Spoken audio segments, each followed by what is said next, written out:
You can just chill. If I can actually get in a position to throw anything here.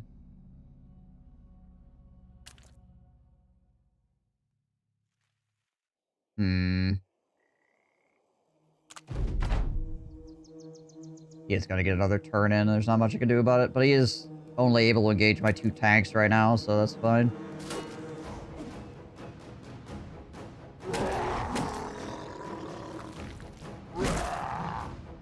Or Echidna's busy healing as well. Any legendary locations today? Yeah, probably.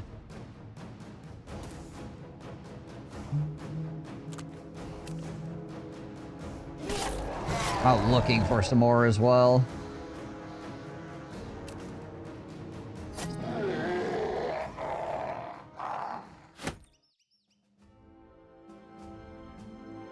Also trying to find the gosh dang tree of healing or whatever.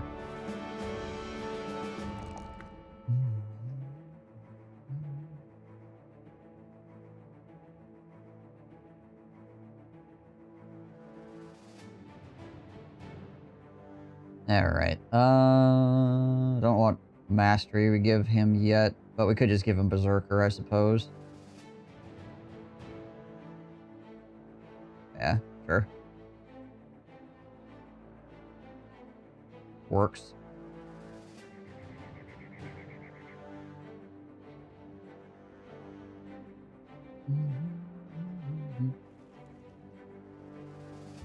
Probably my biggest limitation right now is going to be my freaking cash flow here, because how expensive my boys are. Okay.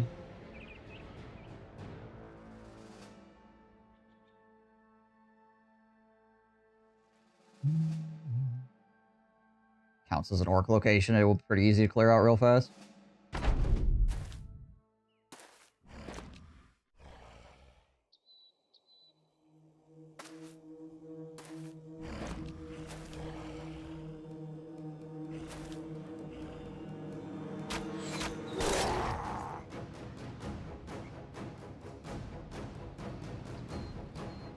Gotta run up here and indom.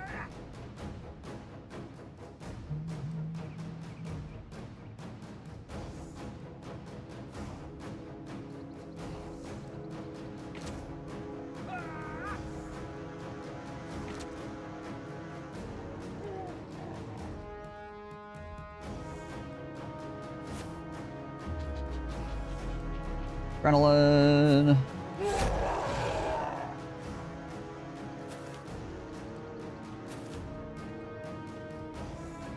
Bring him up to here. Oh, if this guy wants to try to move around, he'll have to try to like go all the way around. He won't be able to swing on me. Blind can go there.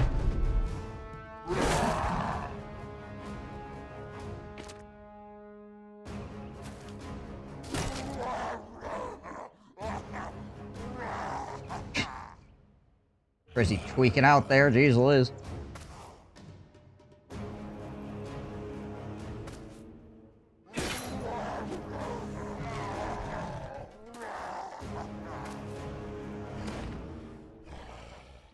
Alright,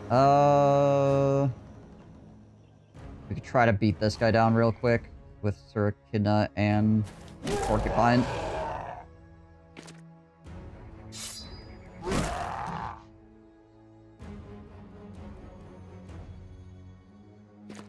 Bring Tom around the top side, stop some of these flankers.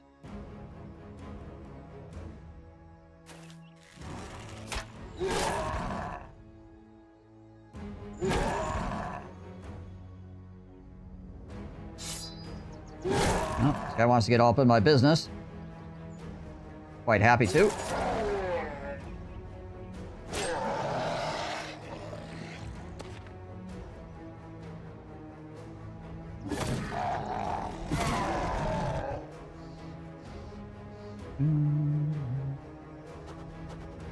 That sucks. 291's whiffing.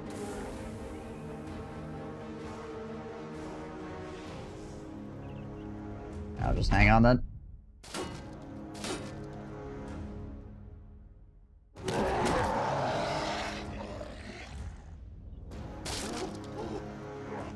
Okay. Okay. have a blacksmith, so it doesn't really matter. Oh, that guy's going all the way around. Interesting.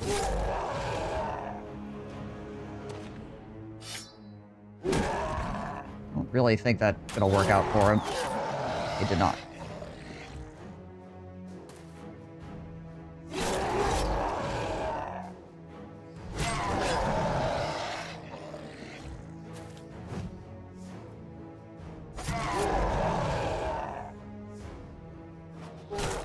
Almost missed this guy. Freaking hide in the fart cloud.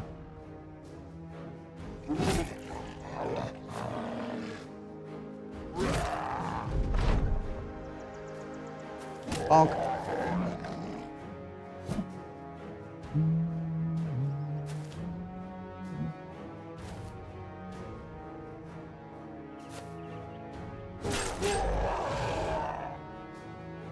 I don't need to use any more ammo here.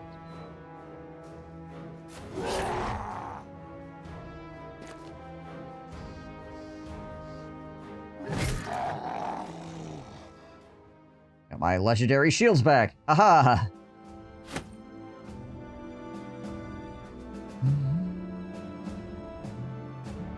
Go. Almost level up again.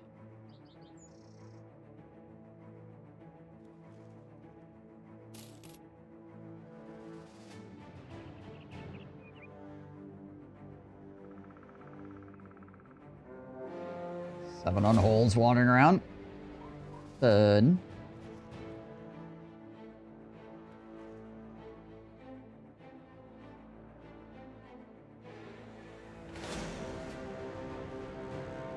Of orcs, but don't really just want to fight orcs in the open. Oh, wait, there's Volvox Shrub here. There's an actual, like, orc champion. I don't know if I want to fight him either. Like, the orcs don't usually give you any good items, even. Like, maybe a shield? Maybe? You're lucky. Usually the items you get off the orcs that are famed are just, like, items that you don't want to use because they're too heavy.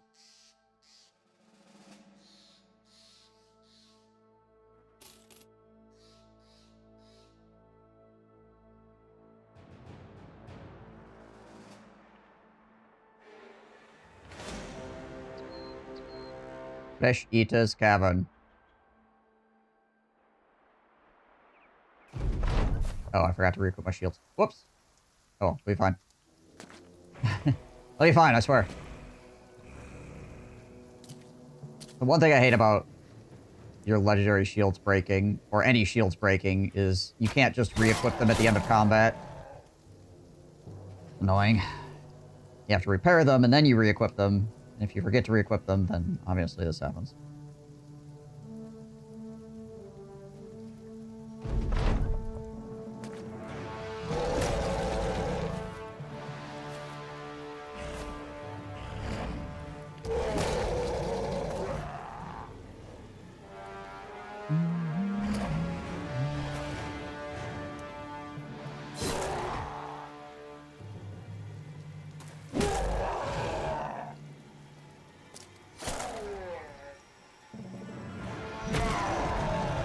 Breaking arms.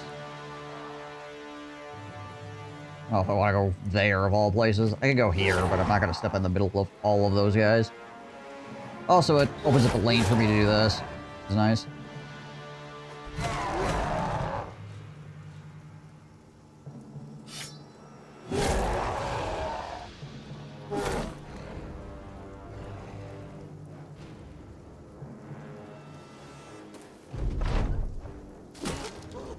Trying to break my third legendary shield. These guys.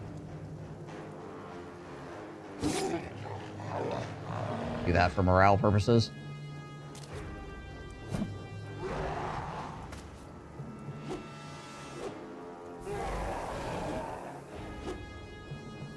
Yeah, even without my shield, these guys only have a 19% chance to hit me.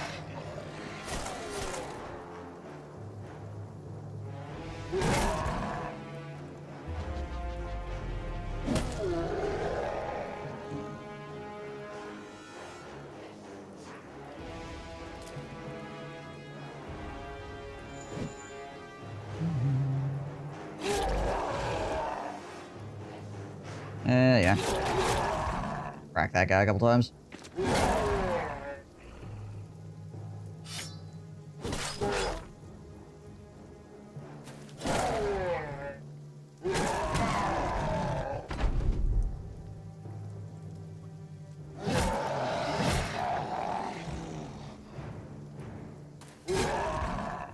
And ow. Okay.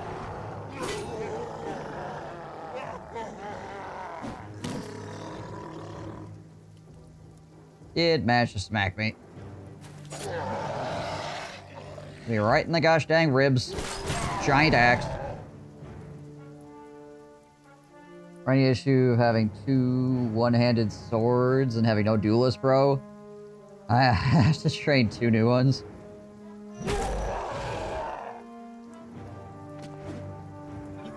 Is a great hardship.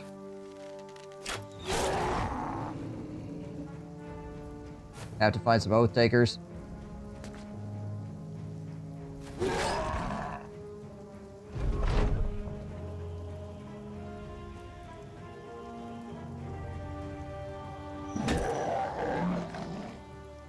Oh, hey.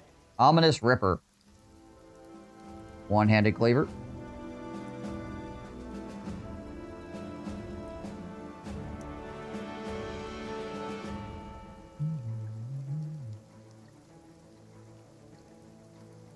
$40 through $70. 136% effectiveness versus armor. Unfortunately, it's an orc weapon, which means it's... I don't have anybody that has iron lungs, so I can't really use it.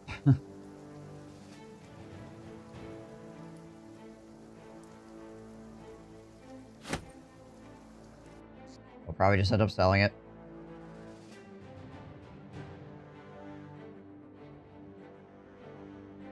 $40 through 60, $40 through 70, 25, 25, 136, 18 fatigue to hold in the first place, then 5 more for swinging it.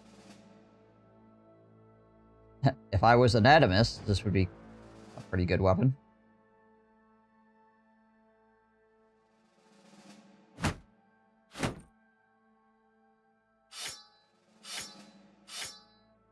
Unfortunately, I'm not. Or cultist. Yeah, cultist could run it too. Swing it 1 time per round.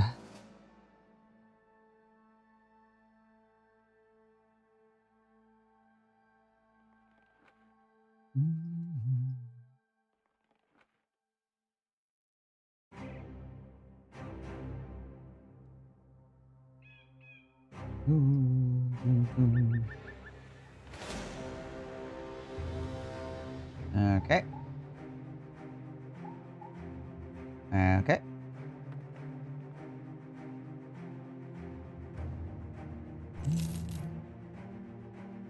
Many orc warriors.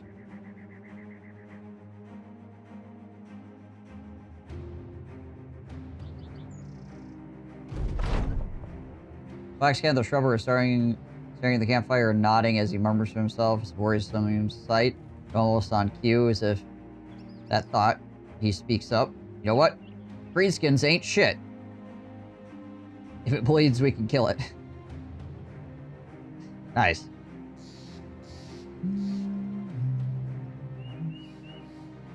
Do I do run today? No.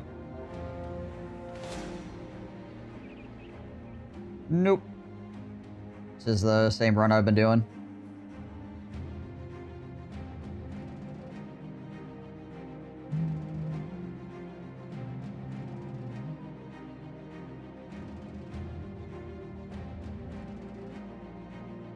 What is here, anyways? Many ancient legionaries, many ancient honor guards, and ancient priests.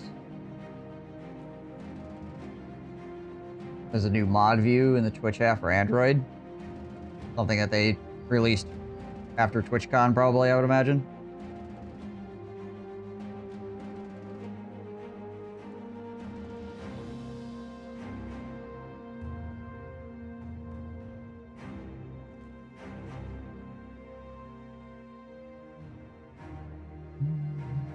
Lots of mod appreciation stuff there. I did not partake.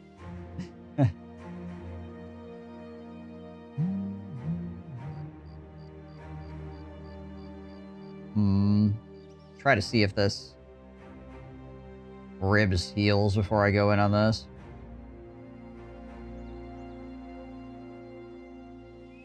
How was TwitchCon? Anyways.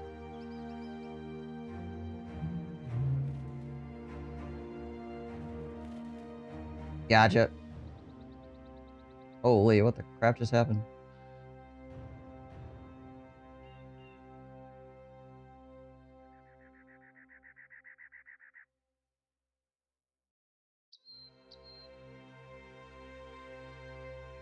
Weird. My chat thing just, like, spat out, like, a whole bunch of freaking things from YouTube. That was weird. Okay. So, things seem to be fine over there on YouTube, so I guess we'll just continue. It's very odd. Got an event in the Noble House trying to take away my Iron Lung Thief guy. I refused, and now I'm actively hunting Noble House. Yeah. Yeah, if you have any lawbreakers, there's a chance that the lawman will come after them. Oh, hey, nice. No, actually, they didn't heal. Dang. 50 HP. A little bit risky against all these freaking pole arms. I mean, he's got a lot of armor on, but a lot of armor piercing going on. Feels like I just go wander around some more. Hold on, what's my food situation at? This stuff is gonna go bad in 2 days. Got some dates. 2 days, 1 day, 1 day. Yeah. Yeah, I think it's like thieves, grave robbers, killers on the run. Any of those kind of guys have a chance to proc that event. Dang it, I want to do that location. Top 1 hunters are getting murdered by unholds. How many days is it going to take to walk back to civilization? We're not that far out. Although that one town probably won't sell me anything good.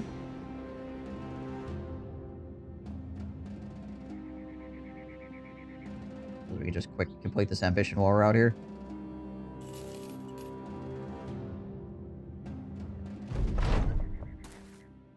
The Noble House is good EXP too. Yeah.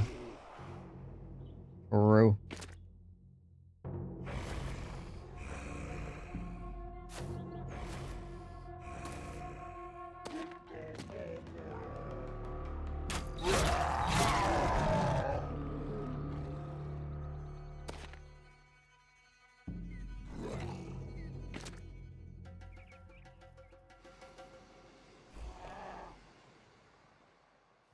Throwing axe range. Might swing him around behind here, just because he's got the reduced HP and there's a lot of armor piercing potential here.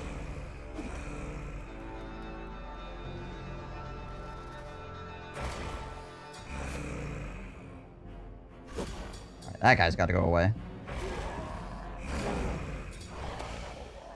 Have you just thought about doing one of those weird challenges like no cities or something? Listen, like everybody and their brother's doing no cities right now.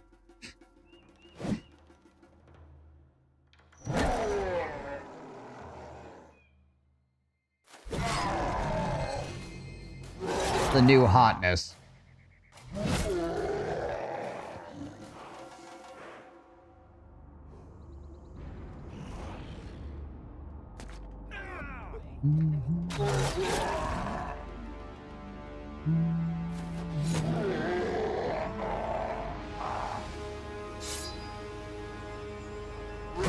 And I would say that that I'm currently doing a weird challenge run. This isn't like a normal freaking run through. By any stretch of the imagination.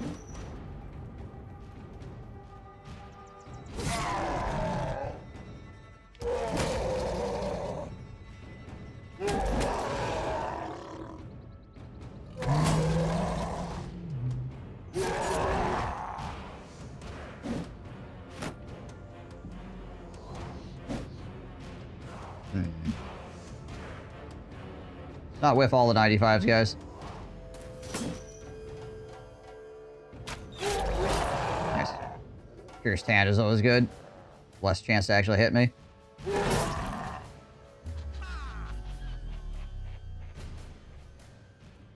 Two hexes away. He could step up on Porcupine and swing.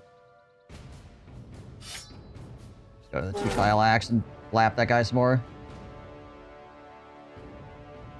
He literally rage quit from freaking missing. Yeah.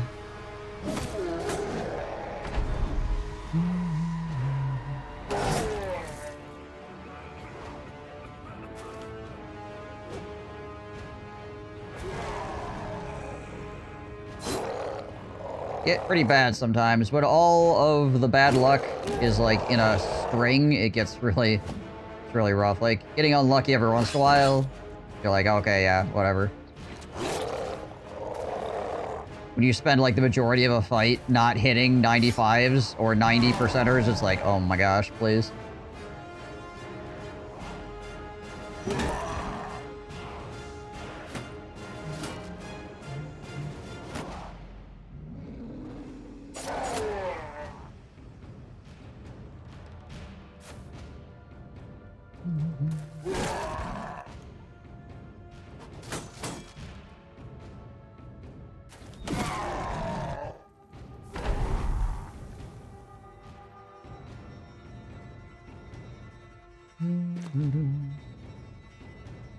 Actually, I set up an old computer CRT to play Diablo 1, playing Warrior, can only use the gear he finds, has to fix it himself. That's always a fun run. I thought about doing that on stream at some point, too. Like, freaking getting Diablo 1 up and running and just doing, like, weird runs like we used to back in the day.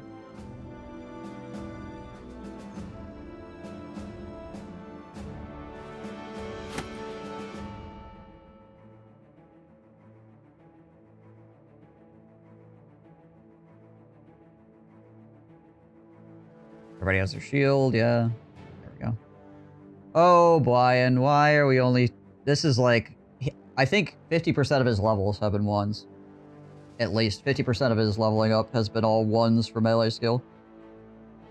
Because he started with like 70-something, or like high 60s. It was like 68 or something, maybe.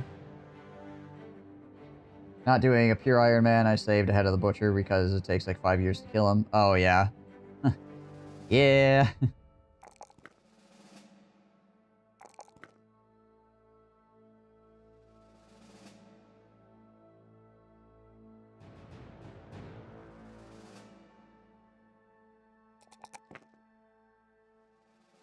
Well, I guess we'll see what he gets on level 11 here.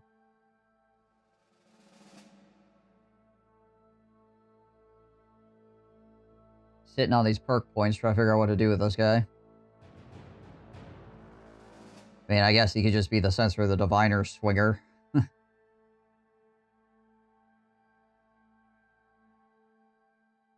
Comes down to it. Leave him on that. There we go. And we got the Orc Trophy. Give that to somebody so they don't get stunned ever.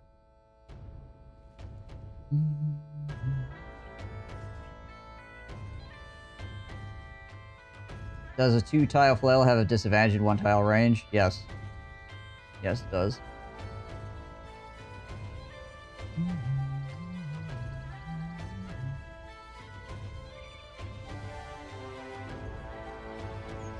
Give this to Porcupine for right now. People can't stun him.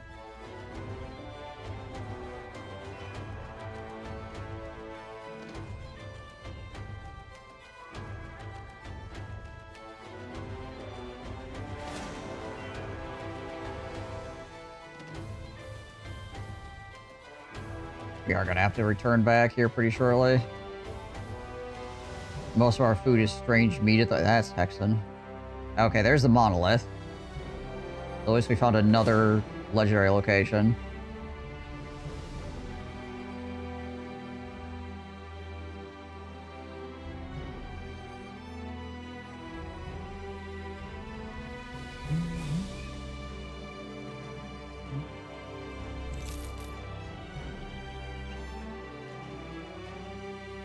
It should still crit when it hits people in the head.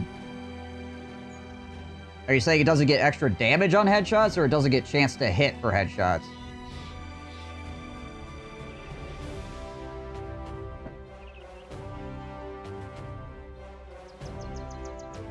Should still score criticals.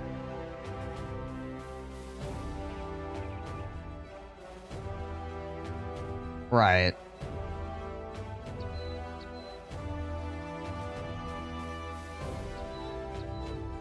I mean, it already deals, like, stupid damage. Stupid damage at 2-tile range with shield ignore. It's still pretty great. Regular two-headed flails are pretty much trash, so...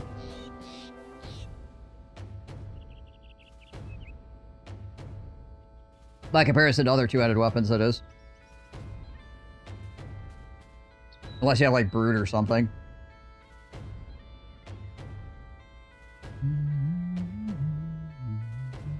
In which case, Brute would also work with this flail, too. Having a duelist bro with flail, he destroys footmen. Yeah, if you find a famed flail, those things freaking wreck. Fights in the arena. Crossbows. Win with hammer mastery. And I guess I could do the arena thing. Oh my gosh, my food is gonna run out here. One day. Got 3 days left of these dates, but we have very little food left, so we're gonna have to go back to town. We also have running out of money. Oh, well, we almost got all this area explored over here. A little bit of fog left. At least we found the monolith.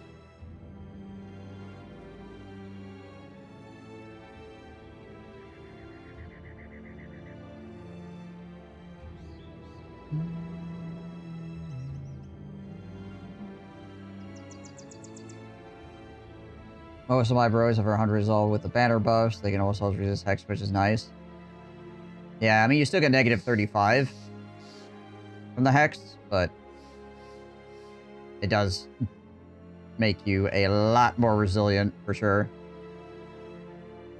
Well, you could always roll a, you know, 1 through 5. Or 96 through 100, as it would be. But yeah, I mean, I guess on a D20 it would be the equivalent of rolling a 1.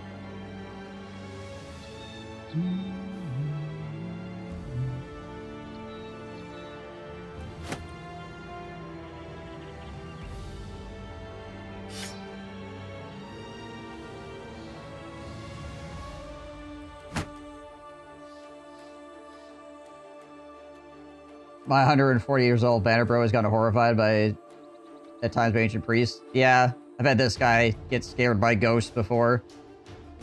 And him as well with the necklace on, which is the equivalent of 130 or whatever, right? Monolith time? Nah, not right now. Not this very moment. Not even all my guys are level 11 yet.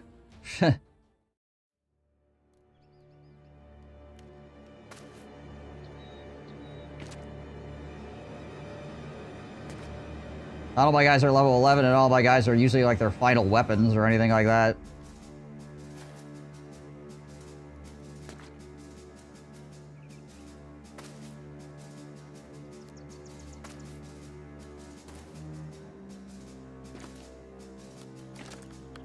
Monolith is such a freaking pain in the butt. It's a very straightforward fight, it's just a pain in the butt. Mostly because of the freaking vampires, honestly. If you could just focus on killing the Honor Guard and the Legionaries or whatever, it wouldn't be quite as bad, but freaking vampires just make everything so much more annoying. Ugh.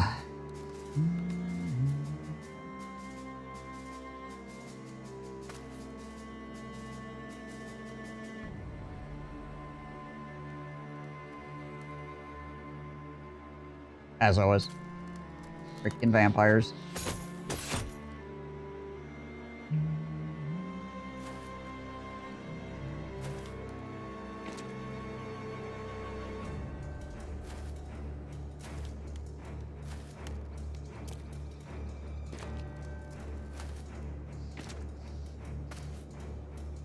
Not a ton of shields in this fight. I'm kind of glad about. I mean, it means there's more DPS, but...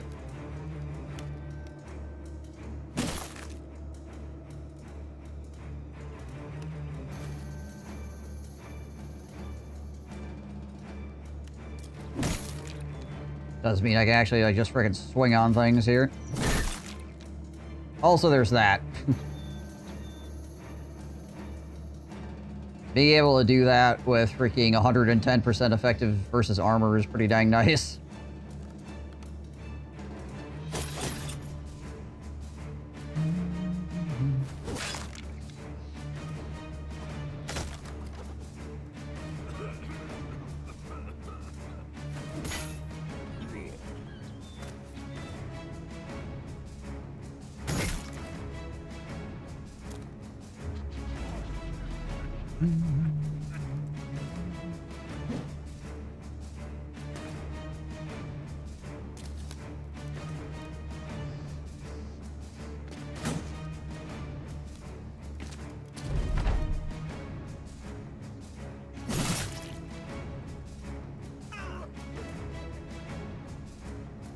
Miasma! My own miasma in this case. He could just float around back here, and we'll see if he needs to, like, smoke bomb anybody, I guess. Basically.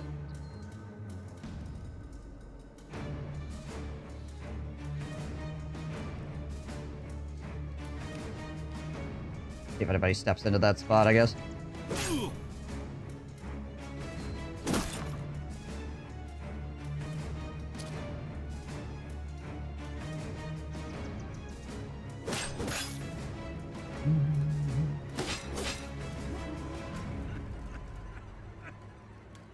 Alright, yeah, we'll just shove him in then.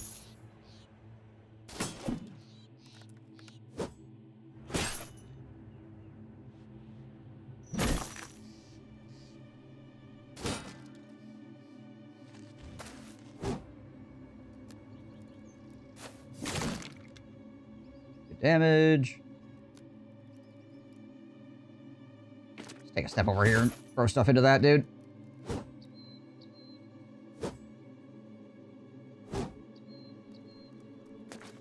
Hello, Mr. Priest.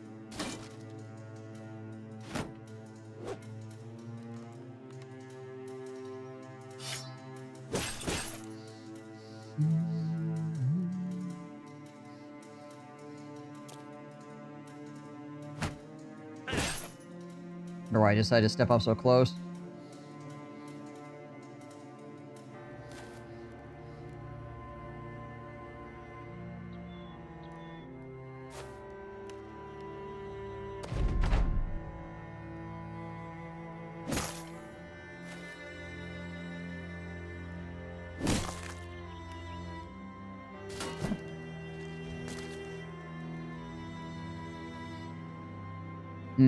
I could shield bash this guy back over here and then just walk up on this ancient legionary, I suppose.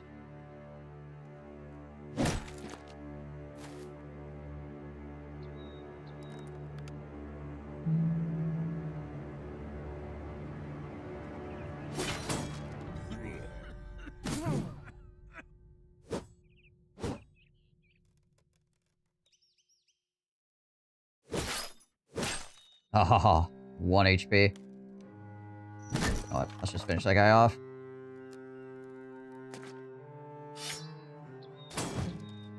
Well, we tried. The hope there was that we could shield bash him and then be able to hit him, but apparently not. Go for a sweep here.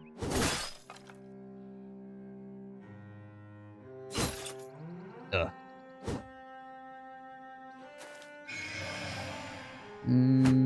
Not flying with it, but everybody else is fine.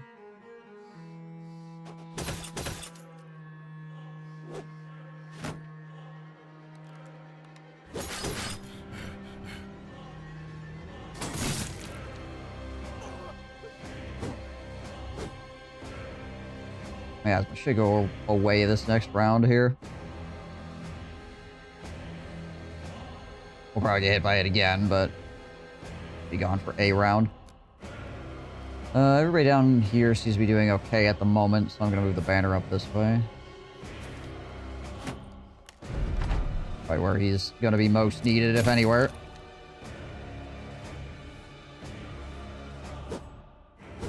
In case, like, Volker over here gets in trouble or something. 63, 68.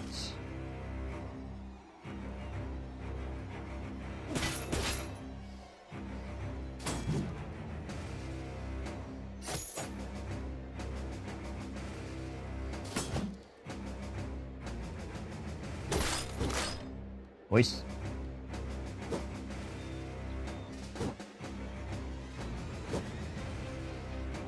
You know, it's kind of funny how having the ancient honor guard with the two-handed weapons actually made this fight easier than if I was fighting a whole bunch of legionaries with shields.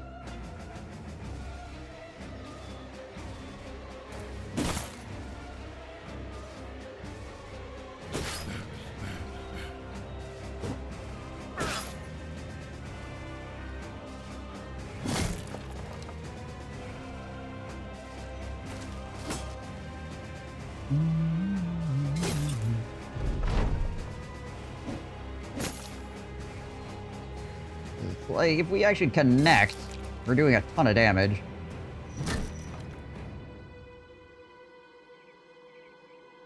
Do a buttload of damage if they die so fast. Yeah, they're... I mean, the, if they had the cleavers, I'd be more concerned, but they have, like, the other, like, the two-handed sword, ancient undead thingy. Which is significantly less concerning.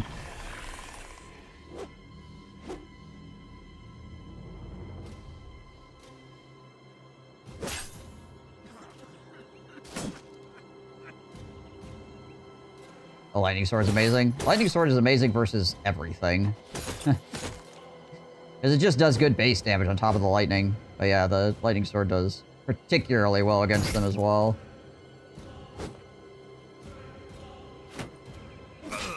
They don't have a lot of HP, it just eats them for dinner. Like I said before, I'm pretty sure the devs were like, okay, well this is a really late game weapon. What do we want to give it? And they just were like, what about lightning? And it bounces like 4 times. And pierces armor. It's like, this sword is going to actually be ridiculously strong. The super late game item, though, like, you have to beat the Kraken for it, so...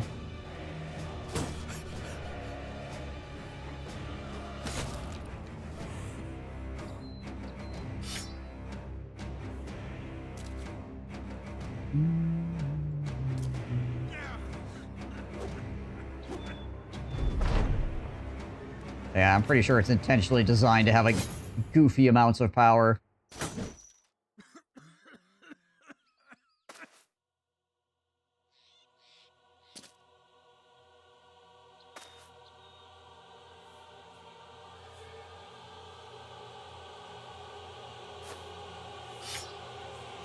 There we go.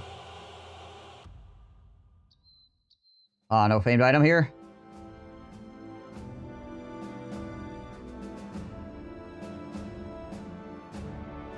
Unfortunate.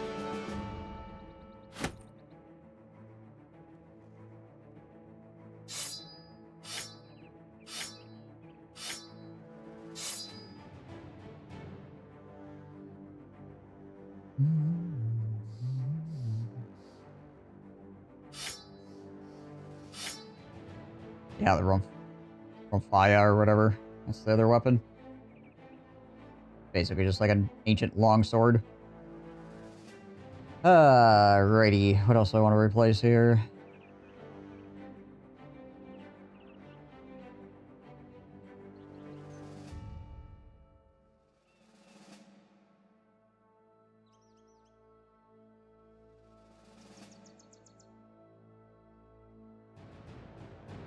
What's we got here? Like, that's not worth very much money. Get rid of that, that's for sure. Probably just replace this dagger or something as well. 500, 500.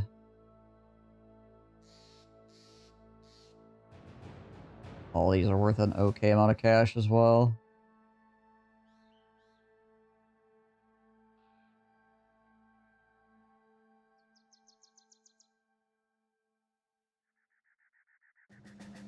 $300.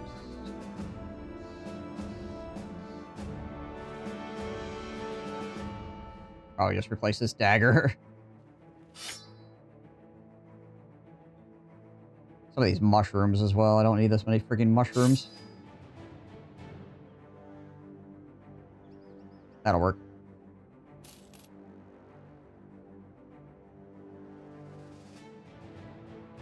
Alright, time to walk back over here. Hopefully don't run out of food in the process.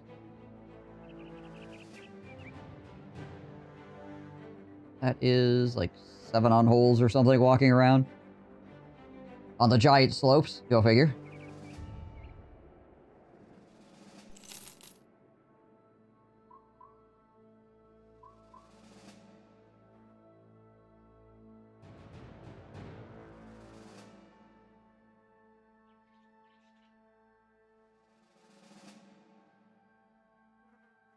Six dates.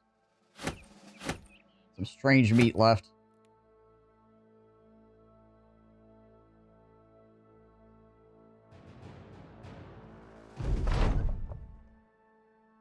Roger the Shrubber tells tales on the campfire of northern heroics and monsters. Can't be much said of his dialogue, given that he isn't the most eloquent. He does a great job of it. Through miming, drawing on the ground, one tale seems to be that of a huge warrior defeating a much larger warrior, perhaps even defeating an ogre. It's hard to tell. The barbarian makes a fascinating display of combat, which the men applaud. Captivating.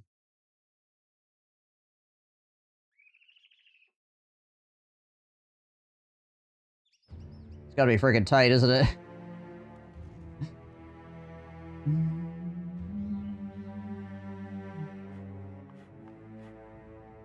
Spring villagers. Alright, well, we'll get, like, a thing of grain here. There we go. That should get us to the next town.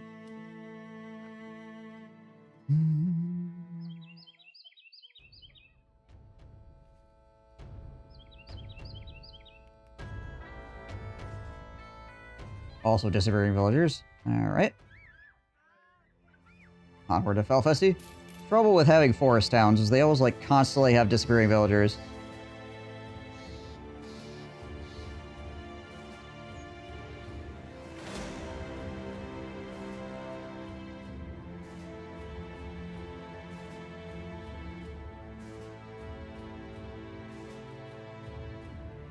Where's 12 Brigands actually going to try to come after me? What if there was a champion or something with them? Go back and look here in a second.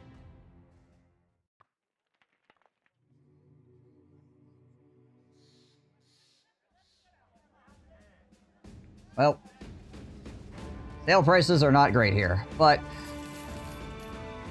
don't really got a choice.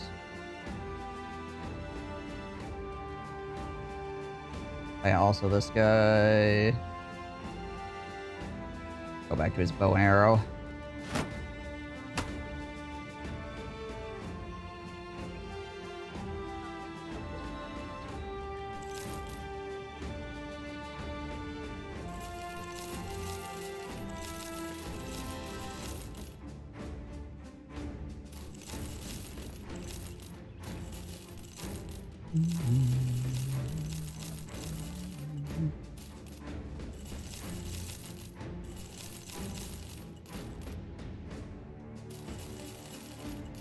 Well, I think we actually made money on that, because I think we left with like 6K out of the town to the south.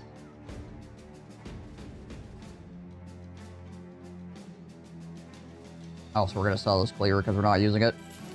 It's also not really worth all that much money, to be honest, because orc weapon.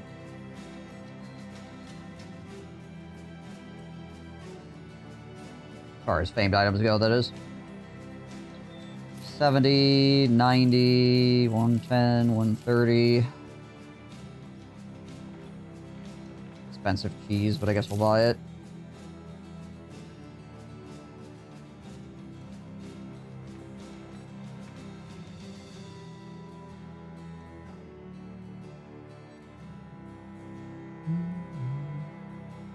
Sir Donbert's Noble Mail.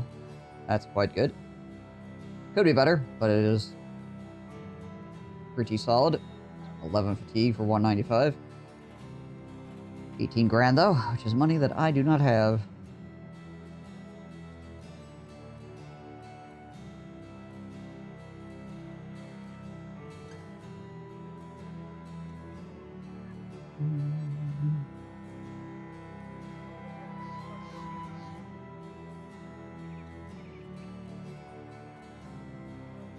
Alright. Yeah, let's go check these guys out, see what they were all about. They didn't get killed already. Well, maybe they already got murdered.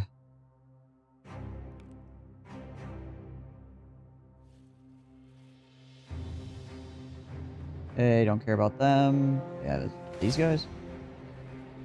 That's just a leader. Okay, don't care about them. I think the one guy that was, like, 8 dudes that was chasing us, like, got freaking destroyed by the town guard.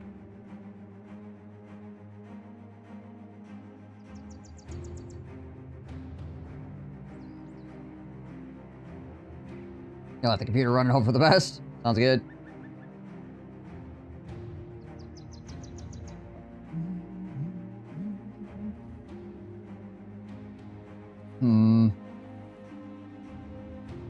So where have I got yet to explore? There is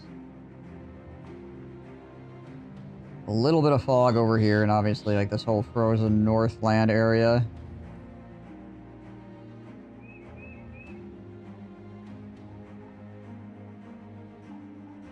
Basically.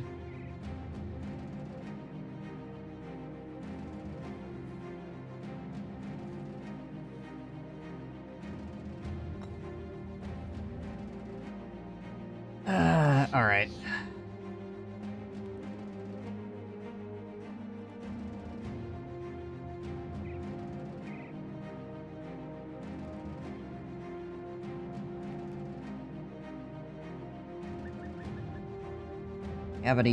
Don't really have, like, good pocket bonk sticks here, currently.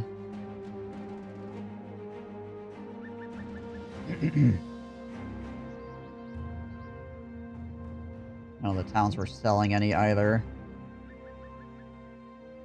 We're so low on cash right now, which is an issue.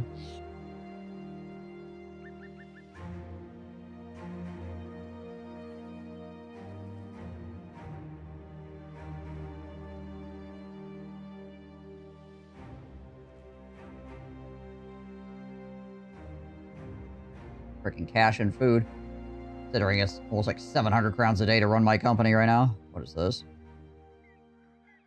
Hunt down what kills people in the woods. That's rats. Hunt down the Barbarian King.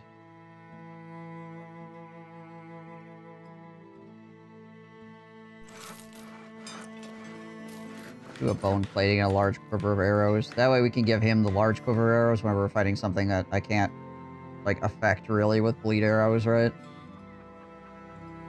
Just gotta remember to actually equip it.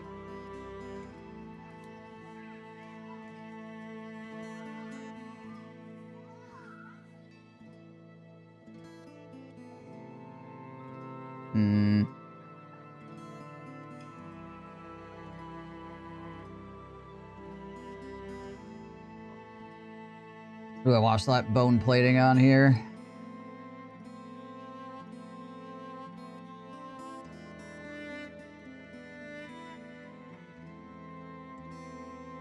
Wouldn't be bad to throw it on a kid now, I suppose. What weight does it add? 2 fatigue.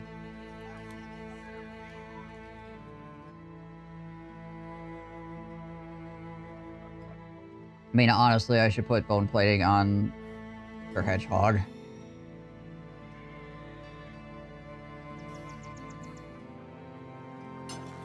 Yeah, we'll put that on him. He's already intimidating enough. And he's got a really good armor, so, like, it'd be nice to just shrug off a really heavy hit, potentially.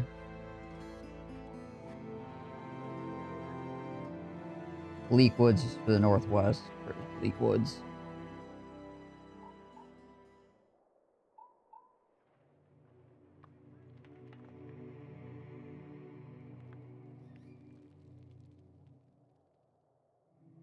Oh, over here. It's like a camp up in here or something.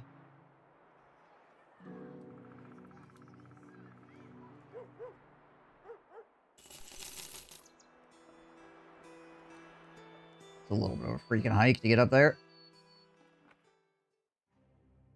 How much are they giving me for this?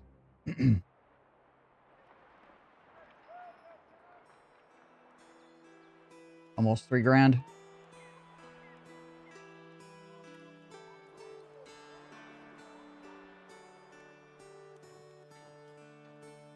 Put down some trees, I suppose.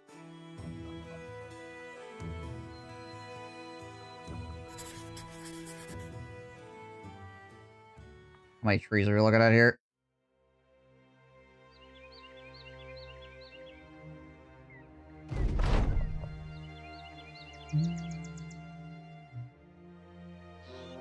Five. All right.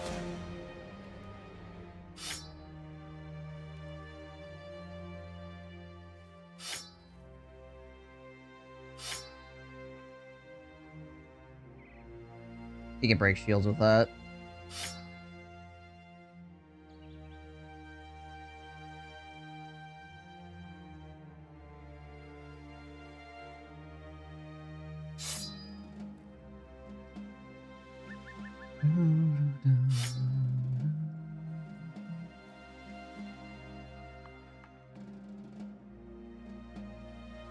Uh...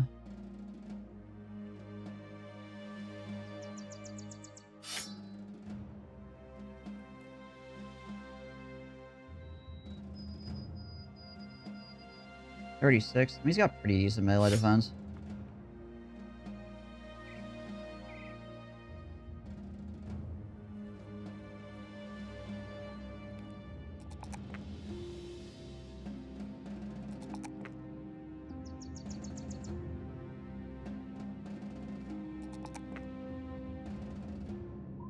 $82, eh?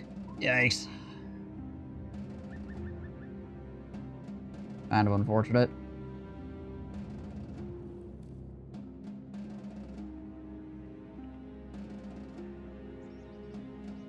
That's 71 hit points. Does he really need Colossus?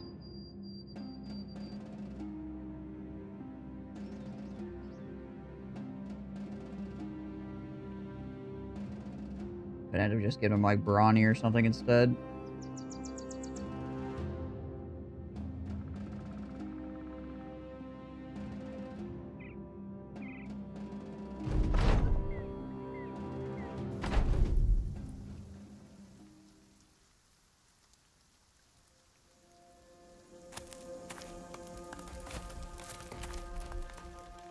Here come the trees! I probably should have swapped out for more extra throwing axes here.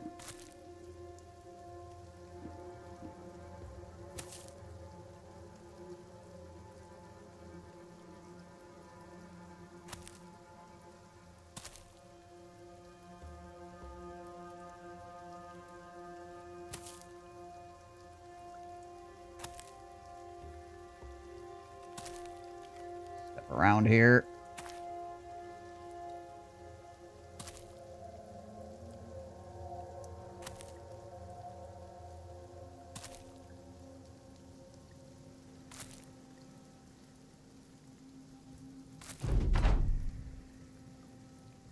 Figure out where these trees are going first before we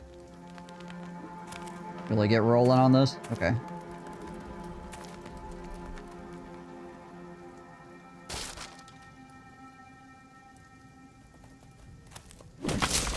Actually fine, because it lets me come through a little bit more.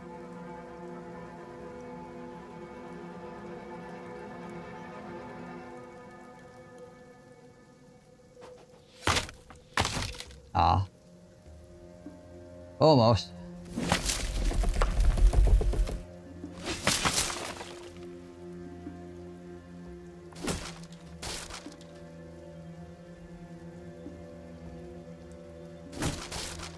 Break all their freaking shields here.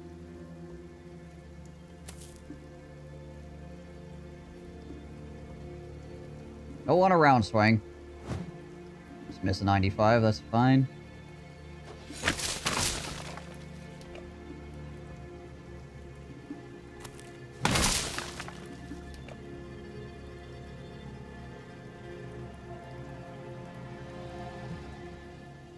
Try to stay a little bit out of range here. Hmm. Ow.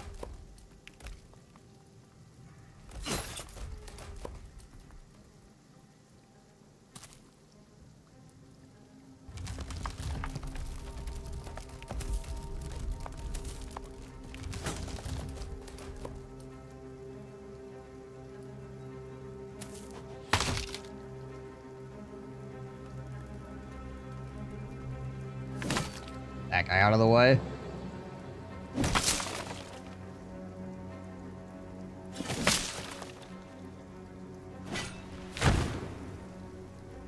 Well, boom.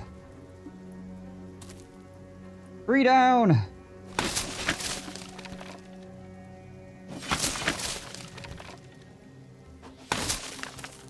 Throwing axes actually do a pretty good amount of damage to these guys.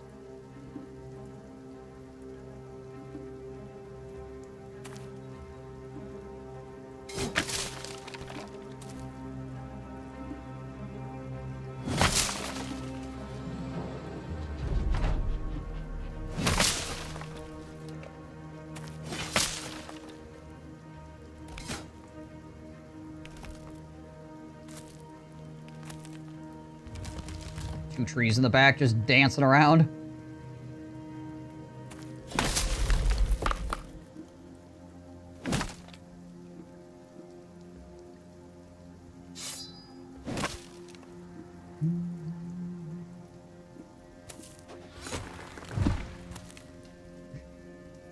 Killing freaking strats with throwing axes. You know, normal stuff.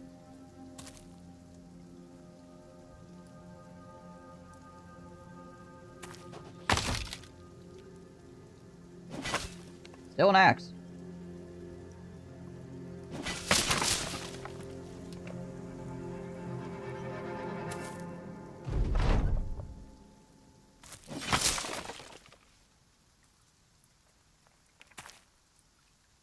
Are they running? Breeze didn't want this smoke, apparently.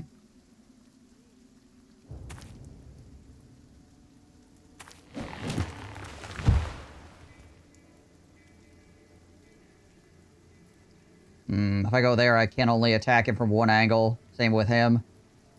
Just pretty dangerous. I want to get overzealous here and get myself in a situation.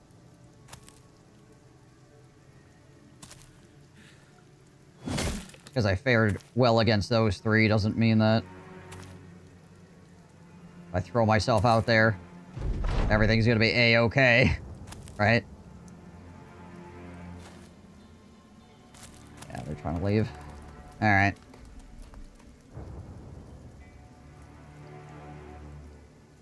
I'm not going to try to catch them. If they want to go, they can go.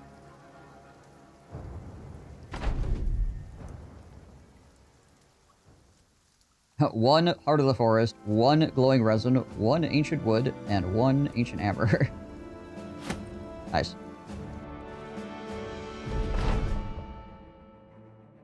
And this is why we have all these axes.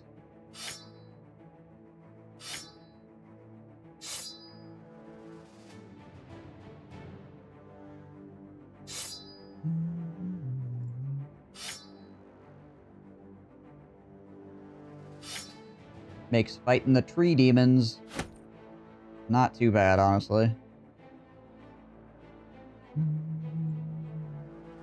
What did he have? Oh, he had this, right?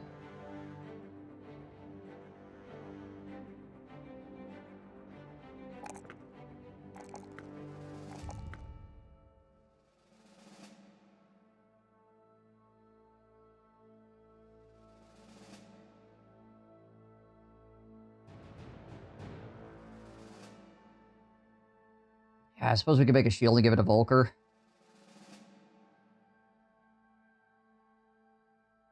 I wouldn't mind making some under padding as well, obviously. Oh yeah, we could make a tree and give it, or not a tree, a shield and give it to Volker, I suppose.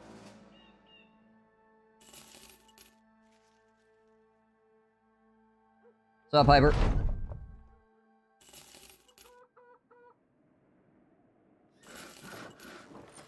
Seeing how he's just packing a heater shield right now.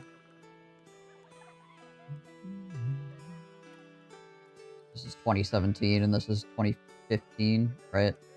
And this is lighter.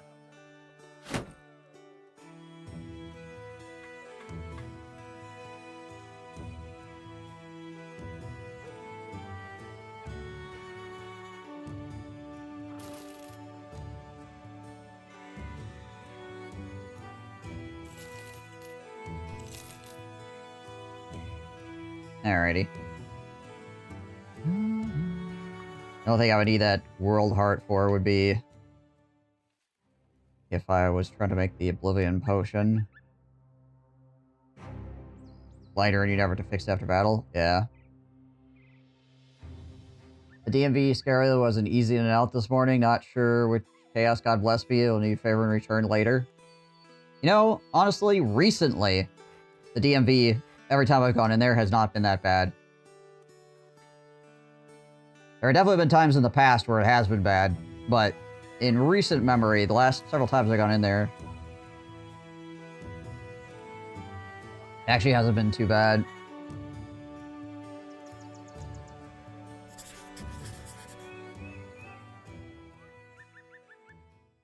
For whatever reason.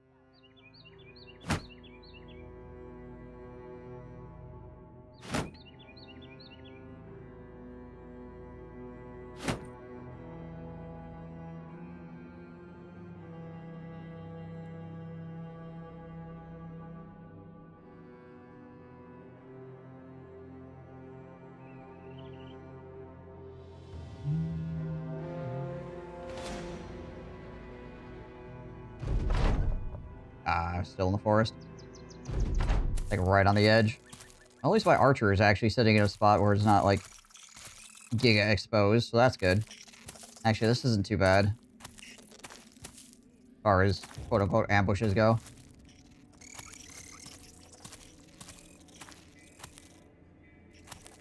Except for Hyper, who is freaking out here by his lonesome, surrounded by dudes in the middle of the forest. Probably should try to bail him out a little bit.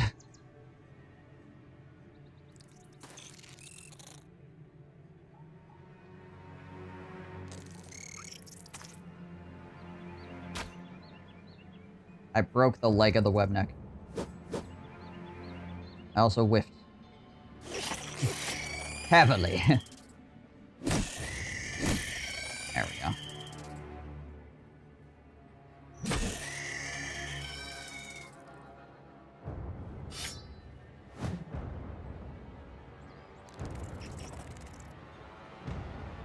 That's gonna be blocked. Yow!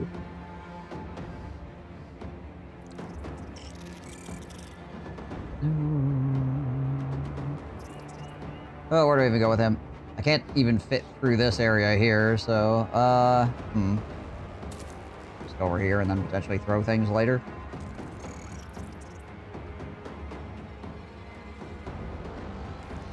He's gonna go... Actually, we'll wait with him. I need to step him back one so we can try to get out of there a little bit. I'll go there. And then he can come around this way.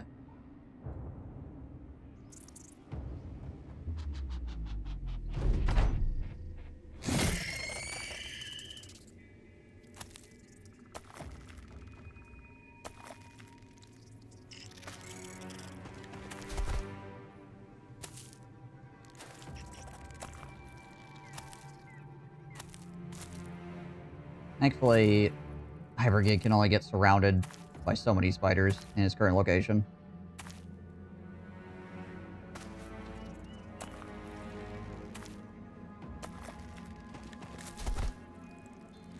Actually, this is not a terrible thing.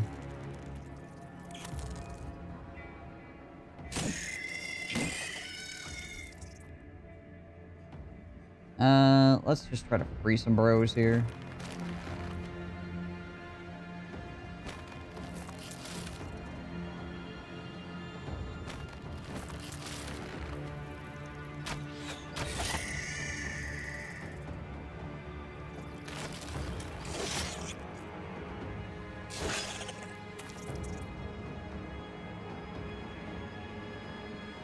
You chill out and try to get freed by Volker here.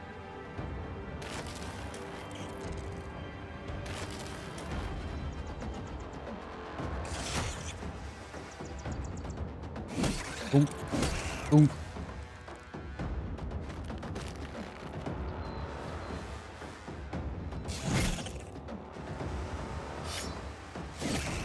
Nice. Double kill.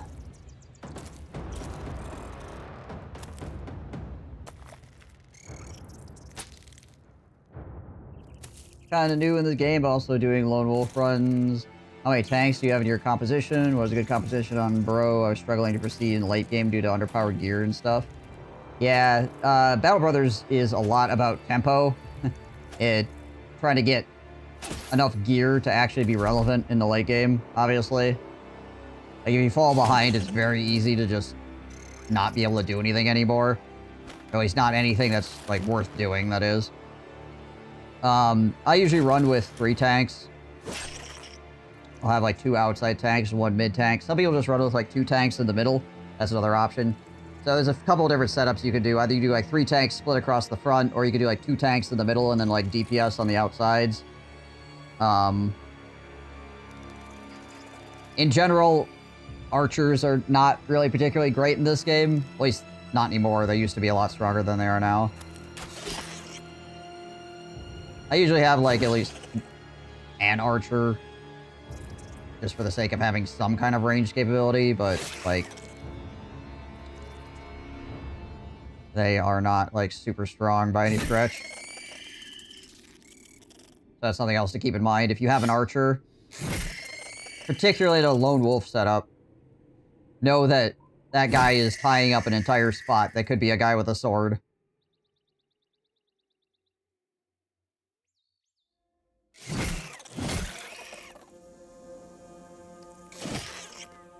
But yeah, a lot of whether or not you go for Battle Forged with big two-handers or you go for duelists is going to be very hingent on what kind of bros you get.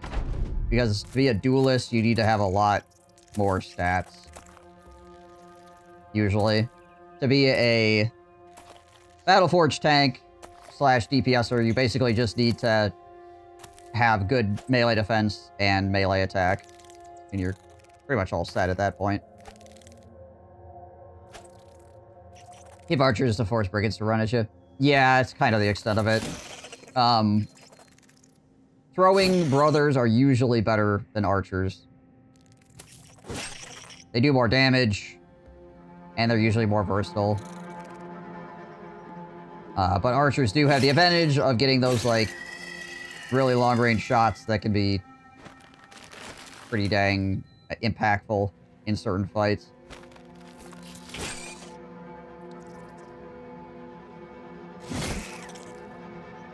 So I wouldn't say archers are useless, but they are finicky, particularly in a lone wolf run, where you can't just, like, swap them out when the fight doesn't look good for archers.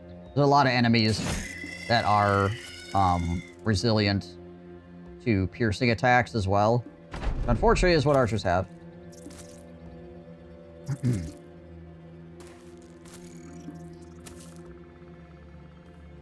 I usually like to have some extra, like, throwing axes to put on my archers for in the case of fights where arrows are not good as well.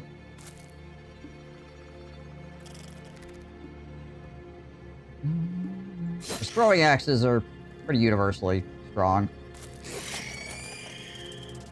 Particularly the barbarian ones.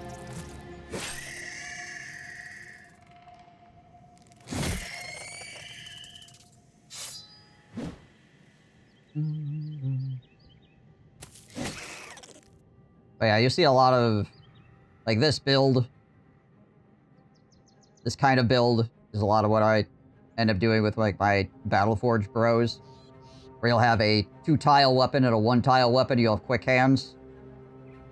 Yeah, like Berserk or whatever. So if you kill a guy, you can swap weapons and then swing it on another guy. Even if he's 2 tiles away from you, you can just swap to a pole mace and, like, bap them.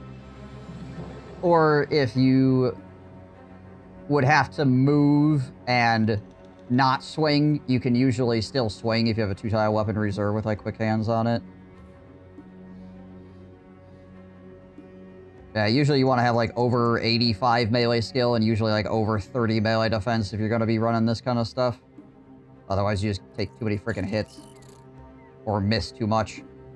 Because it's really important that you actually connect your shots when you're swinging a 1 attack per turn style weapon.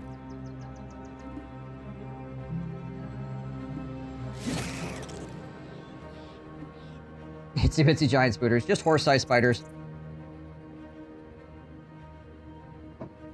111 melee attack, just a whiff on a zombie. Yeah, basically. Don't have archers. I mostly have 2 flankers, 2-handed sword and axe, 3 tanks, 1 banner, 3 billhook bros. Kind of annoying the part when my bro gets picked up by crossbow nimble enemies. Yeah, so crossbows are one of the reasons why I run Steel Brow on literally everybody. Because it removes critical hits from the video game. And getting shot in the head by a crossbow is like the worst thing that can happen to you. In most cases. Because it can just, like, remove you from the freaking game, right? Yeah.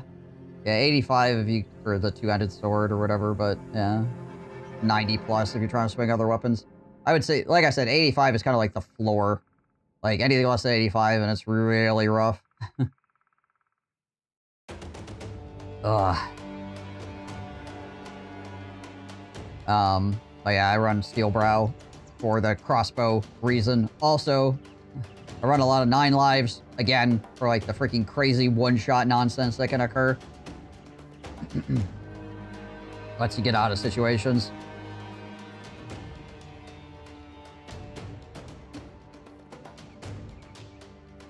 Sorry, getting freaking shredded.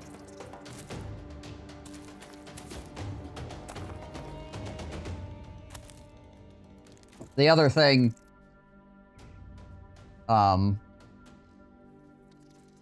the other thing that I do that a lot of people don't do is I try to have at least 10 to 15 range defense on, like, all of my bros. Because, again, because of the freaking range nonsense. Whether you're fighting goblins, or whether you're fighting guys with crossbows, or whatever, that 10 to 15 extra range defense can actually go a really long way. So it's one of those things where it's like, if you happen to roll like a 4 or something on range defense, and you don't have like another really, really good place to put it, you know, like you're looking at the rest of your rolls, you're like, the rest of these rolls are kind of mediocre, but that 4 on range defense, you just toss it in there, and there you go. Suddenly you become a way more resilient to archers killing you. With range defense, you have to do it across the whole team, otherwise it'll just focus others. Yep. But I do it across the entire team, so. But yes, it's good to take note that the enemy will usually shoot at the guy that has the lower range defense. There's a couple of things that dictate where the enemy shoots. 1 is low range defense, and 2 is clumps of your guys. Which is why sometimes the archers will shoot at your one shield guy that has tons of range defense in the middle of the line, because they're trying to get the arrow to scatter into your other dudes, basically.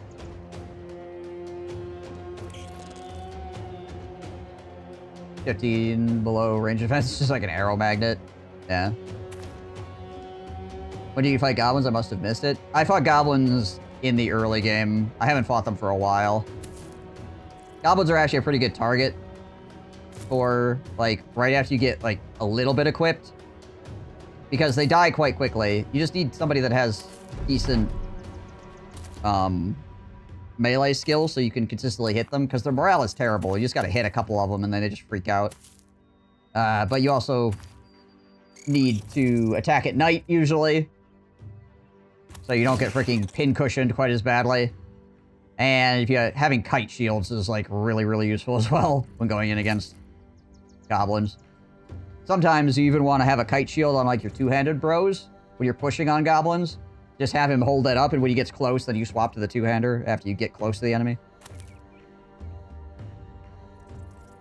Also, Pathfinder is really good as a skill, yes. But Pathfinder is another one of those things where you either want to Pathfinder everybody, or you want to Pathfinder nobody. In my opinion, anyways. Having, like, a guy or two guys without Pathfinder can be so freaking detrimental. Having everybody with Pathfinder, though, is, like, really, really, really good.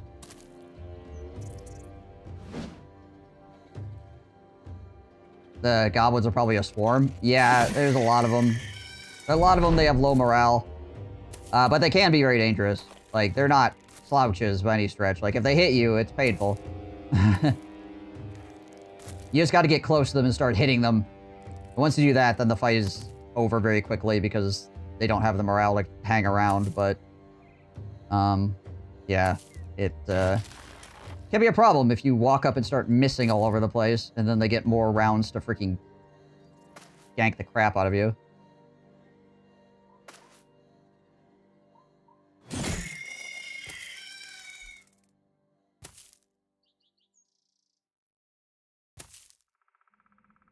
Yeah, I also don't like running low HP on my bros.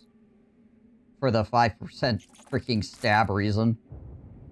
Well, sometimes more than 5%, but...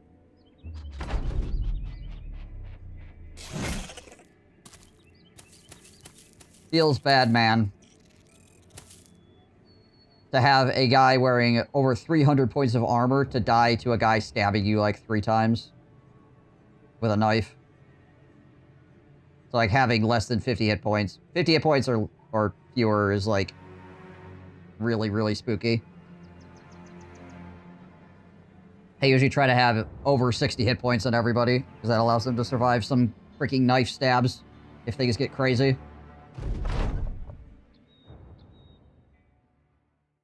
What's good in fatigue for two-handed bros? It depends on what you're trying to do. If you're trying to go fatigue neutral, basically all you need is like 15 to 20. Are you familiar with fatigue neutral as a concept? Or I start throwing around terms and you're like, I don't know what the heck he's talking about.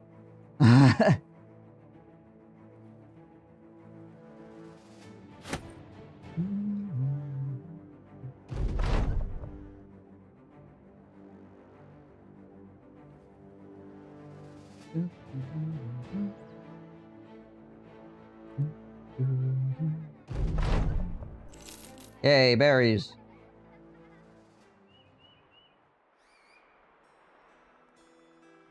That. Buy some more food. We need ammo really bad, too. Buy some ammo while we're here. Oh yeah, we need to put our shields back on, because we were fighting spiders.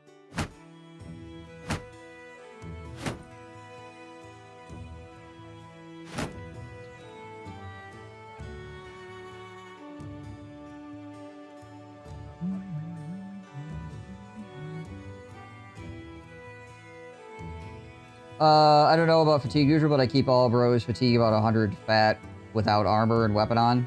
So, fatigue neutral is viable as a strategy because you regain 15 fatigue every round, right? Every round, you get 15 fatigue back when it becomes your turn, right? So what that allows you to do is if you have a two-handed weapon, right? That's 12 fatigue to swing it. And you get 1 attack, right? Same thing with the two-handed one, right? So if you have Pathfinder, basically you can take 1 step and swing every single round. And not lose your fatigue, right? So if you're going true fatigue neutral with your armor, you can have as low as 15. And you just use it up every round. You swing, take a step, swing, however it works out for you, right? But that means you're getting 1 swing around with those guys. But that also means you don't need to put any points into fatigue because you just kind of like walk slowly and hit things.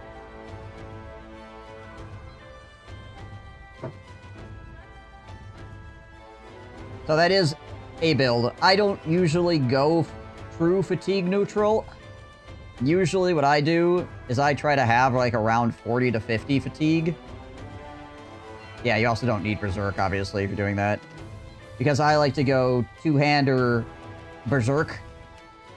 What Berserk does is it gives you extra action points when you kill somebody.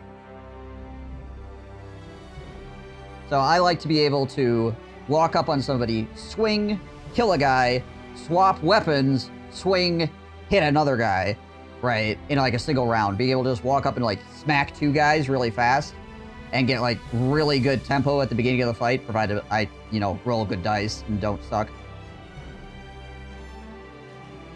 That's what I usually like to do, but a lot of people just build fatigue neutral because it is easier to build bros that way. You don't need bros with fatigue then, you know, like I said.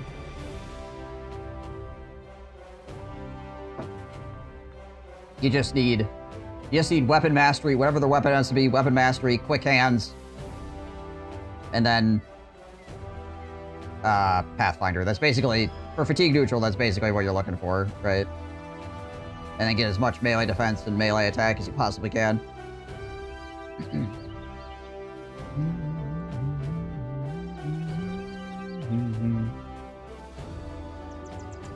Yeah, I like the Berserk build. Okay, so Flax Cannon wants to go jousting. Alright. What do we got? Yeah, we'll bet on it.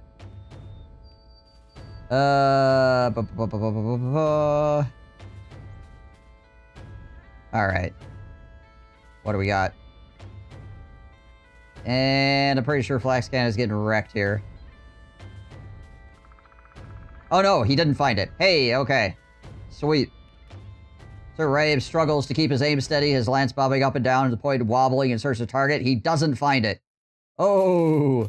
Flash Captain's rubber lance shatters on his opponent's chest, a proverbial explosion of sawdust and splinters, through which rides a horse with no rider, the jouster having been driven back over his cantle and clear off of his saddle altogether, coming face down on the battleground with nary a move or breath. A roar bursts from the crowd, an uncorked tempest which you are quick to join, drowning your ears in the blistering cacophony swept up in a time and place you will never forget.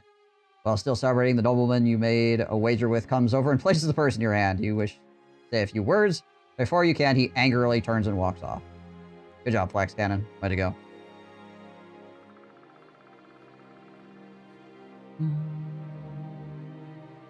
The satisfaction of one swing with broken armor and another is their misery. Can you lose the event? I always win. Yeah, you can lose. I think it's a 50-50, actually. I've definitely lost it before. I forget exactly what happens other than you lose the money. I think you get an injury as well or something.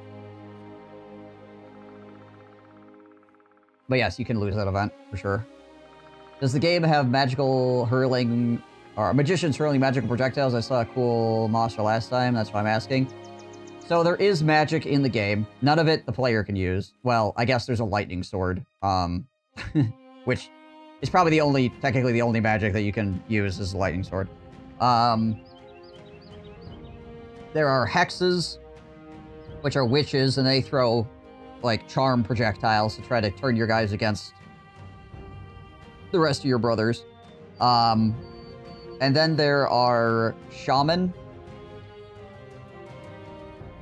who cast vines, and they also cast a insect swarm, which is really, really irritating. They can also give fellow goblins night vision, which is also incredibly dangerous. Drive with the brigands southeast of Bach. Then there is ancient priests as well, which can cast a fear spell, which can stun you, hurt your morale. And then they also have a miasma spell, which allows them to basically put fart gas all over you and hurt your guys through their armor. Yeah, and then there's ghosts. And they just kind of scream at you. Which hurts your morale. I suppose necromancers are spellcasters too, but they spellcast through, like, raising dead guys. They don't really throw anything at you. Yeah, Alps, they put you to sleep and then eat your dreams. Which does damage. I want to go after these guys. What's my inventory look like right now? Well, I've got plenty of space in my inventory, actually. Yeah, I probably should. I need money right now is really my big problem.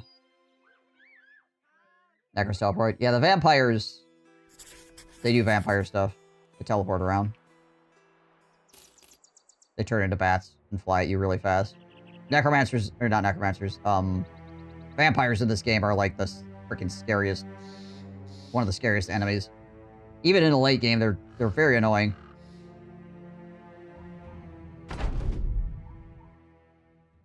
Another reason to have freaking Pathfinder here. Library is the biggest spell focus fight. Yes. Yes, it is. Indeed.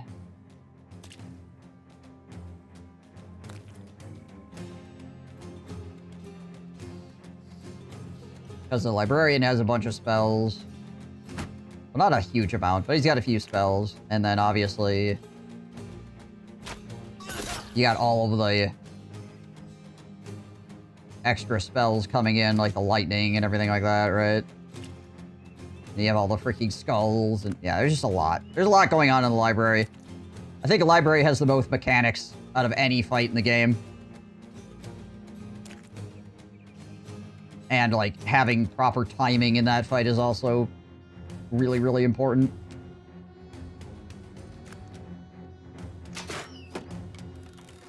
Yeah.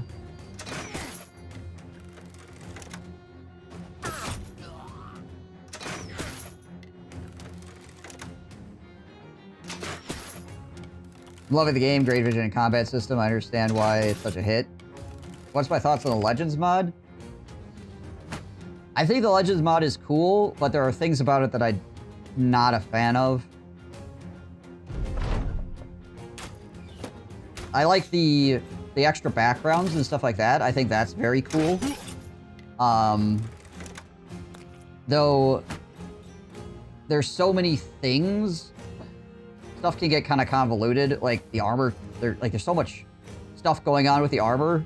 In regular Battle Brothers, it's pretty easy to tell what's going on, right? You look at a guy and go, oh, okay, that armor is this. And this weapon is that, and stuff like that. In Legends, you kind of just have to... I mean, even if you know, it's hard to tell sometimes. Like, what the heck is going on with a guy's armor because of all the layers and stuff like that, right? And then the traits all being random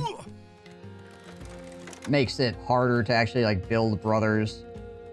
Because now you have to deal with the fact that you got the RNG of your stats, and then you got the RNG of your traits. They're trying to, like, match these things up.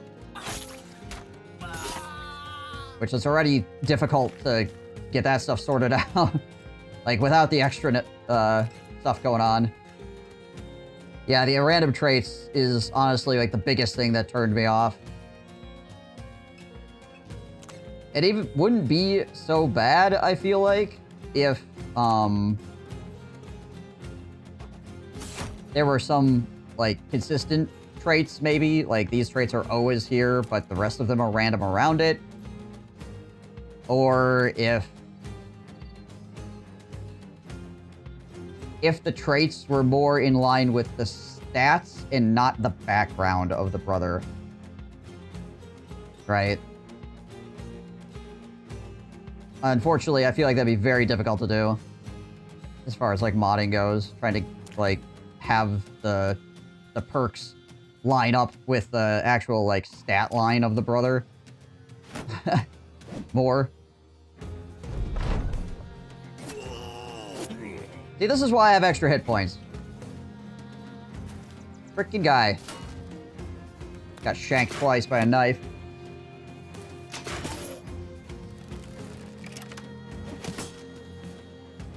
Why, despite having over 300 points of armor, you really want to have some HP.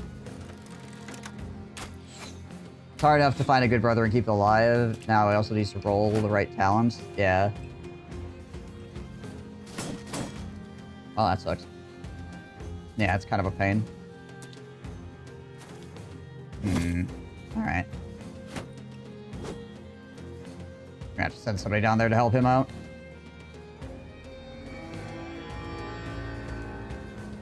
Stupid stuff occurring down here right now. And he missed his 2 attacks, which sucks. Do we send the flail down there? Probably send a hyper down there. Yeah, hyper would do really well. Come over here. We're gonna wait and we can see if we can break through here. Biggest problem is no 9 lives. That definitely hurts. No 9 lives or no steel brow. So freaking painful. You can't play without it because you're dumb. I mean, that's... the issue is there's so many things that just, like, kill you in this video game. That not having 9 lives is just so painful in a lot of situations. I need to break through here so I can actually, like, get my guys into the fortification. Problematic. That's good. Okay, well that helps. Thank you, Sir Hedgehog.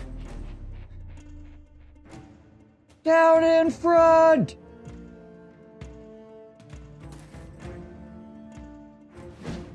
Dang it.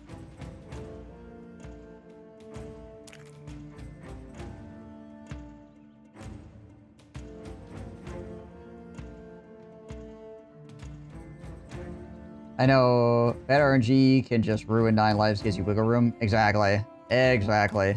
It gives you enough play that, like, if something goes bad, it doesn't go, like, insanely bad, right?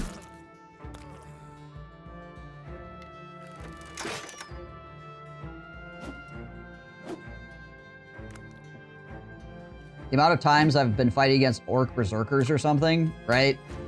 And they just kill it, like, instantly kill a guy without 9 lives.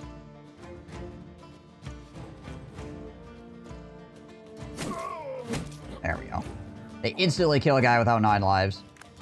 And then it hurts the morale of all the guys around you. And then you can't do anything because your morale's all jacked up. And you're down a guy because he just freaking died instantly. So bad.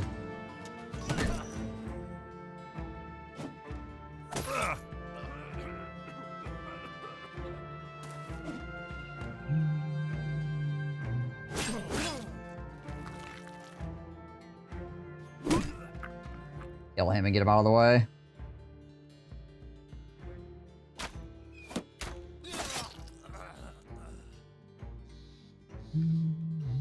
Can't quite reach down there. Also, Master Jeps, thank you for following the channel. I appreciate that.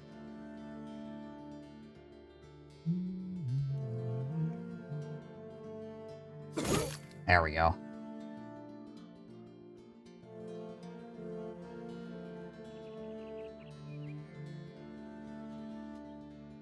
Roger to get out of the way here.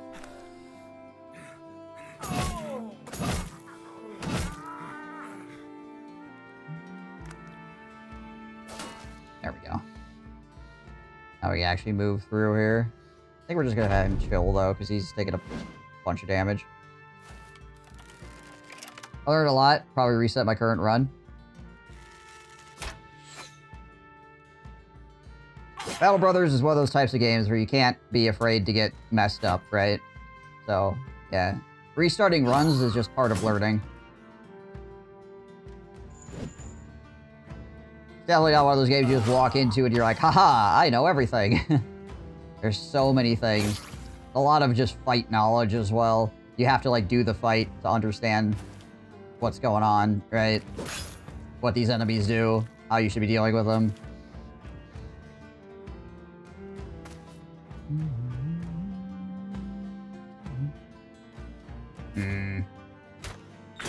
There we go.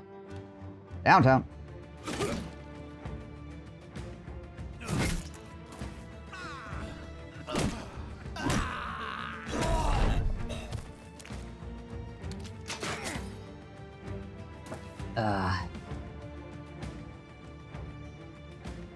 And obviously, like, we talked a bit about Battleforge bros, but there's nimble bros as well, right? For, like, light armor and stuff like that. Or archers. And for that, you always want to combo your dodge and nimble together. That allows for some light armor users Like, this guy here is a duelist. He's got a one-handed weapon in two hands, right? So he's just freaking blapping people really hard. But his main thing is, he's just trying not to get hit for the most part. Like, that's his tanking, is him not getting hit. But also Nimble helps you survive if you do get hit because of the extra HP that it gives you. Or effective HP, I guess, that it gives you. It doesn't give you extra hit points. It just makes the hit points you currently have go further because it reduces the damage on your actual HP bar.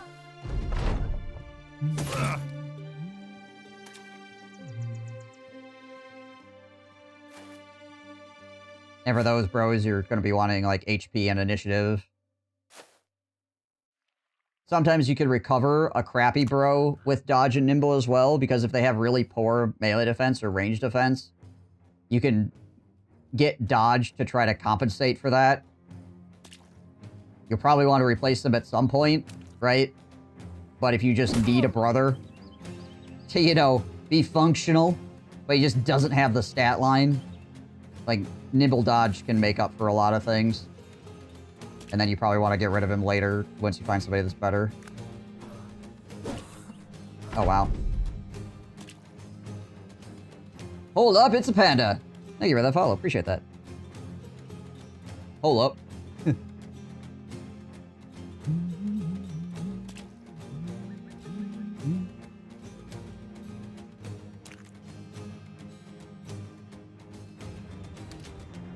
Yeah, there's definitely some stuff you can do in the early game that you're not going to want to have in the late game. But, again, like, tempo is very important in Battle Brothers.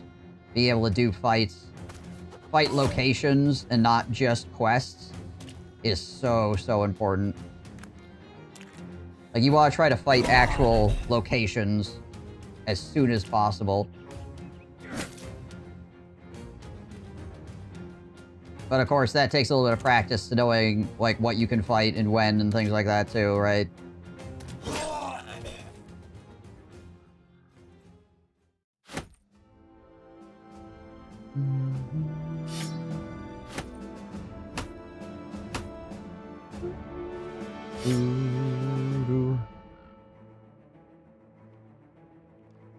Oh, I need these bonk sticks, actually. Bonk sticks acquired. Right. That's worth an okay amount of cash. These are not worth very much at all.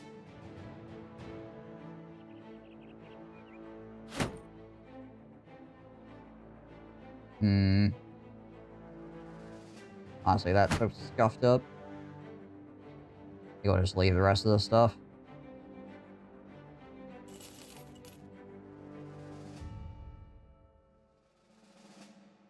Lure the unholds into the nobles or militia armies.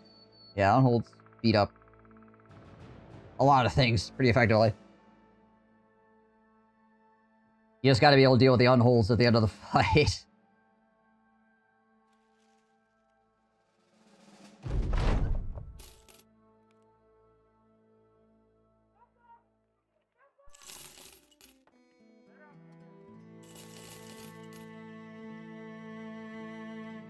Alright.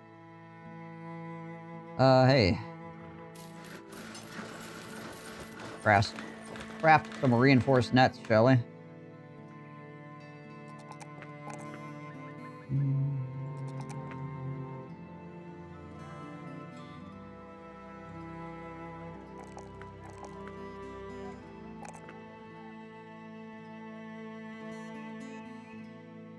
What is this?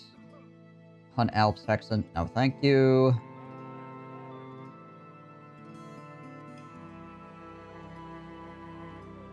Alright, you replace your net with that. Oh yeah, also net's OP. One of the best ways to get better gear in the early game is netting people down and freaking shanking them for it.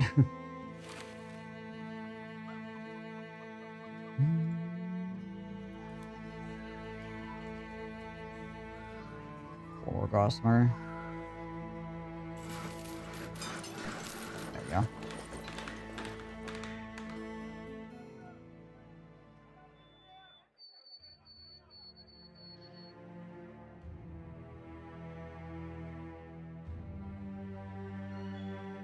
Because not only do nets cost your opponent fatigue to get out of, it reduces their stats, and it freaking destroys their initiative and sends them to, like, the end of the freaking line. So you can abuse them more before they get a turn in, essentially.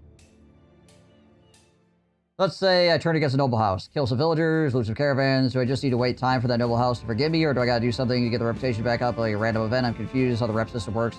Yeah, the rep system slowly goes back towards neutral. In both directions. Like, if you have a really good rep, it'll slowly go back to neutral. If you have a really bad rep, it'll slowly go back to neutral. Also, Noble House Crisis will reset it, like Jeff said, and the Southern War will reset it. The Holy War or whatever. Like, after the Holy War, just neutrals. Or after the Noble House War, it just goes neutral. Whoever you were fighting against. But it does take quite a while for things to even out again, if they hate you. But, fighting... Ooh. Royal Mace of the Stars. Fighting against, any kind of noble house is a good way to accelerate your playthrough, because they have stuff that you want, usually.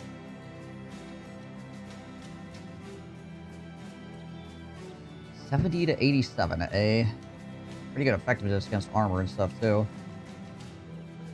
4120. 75, 70, 87. That's a lot of damage. Big.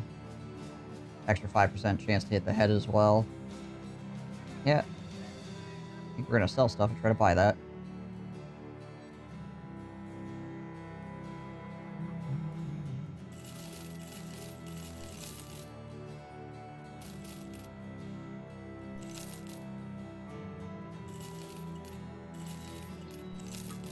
I need these bonk sticks. Unfortunately. Wait, do I have an extra fighting spear now? I might have extra fighting spear now. Oh, neat. Nice. Oh, no, wait. That belongs to Roger the Shrubber. There we go. So blind, we don't need him.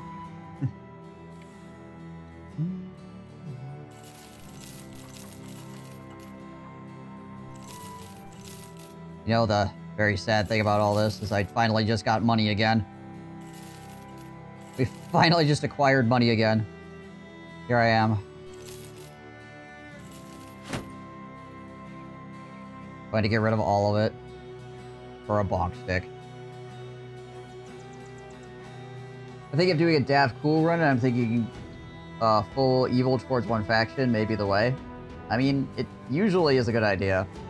Just make sure whichever house you wage war on doesn't have, like, a bunch of really good locations that you might want to hang out. Right.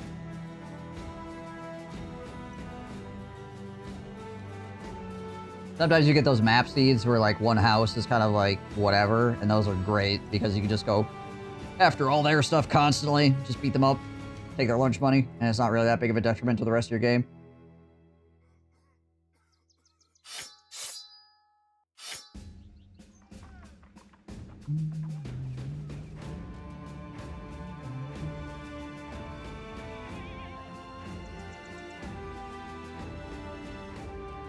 Alright, Royal Mace of the Stars, eh? Now go to Sur Echidna.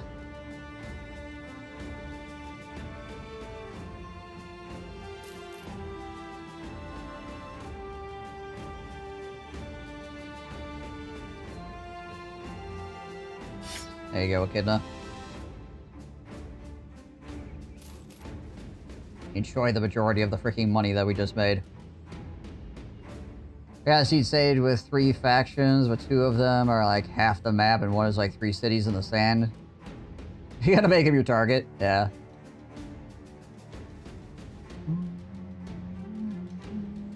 Okay, let's see, armor. What's going on here?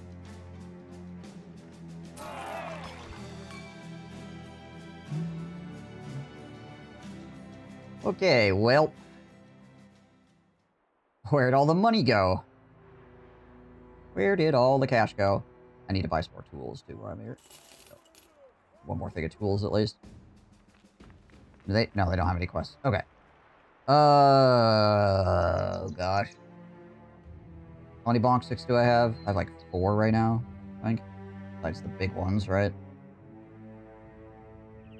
Yeah, 4. Not selling, like, a bunch of really cheap ones, are they? Hold on.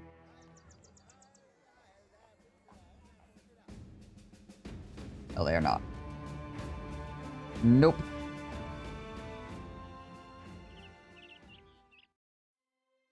Kind of worth it to kill south. They kind of have crappy gear to sell. I mean, it depends on how far south we're talking here.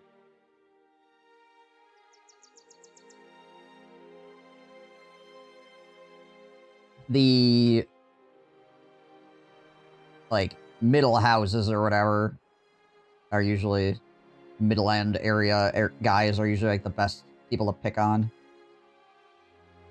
Because they have, like, footmen and swords and decent hats and armors and stuff like that. Decent, pole weapons as well. Just trying to figure out when I want to go after this freaking witch hut. I think maybe I want to get some more bonk sticks. Before I do that. The freaking witch hut is just so spooky.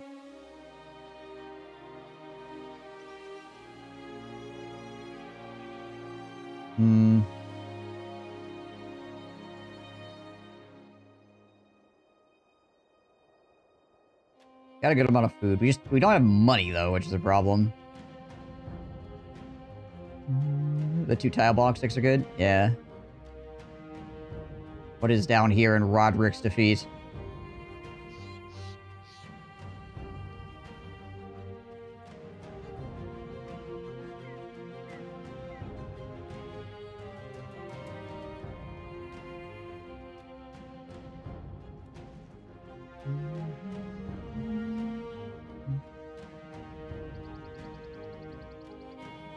Plethora of ancient legionaries, some ancient honor guards, and ancient priests.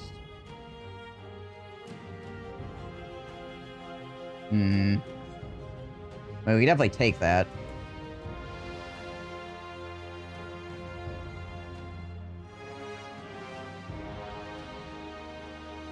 Just is it gonna be worth it for me? The question.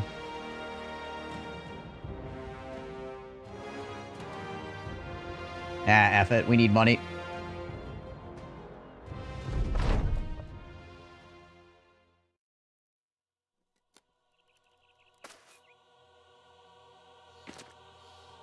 Oh, I should have swapped more throwing axes onto him. Whoopsie. Whoopsie doodle. This is a bit annoying.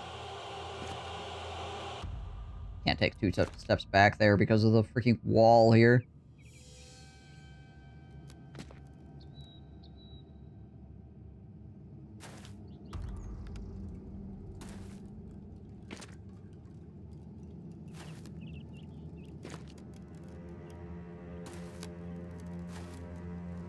For DPS, this 2-tile hammer does more damage than the mace, right?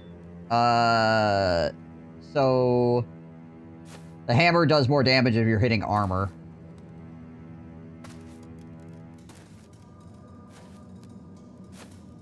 But the mace is kind of just better against both.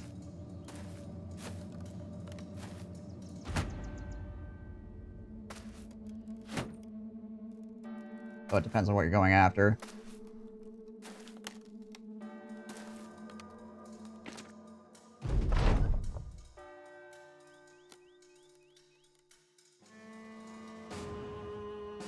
Aha!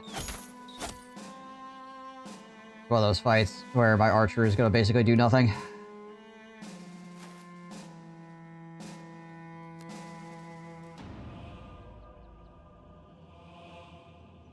I'm not in range of my throwing axes yet either. So usually you want to try to get 2 tiles back on these guys because they can't step forward and freaking shields up like this. And wouldn't walk into you with their shields up. It was a little bit annoying that this piece of terrain is right here to stop me from stepping back to.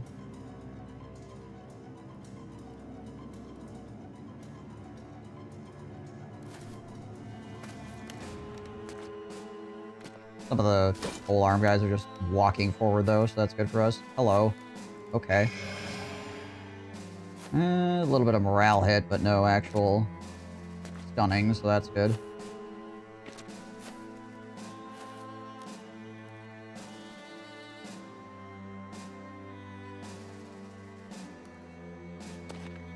Jump in here. Rally people as well.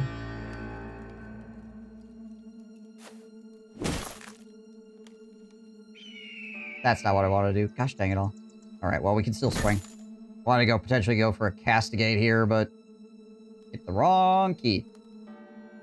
Let's send you up here. You just hold your shield up against those guys.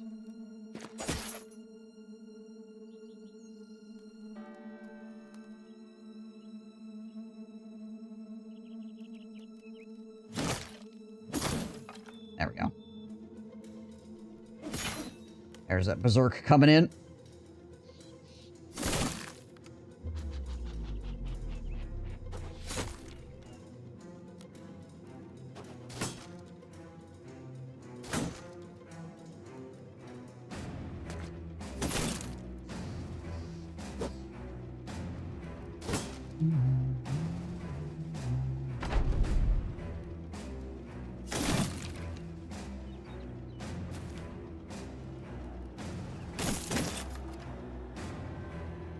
Wait with him and see if we need to do any rallying. My archers switch to throwing axes because they're much better against these undead. Yeah, the mace is probably the strongest single weapon in the game. The one tile mace, that is. Between the damage, like the flat damage, the armor piercing, and the freaking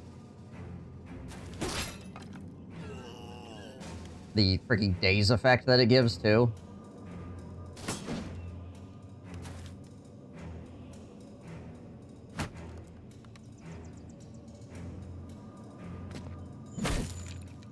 So freaking strong. Ow.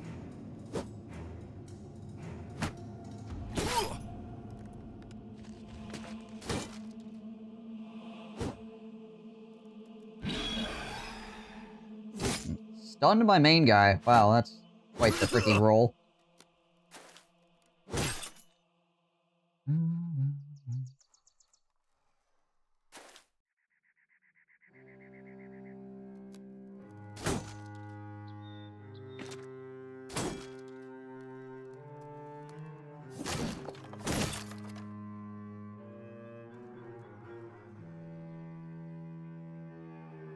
We don't need to rally anybody, so I guess I can step up and just do a little bit of extra damage here.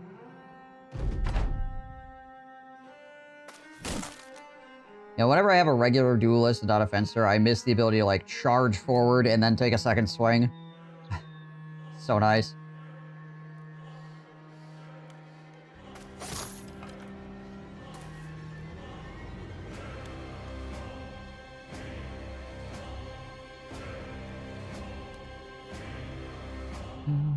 Yeah, daze on bases is better than the stagger.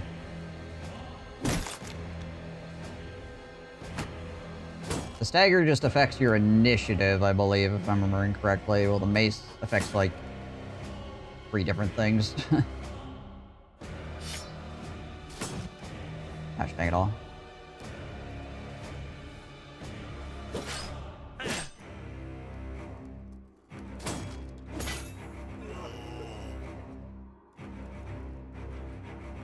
Oh, there's a freaking guy right here. Hello. Like, why cannot I throw these axes? Ah, yes. Because there appears to be a man here. Ow.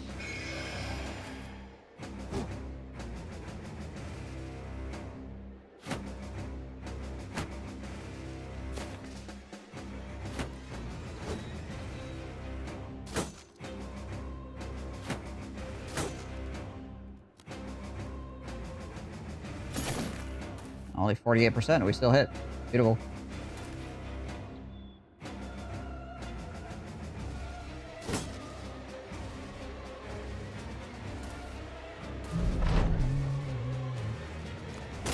Hello, sir.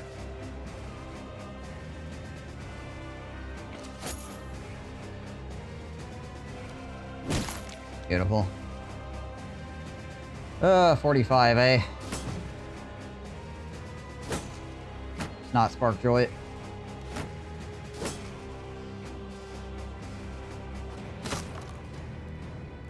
That being said, weirdly, the range chance to hit sometimes be better due to the fact that they have less range defense in general.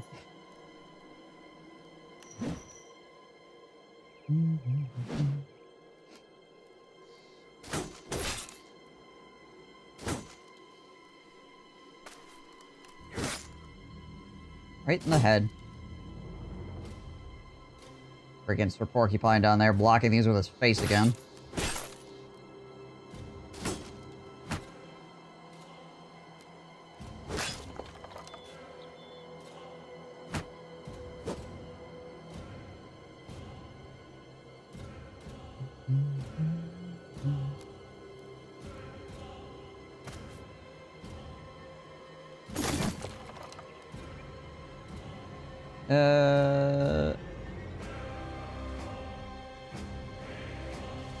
Yeah, this is actually the better route.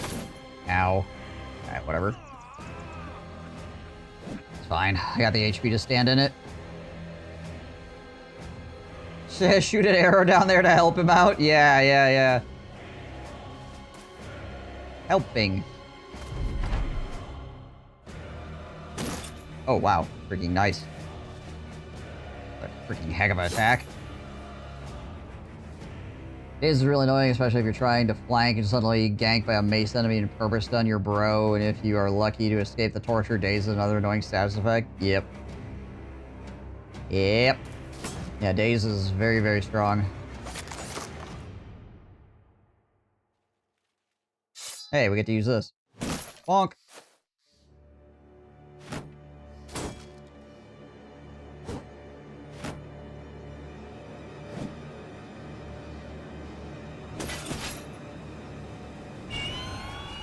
Wow, he keeps doing that.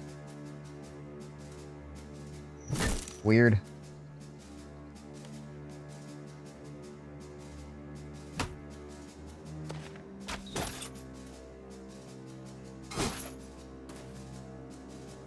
I usually like to use Miasma a lot. This guy apparently doesn't care. Just wants to freaking spook us.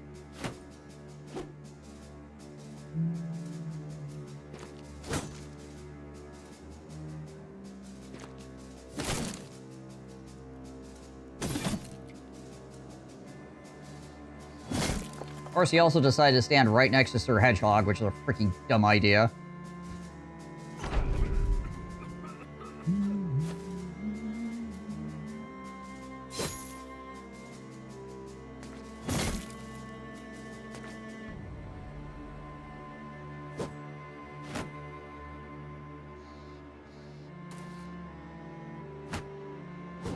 Dumb ways to die.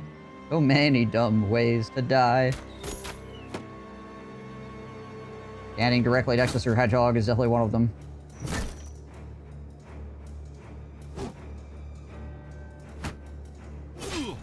Ow.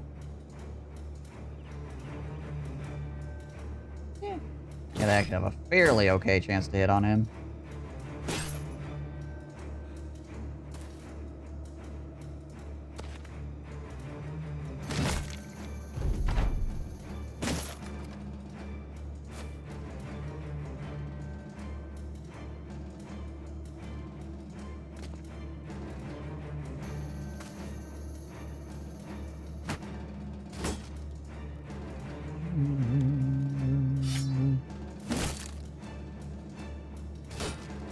Yeah. Not too bad of a fight overall. Like, there's always potential when you're dealing with Honor Guard and freaking Legionaries. The things can get pretty stupid, but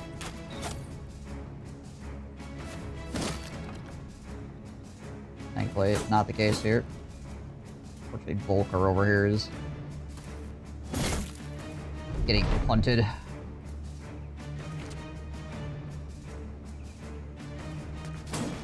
Aww. Get him, Echidna.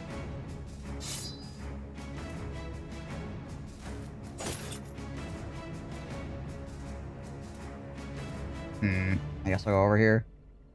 Trying not to stand in the miasma. My own creation. Oh man, he actually gets a swing in. Ow. And he hits me.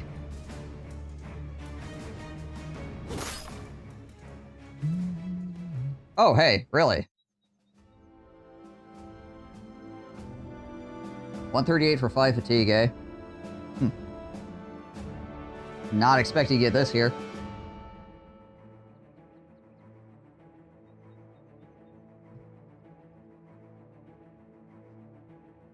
was a good die roll.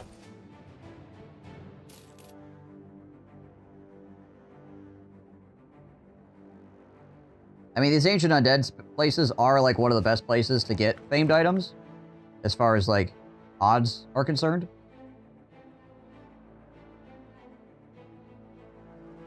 But still, it's really close to civilization, so I'm kind of surprised.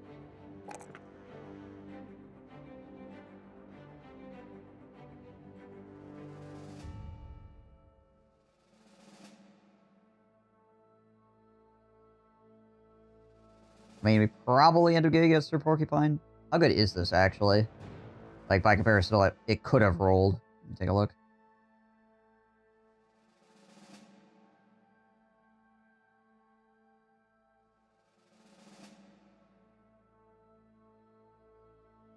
I mean, it's still okay. It's only slightly worse than the helmet he's currently wearing. Like, okay, 137 to 156.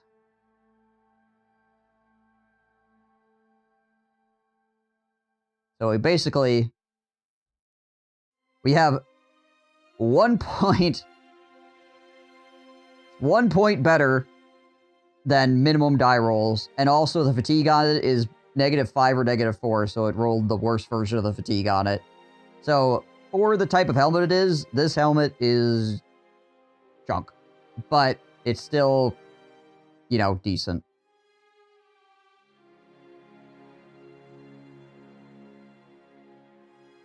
Because it's still a famed item.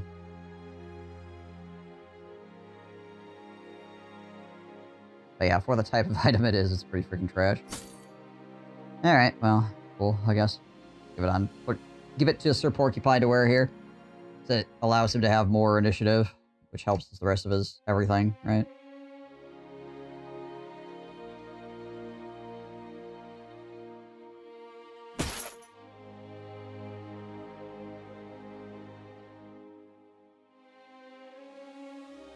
Yeah.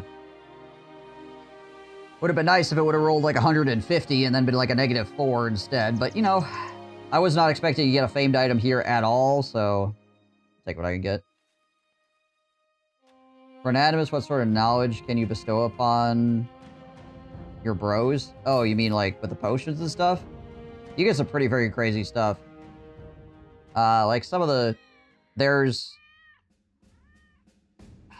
potions that like regenerate armor. There's potions that allow you to swing orc weapons without being fatigued. There's potions that allow you to shoot at night without taking a penalty. Of course, you can only put one potion on one bro, right? So, like, you can't have, like, an entire line of people that just see at night, you know, that sort of thing, right?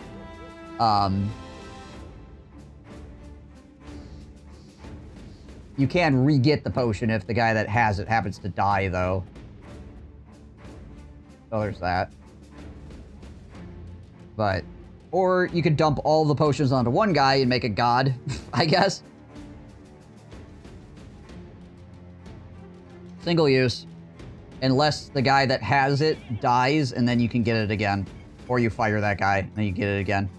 But yeah, otherwise it's single use. And if you use too many potions at once, your guy will get ridiculously sick. I think if I remember correctly, if you put all the potions on one guy at one time, it's like 250 some days of being sick or something like that. But yeah, you could use the tree to heal him if you want to pile all of your stuff onto one dude. For whatever reason.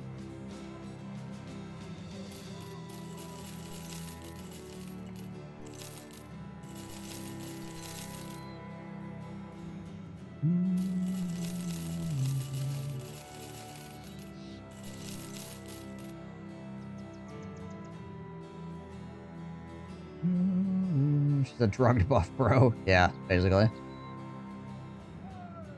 And animists are cool. The never being confident in combat thing is kind of annoying, but, like, they're an interesting way to play the game.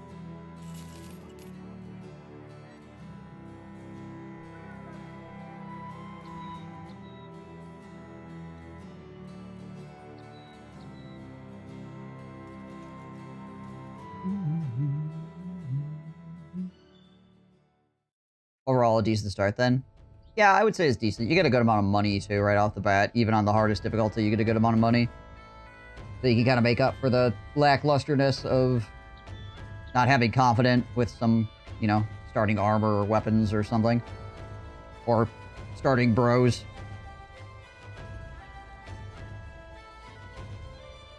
We still need money. Yeah, anonymous are interesting. Yeah, they have low HP, usually, but otherwise their stats are fairly solid.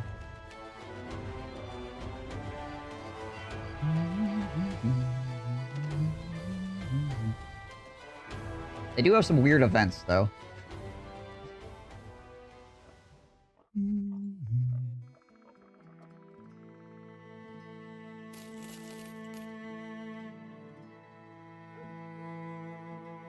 Nothing here.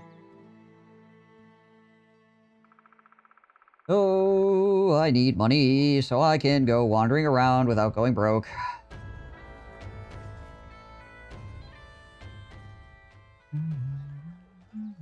Oh, what is this? Hunt down what terrorizes. Alright, it's probably more spiders. Yeah, it's Webnex. Also 13 brigands walking around.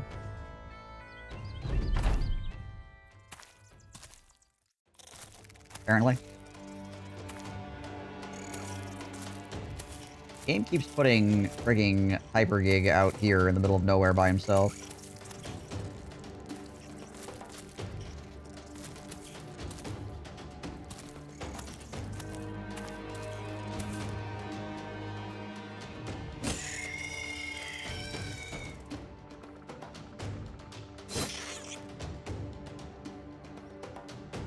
Nope. Oh, good time.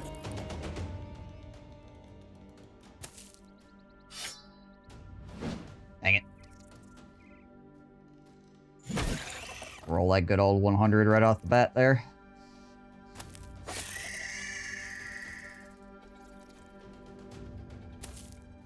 Try to move out here, create some space.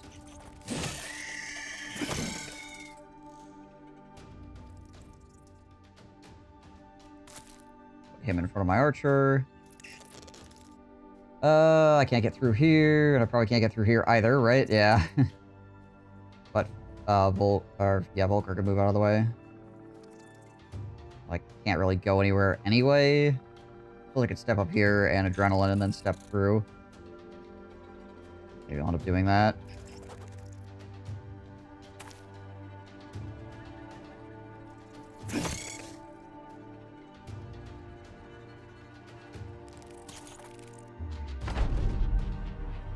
Move through here. There we go. Try to get out of this freaking tiny little gap over here. Hey everyone, how's it going?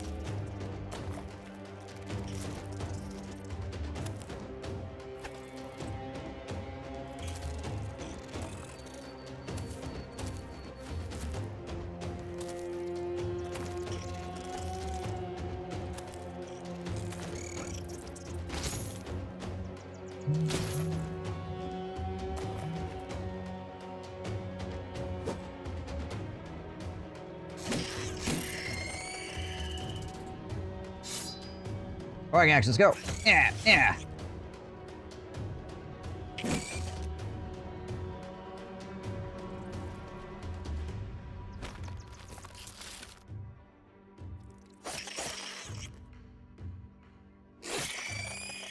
That guy done? Yeah, his turn is done. We'll just wait then. Hmm.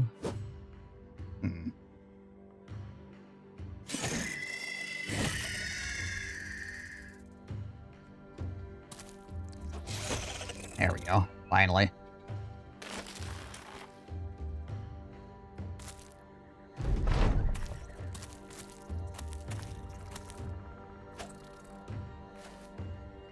Underdog is overpowered. Oh, can they not web him? I don't think they can web him, actually. Because of his necklace.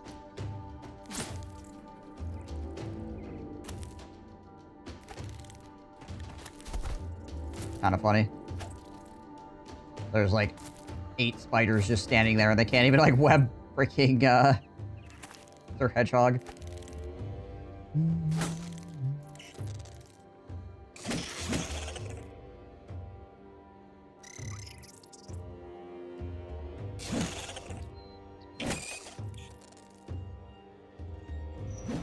Spider with a dislocated shoulder.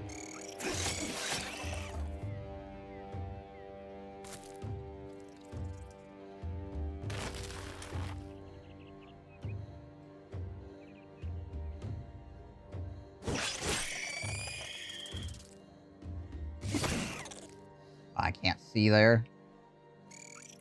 Unfortunate. There we go.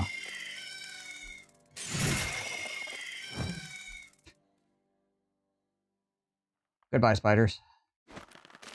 Oh, that ain't great. Little bit annoying.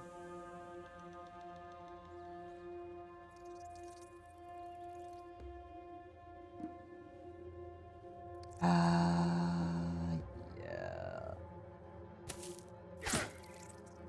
Okie doke. Oh, I guess we're staying here then. Step out of this gap a little bit so we can actually help out more.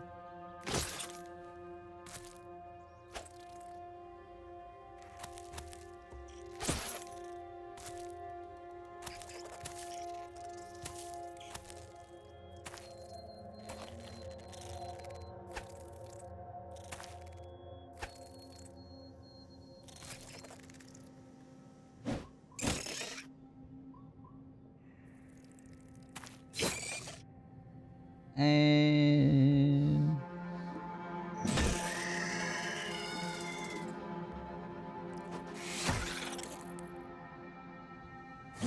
could take this high ground, that'd be nice.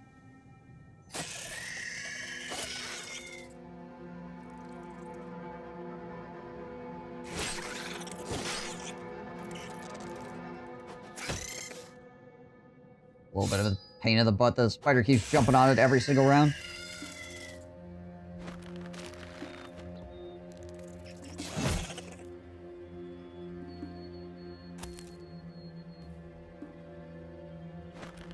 There we go.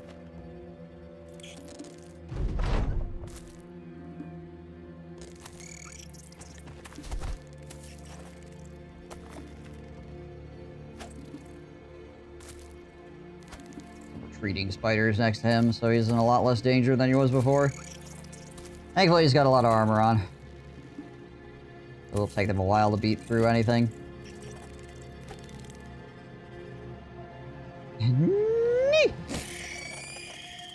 Welcome back, GJ. How was your TV?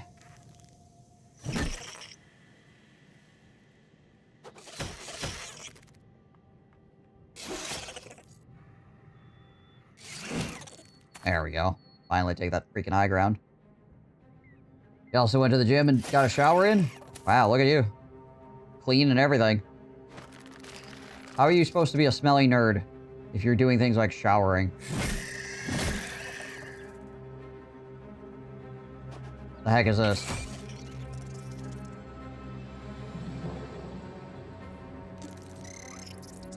Real gym tomorrow is too knackered to go now? That's totally understandable.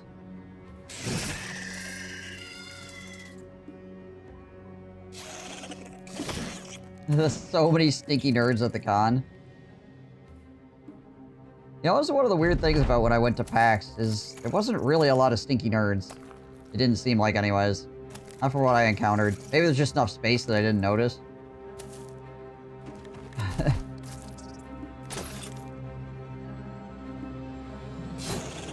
I don't know.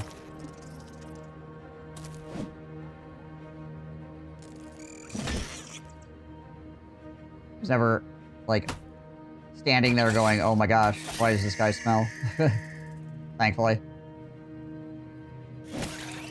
Not that I remember anyways.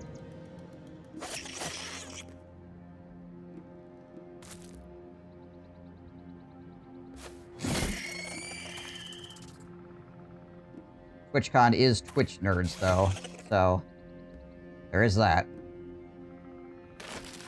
Maybe because you're one of them. Just nose blind.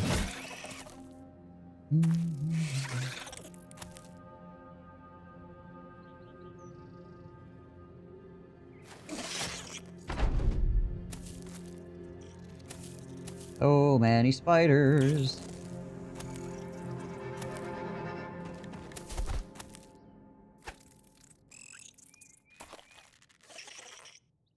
It's only a small group usually. Yeah. Still amazing that in the year of our Lord 2025, people have not figured out how to use deodorant. It's a pretty simple concept, I feel. And it's not even difficult to do. It's not like it requires a great deal of, like, dexterity or money to accomplish putting on deodorant.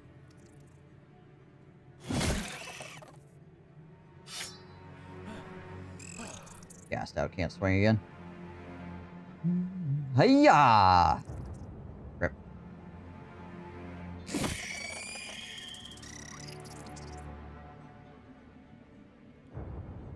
Oh, reminds me, Philips One Blade was a sponsor, their line.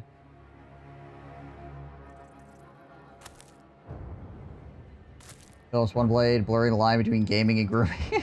Nice.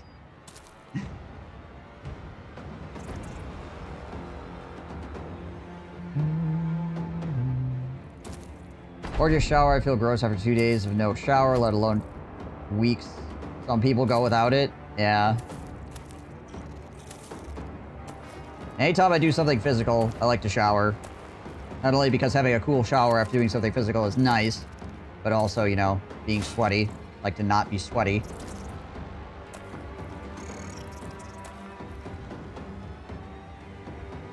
At the very least, you should be showering like once every 2 days. Unless you have, like, circumstances that make it so you can't, right? Like you're living in the freaking wilderness or something.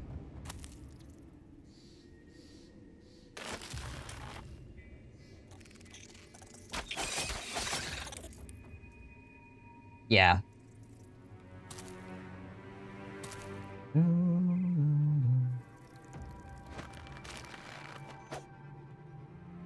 At least hit the hot spots, you know? Something. Baby wipes. Anything, man.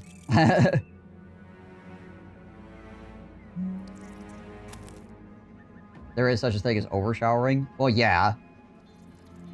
I feel like most people are not in danger of overshowering, though.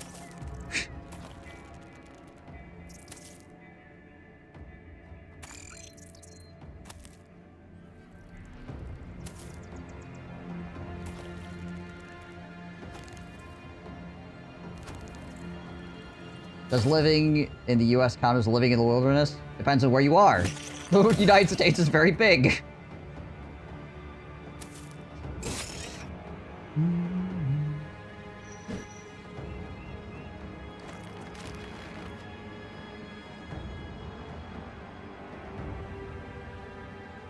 I think the spiders are running.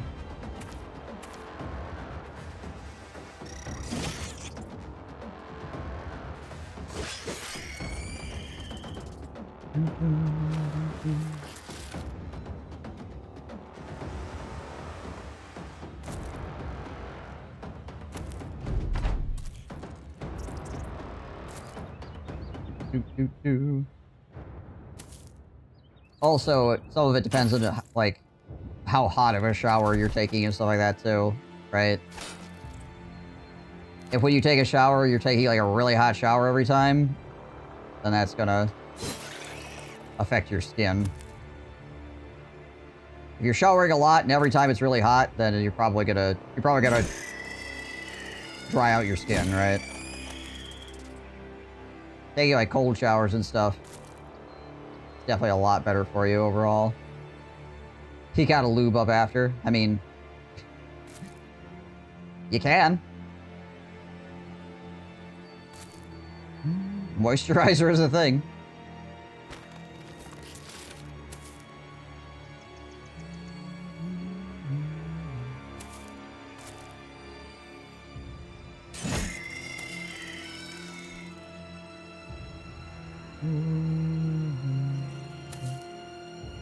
Alright, it's over.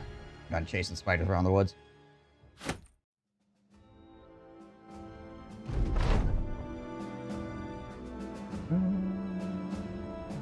We just murder these guys too since we're out here.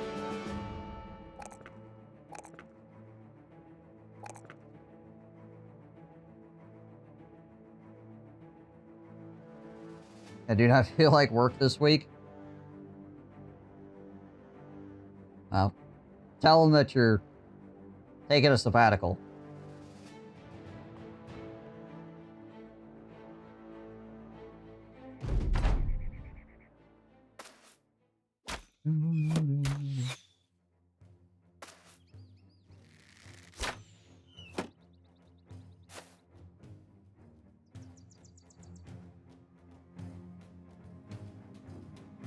Depends on the type, I guess.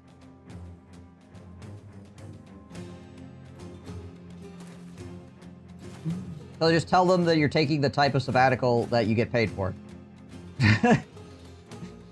Easy.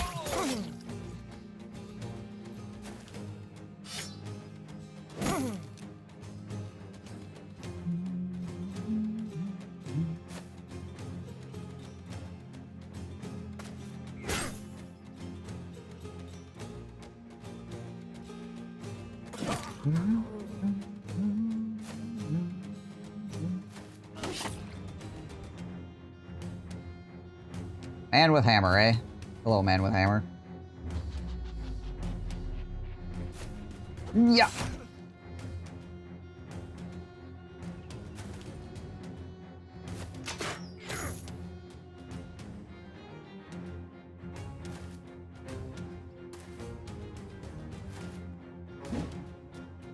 Mobile app is struggling.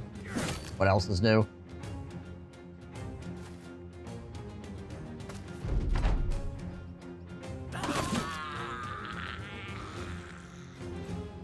Mobile app struggling? That would never happen.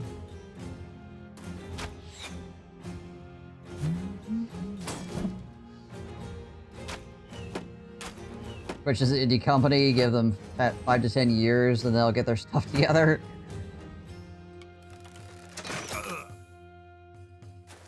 I mean, they were, when they were Justin TV. I feel like they can no longer claim that.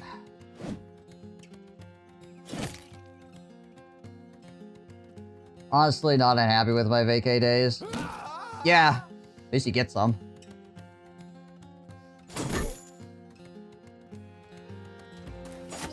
Your company seems to be pretty understanding, thankfully.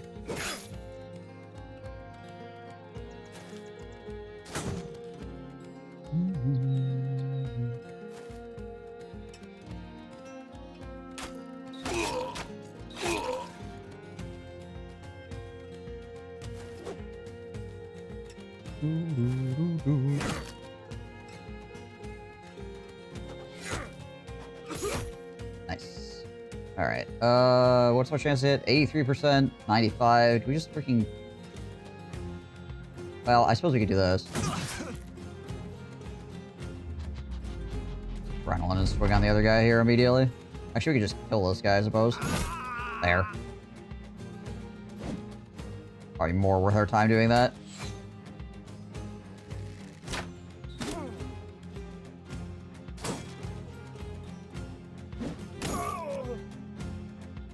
Just one hit from freaking Sir Porcupine. Like, that was through this guy's armor, right? That was one hit. Hand broken, 1/3 life, armor basically gone. I mean, not saying that Brigand armor is, like, crazy good or anything like that, but... Easy, crazy. A lot of freaking damage.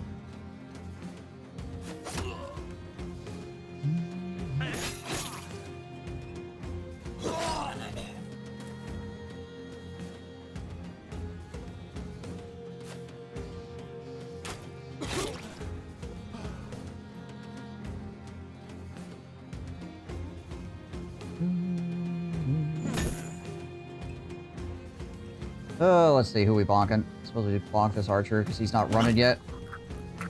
No, he ain't running ever.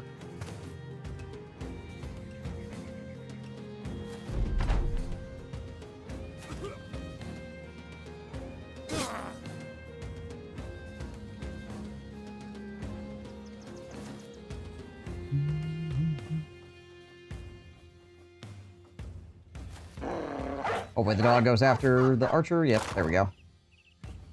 There's a not zero chance that that dog would have decided that he doesn't care about the archer. He just wants to go back after the leader here. Freaking dogs in this game. Very, very good, but also very, very silly sometimes.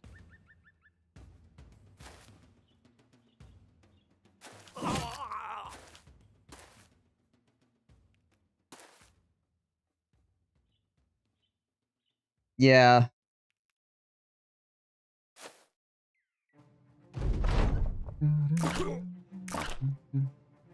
Like, go after this guy. The dog's like, nope. Not doing that.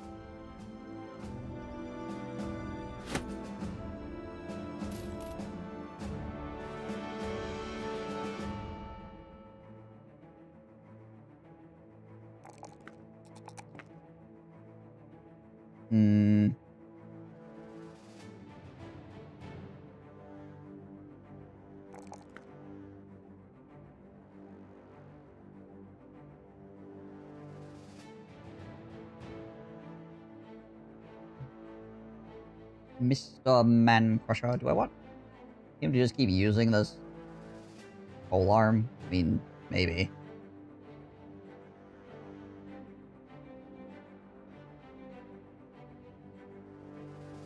Pretty good pole arm. It's got like AoE attacks on it and stuff too. Actually, a good amount of armor piercing on it. 41% ignores armor and 119% effective versus.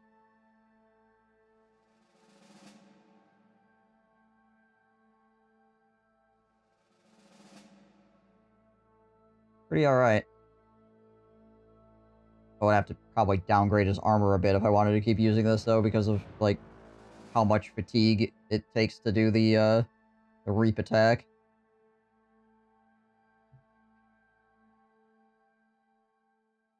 Obviously, Polar Mastery would help, too.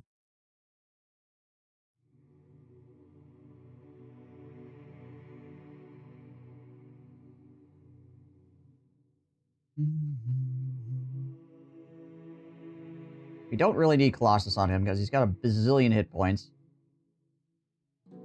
Yeah, I think we'll do this. Get Polar Mastery. Then he can just use that.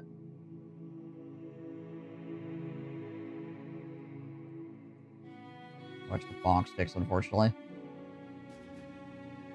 Alright, well. Killed some spiders and killed some bandits, just because they happen to be there. Hey, Doodle. What's up? Just starting him out of hit points.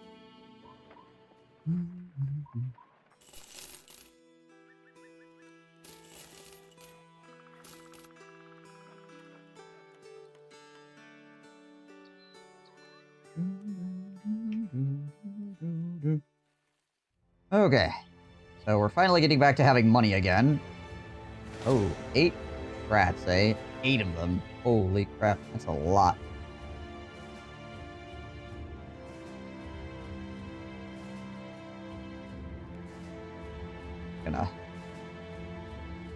Gonna keep walking. Do I have any nets left that I need to transform into better nets? Don't think so. Yeah. We're good. Give that to Tom.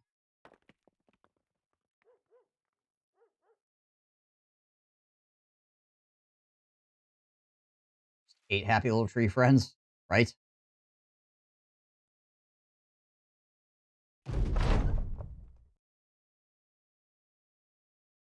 Oh, yeah, the Alp. Nah, we're good. I don't need to go look at the Alp in the hole. It's fine. Pick us up with this guy.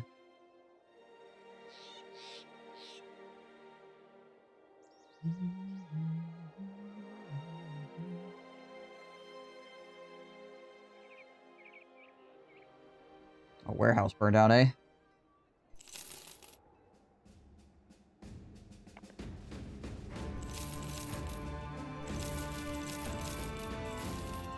Keep 4 just in case.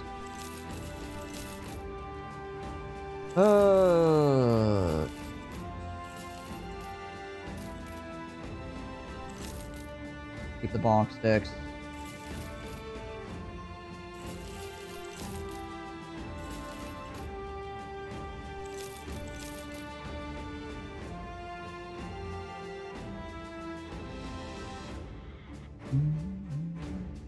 Nice to have more resolve potions.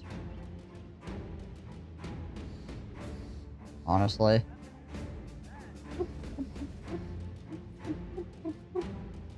You have 2 right now.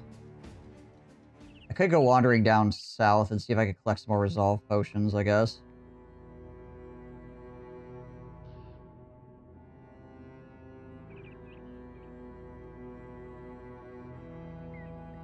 And then go do Witch Hut.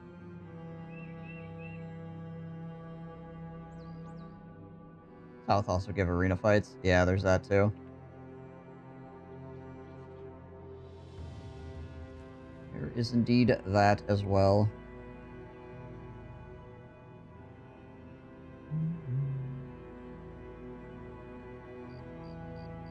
I mean, the armored weird gangers might also have bonk sticks. They're more likely to have axes, though. I mean, the way a friggin' armored weird gangers spawn most of the time. What is this?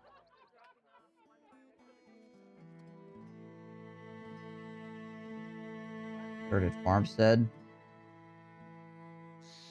There's another one out here, apparently.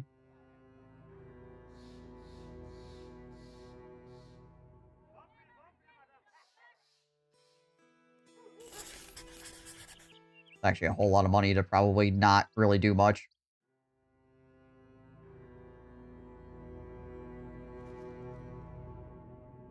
A few brigand leaders. Yeah, whatever. Whatever.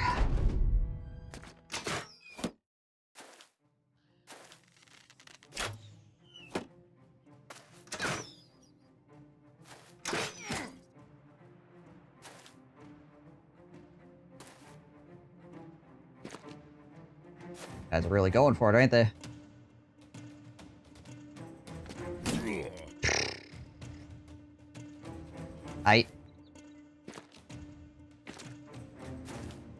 Just about one-shot that guy.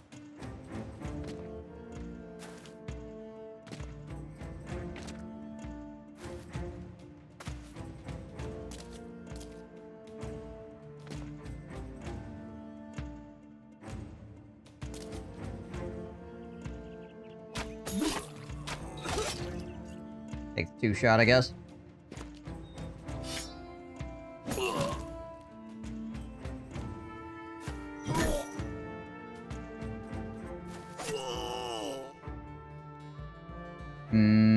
Yeah, we'll go here.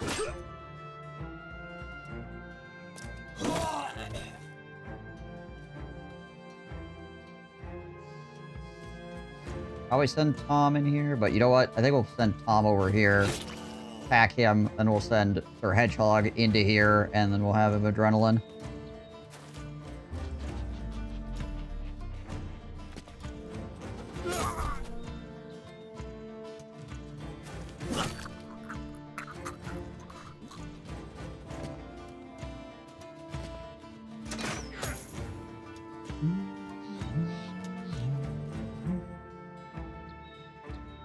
These ones are regular throwing axes. My archer has some famed throwing axes. They're just the heavy throwing axes or whatever. On the enemy? Oh, those are normal, yeah.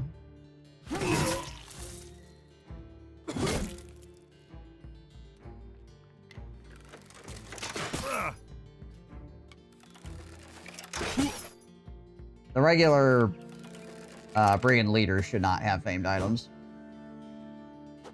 Oh, yeah, that's just an axe. If they're a brigand champion, then they'll have famed items. But it was hidden weird. Yeah, sometimes it's the weapons and stuff will get behind somebody's head. Hard to see.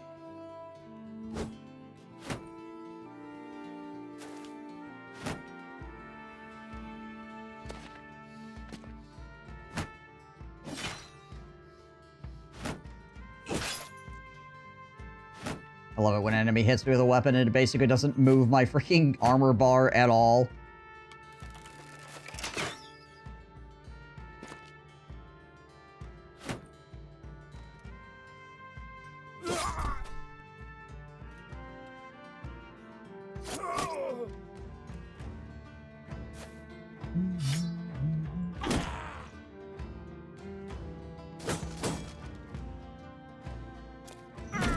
There we go.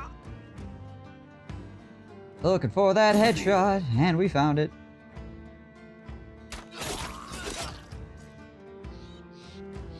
Disadvantage to coming wide around the flank is that my archer gets to shoot you.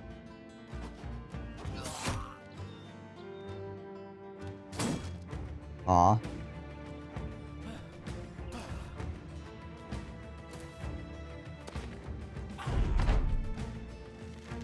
Guy just running away, bleeding everywhere. Help, help.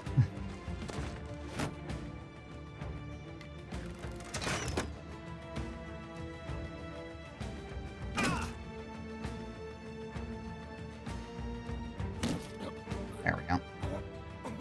These guys have broken hands, so we'll just kill the other guy.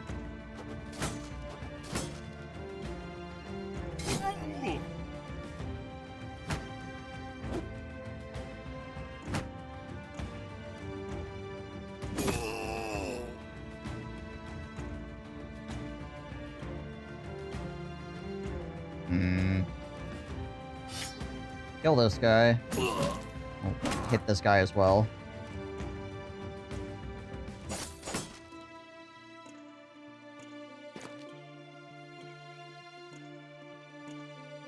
Actually, it doesn't matter if I stand the miasma, because I'll just heal it off anyways.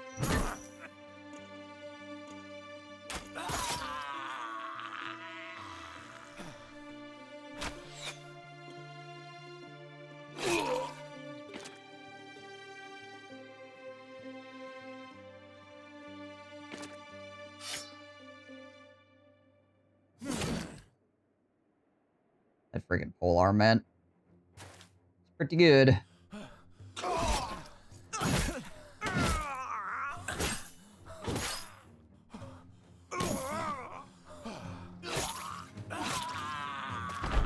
That guy still comes forward. Wow. After seeing all that, he's like, into combat. Here we go.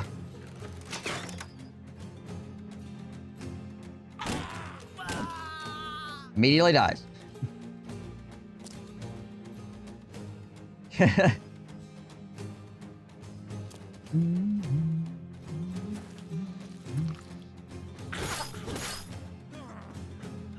how's it going, Como?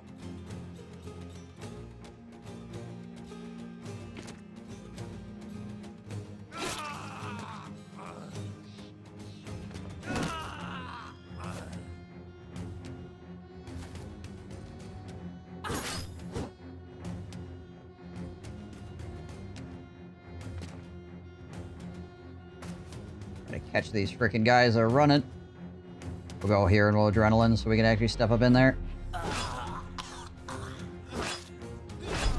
Ride together, die together. Yeah, right.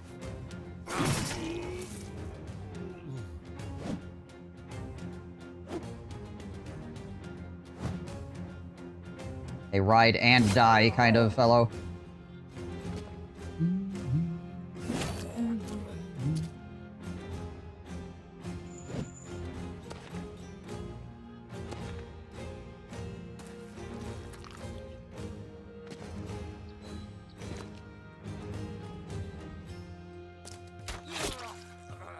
really need to use that ammo there, but you know what? Itchy trigger finger and all that.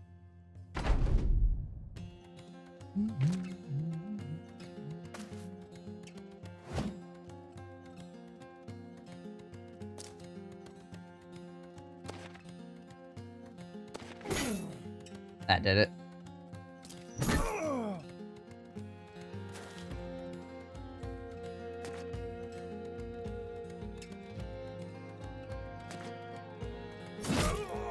Nine lives.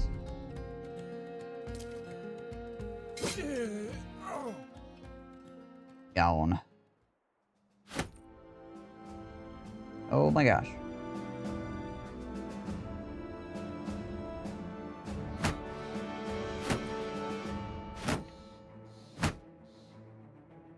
This is all shields and stuff. Yeah, we'll just leave that. I mean, to be fair, the shields are worth more than the freaking tiny knives, so... Fine. Fine, you talked me into it. I'll take that stuff, too.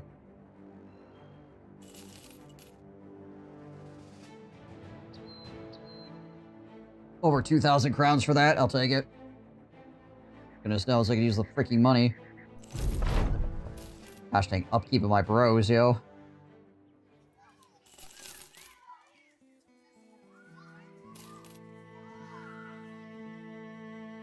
What is this? Punch rats, lindworms. No. No, thank you. Very kind of you. Over 600 yet? Oh, we're at like almost 700 crowns per day right now.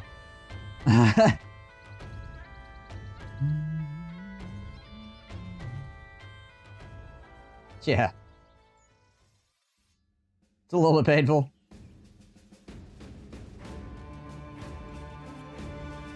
Patrol quests aren't bad if you have a place to clear.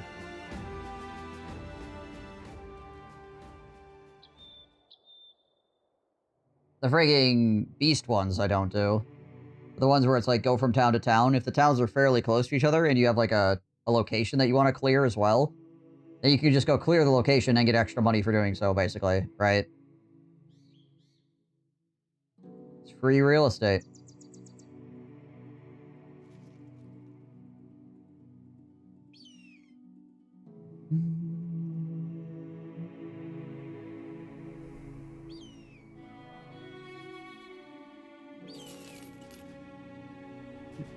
What do we got for stuff with the alchemist? Oh, we only got one. Sad. Okay, the price is here. 17? Okay, cool, at least I can sell stuff. I feel like the beast ones are purely to spawn shrats, lindworms in case you're looking for them. Maybe. I don't know.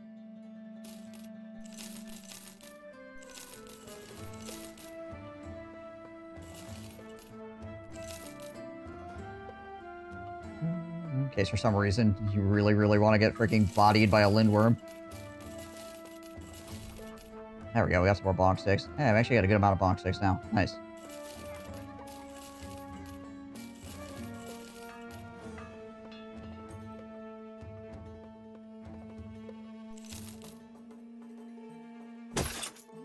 Keep these. In case we trade them out. Probably just put a freaking wolf thing on this. Then again, maybe I could get a hyena pelt for it as well at some point. Nobody's wearing it right now, but somebody could in the future.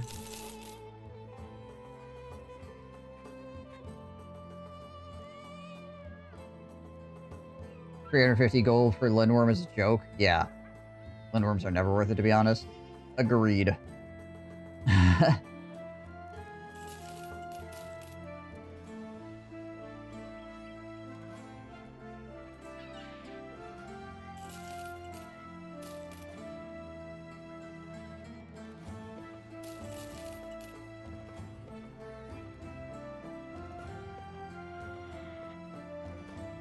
At least 2k per lindworm, right? Rydorf. Haslam Shab. Is that where we're going? Oh yeah, it is. I mean, it'll be longer to take the caravan over there, obviously, but... How much money do they give me for that? 2K.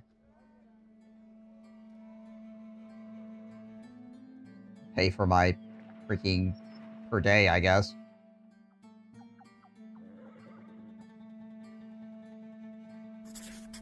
Fine.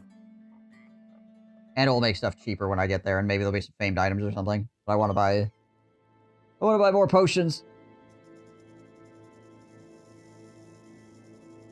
Even having an Indumbro is not safe against Linoworms since they have their own 2-tile attack. Yeah.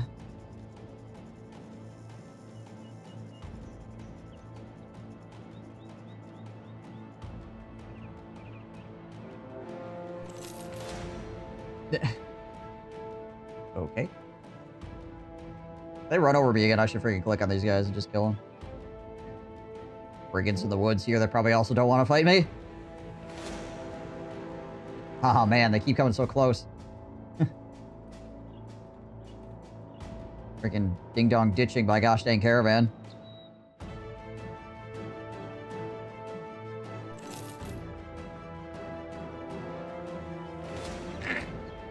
Wow. Get owned.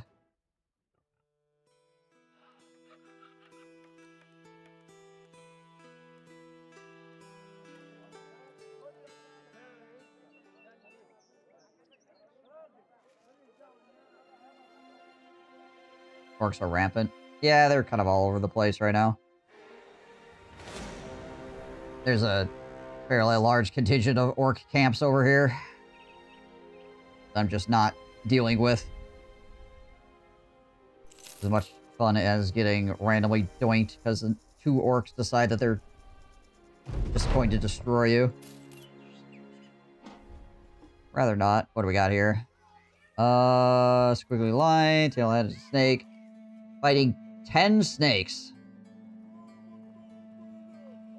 With 3 guys.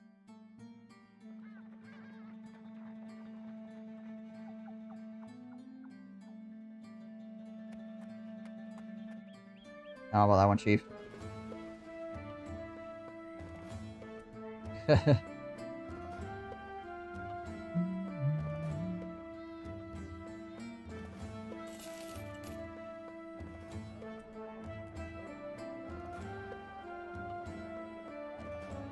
mean, like, I feel like we could do it. It's kind of risky.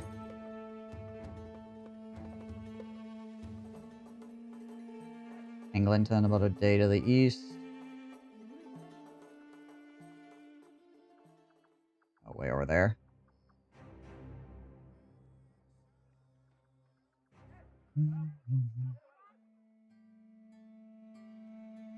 Oh, hey. Trusty Stomper. 75 to 95. 66 ignores armor. 125 effective.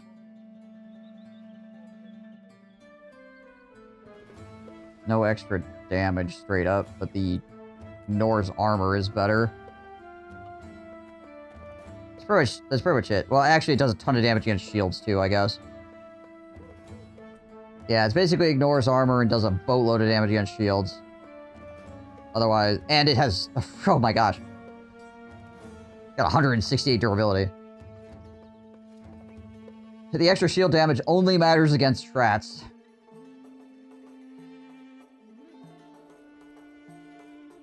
That's like it. Sir Rupert's Strangler.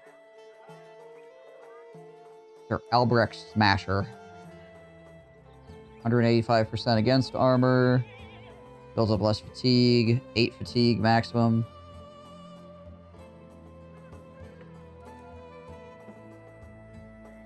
It's basically just the fatigue. It's just a lighter pole hammer, that's it. No damage roll, yeah. I got the 10k to spend on it anyway.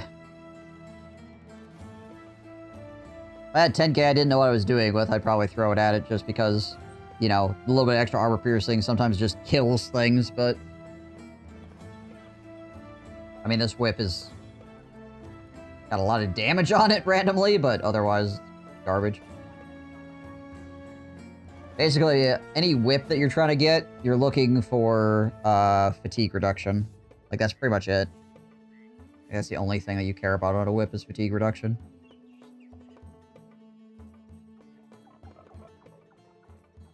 Just sell all your axes. They're totally not waiting for it. Just hiding in the bushes, rubbing their hands together.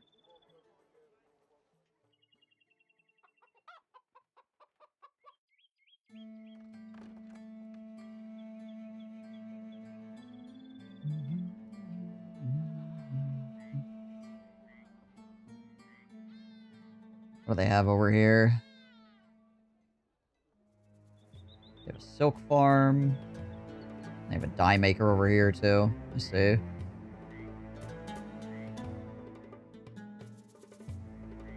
That's another ruined silk farm.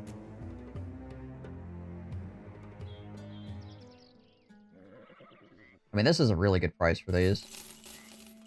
I'm gonna pick those up. Not a bad price for these either. We just can't sell them in the next town we're going to. Alrighty, well.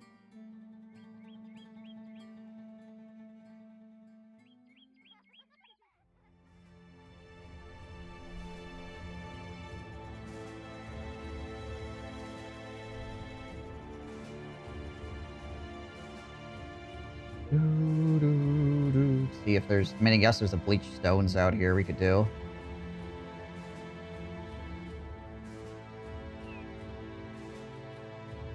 Like, this location is totally freaking doable.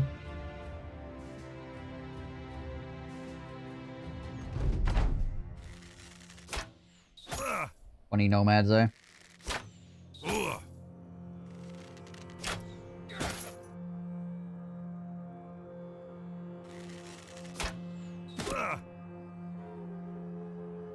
Alright, before I get going on this in earnest, though, I really need to take a bio break. I've been going for almost 3.5 hours, and I haven't taken a break yet. I need to do that. I will be right back, chat. Strike, slaughter, sermon.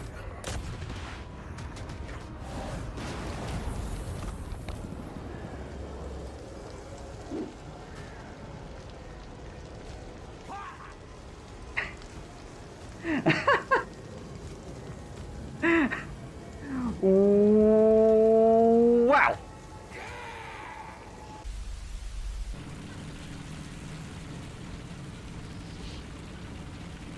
Alright, what the Mary Poppins f***ing... Reinforcements have arrived. Mission failed. Well, that was the freaking quickest failure ever. What the crap?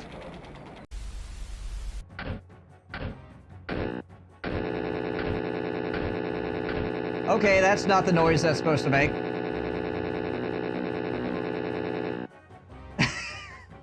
I think we've discovered a glitch.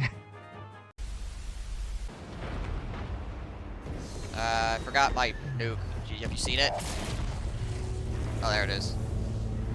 Found it. It was there. Dragons. What about them?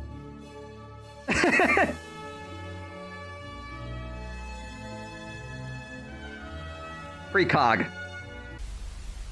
Hunger. Endless hunger. Please step to the center of the room. Oh dear. This is so foolish. I'm about to get my freaking asshole blasted by this freaking temple. I could feel it. Oh gosh. Yep, there it is. He can still be stopped. He must be stopped. Then, Ursun's power is yours. And Dennis from Human Resources will rise. With the assistance of Phil from Accounting. I just want to get the sack. No, it's empty sack. So I know all about huffing paint. The fact that my penis is growing is making me angry! Or something like that. You're like, I managed to get it off. Well, I had like 3 people trying to shoot me. This is a huge issue I have in life. Not penetrating guys. That's a big, meaty sack. You have to ride the shaft, as they say. Yeah! That's what we do around here. We smash guys.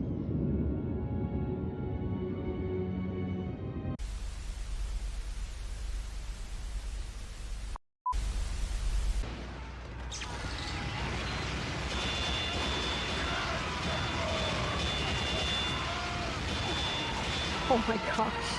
Alright, I gotta back up before I get sniped. He's even further back, right? Dead. Dead. Another one. Someone over here. Close. Sir. Also dead. Dead.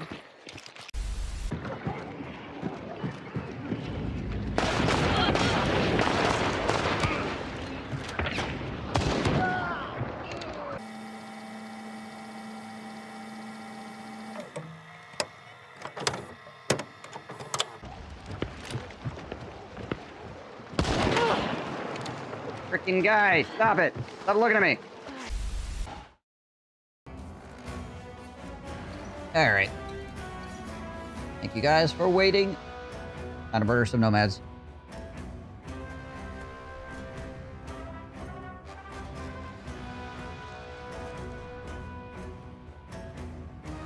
A lot of archers here.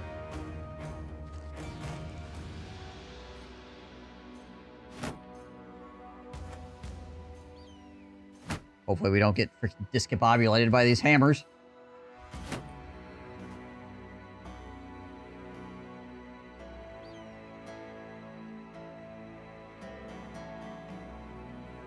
Yeah, that guy doesn't have a shield up. Get the 50-50 on him.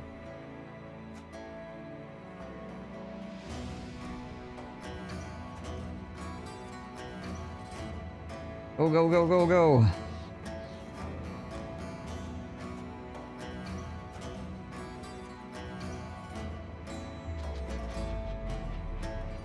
Their advantage to having Pathfinder, I can just run at people. Sand, don't care, coming through. 50% of their force is archers as well, so... if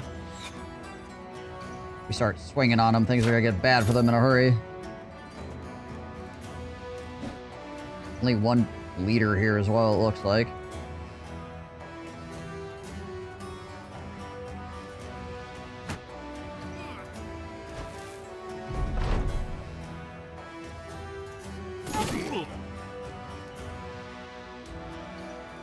Yeah, we might as well just freaking hit it again. Hope we don't get stunned.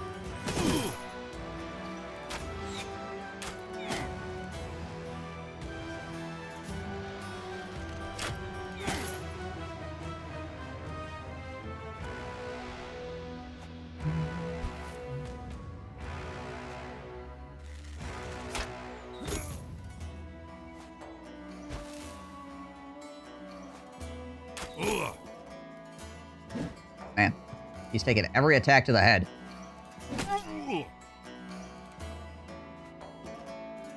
Friggin' headshot Andy over here.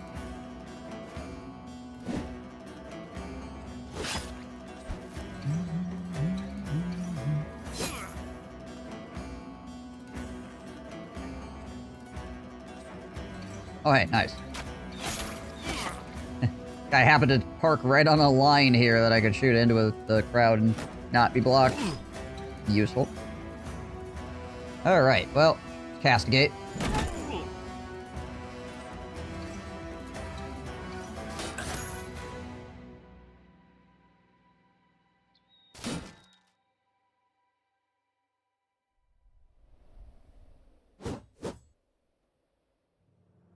Whew. There we go. Guy is 100% gonna bleed to death.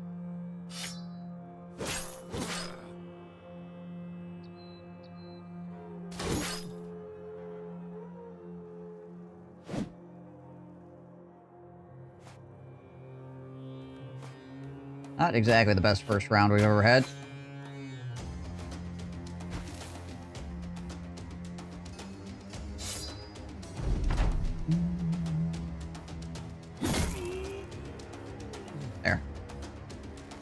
So we start out the round by hurting their morale a bit.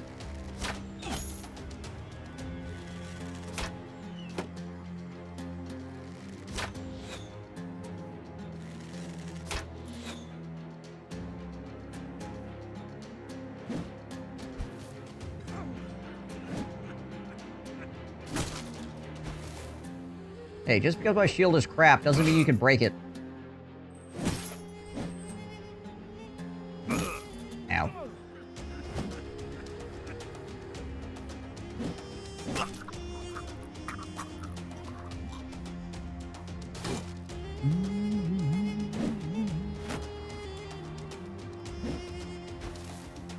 Good. Swings his hammer at me. Dies.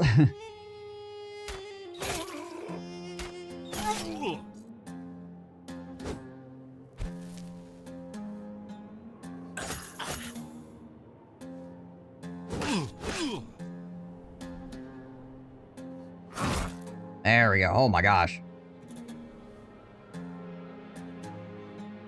Removed all of that man's armor and almost killed him in one shot. Oh, now he's dead.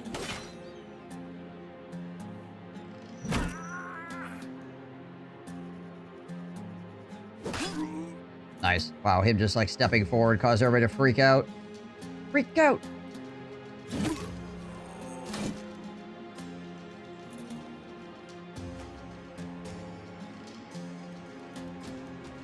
Just dive on the archers.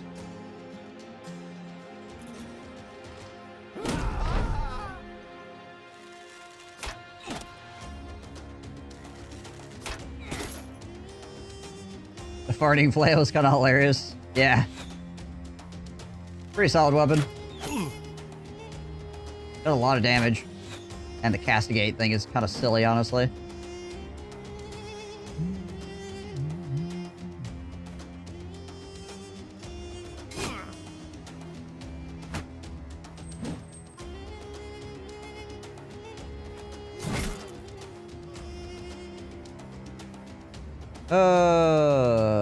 Is there anybody really shooting here? Yeah, we'll just fire some arrows into the crowd. See what happens.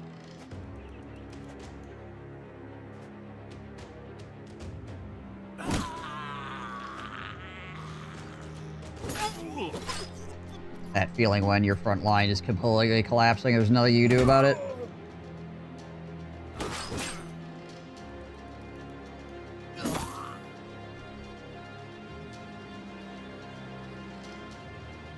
People are adjacent to all those guys. Really just this guy out here.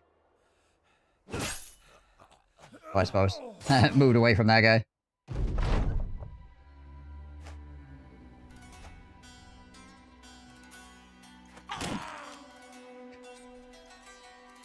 Showing your broken arm?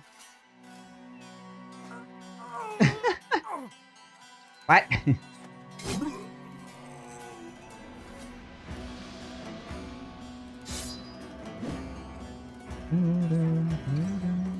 Just running at me and just collapses in the sand.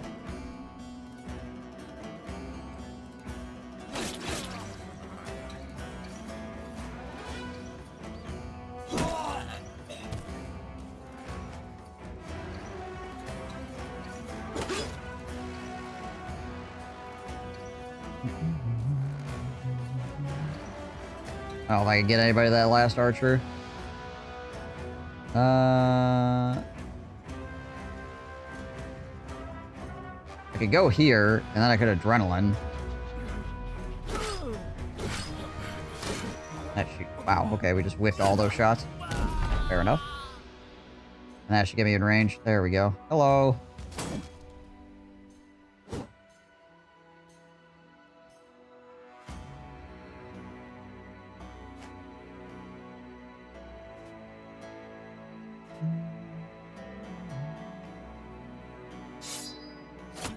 Why did you come over here?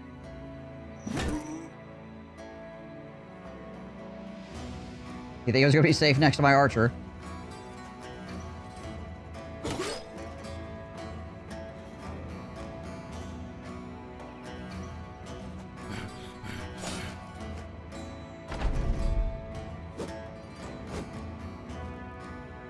He's really booking it, though. Give him that.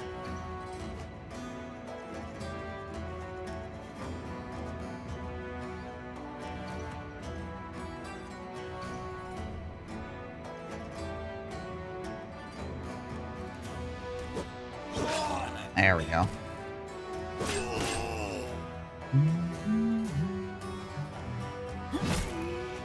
He shouldn't live through Sir Hedgehog attacking him.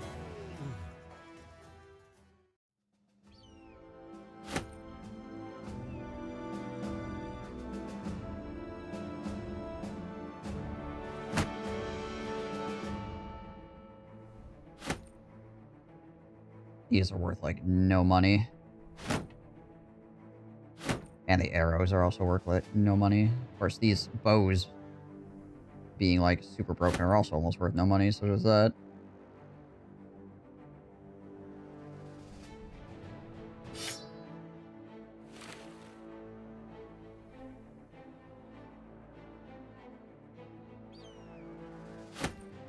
Sure. Sure.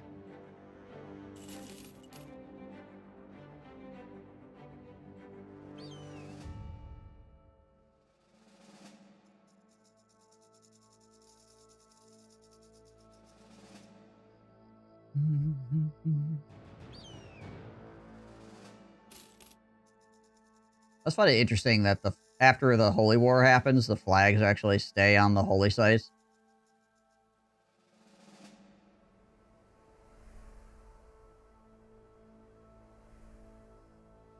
I mean, it doesn't affect anything, it's just interesting.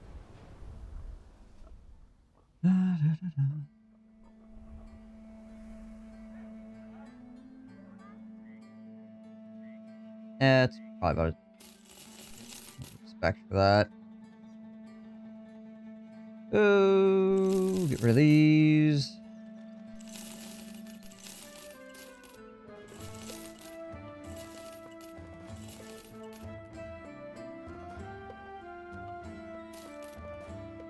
How many boxes do I have? 1, 2, 3, 4, 5, 6, 7, 8 now? Okay.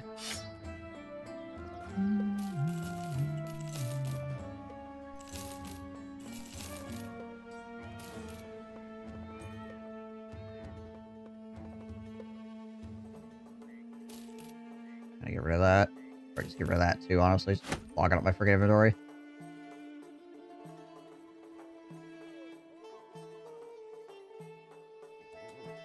We clear all these bonk sticks after we're done with the witch hut, obviously. Alright, Alchemist, what do you got for me? You also don't have any red potions. That's sad. I came all the way down here and I got like 2 of them.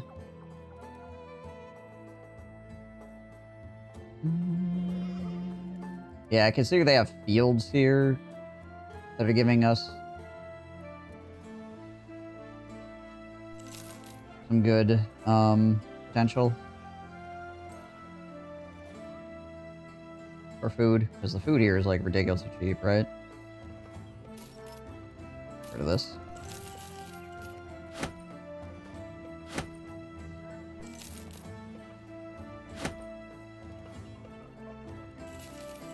Buy some more rice. Fried lamb going on.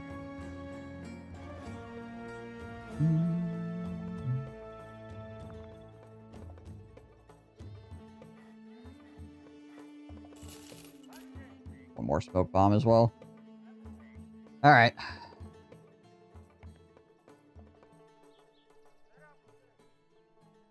Hunt down what terrorizes. Honenberg, 2 days to the northeast. Like right up here, isn't it? Yeah. You know what? That wouldn't be terrible. $1,000 to go north, which is what I want to do anyways.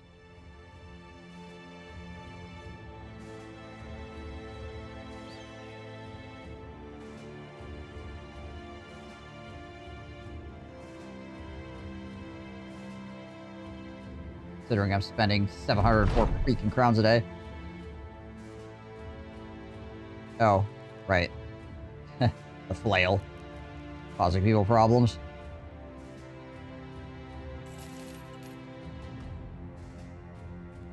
Oh, why? God dang it, I was hoping to be able to stop at Bradfesty on the way by. Oh well.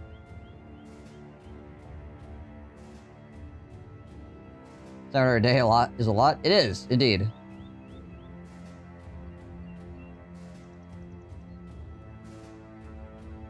It is one of the challenges to this challenge campaign that I'm doing.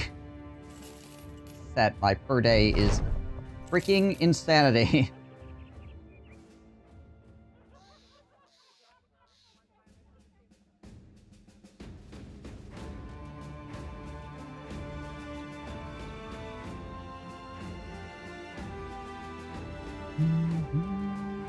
Ooh, Mortal Thrasher, eh? 10% chance to hit head, 45% damage ignores armor, 100% effective versus armor.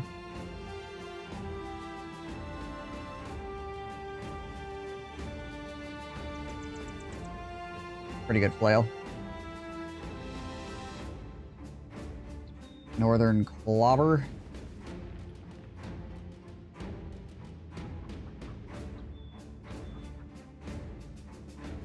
Yeah, no extra damage, but a lot of extra effectiveness against armor. And it builds up one less fatigue. Honestly, if I had the money, I'd probably buy this flail. This is pretty freaking dope.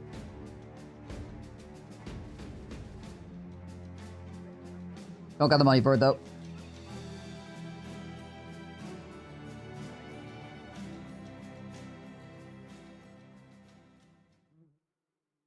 Everywhere I go. Spending all my cash. Yeah, it's a pretty nice flail.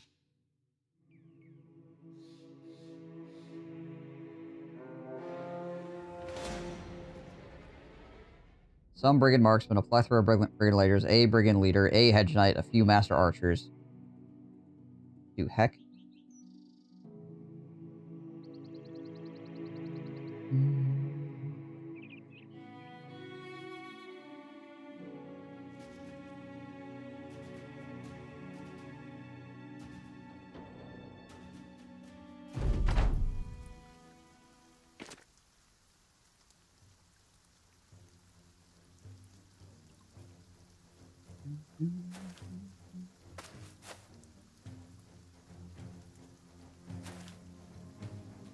Boys getting aggro. Both hiding behind a stump.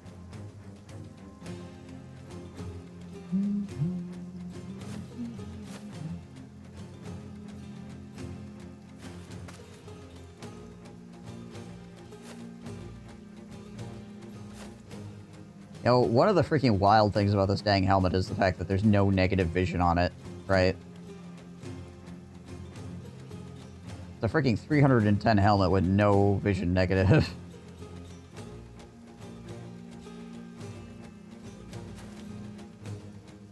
And it heals you.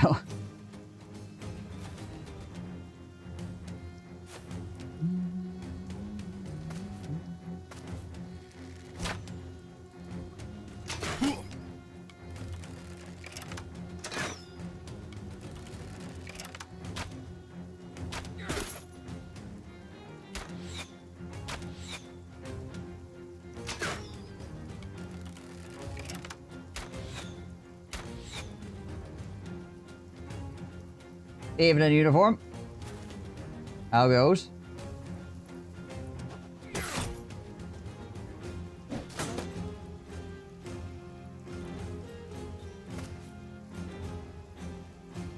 Good.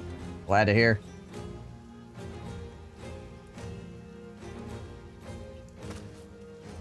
Did we win last night? Oh, against the Holy War? Yeah. Yeah, we completed the Holy War last night. Or, yeah.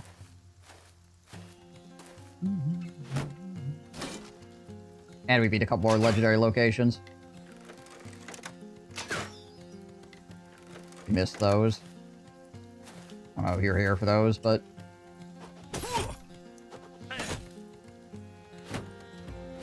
Oh, during the flesh golem thing? Yeah, we beat that too. We were doing really, really well, and everything was going swimmingly, and then some stupid stuff happened, and we almost had somebody die. Because we can't just, like, go through a fight without, you know, some kind of, like, oh my gosh. This guy suddenly decided he needs to die. Freaking Saving Private Ryan moment, like every freaking fight.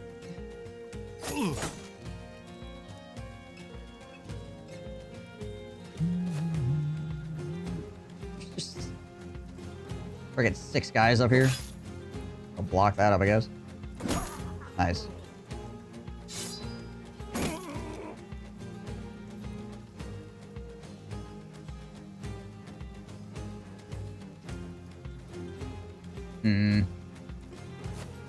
Oh, we can do this. If we hit him, it might just kill him, so... Pretty worth. Wow, we hit on a 42. Alright. Whomp.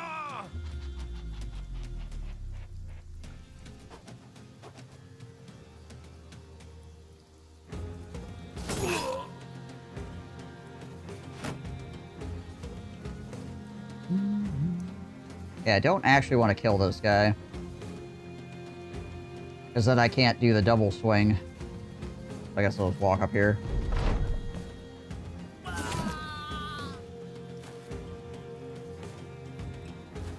Somehow managed to miss the Brigand Marksman. Kill the guy in front. Miss the Brigand Marksman.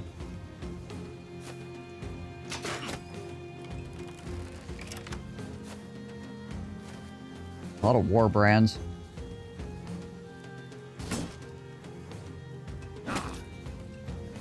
This guy's hand's broken already. If I was hoping that I'd just kill him, and then I'd be able to hit this guy.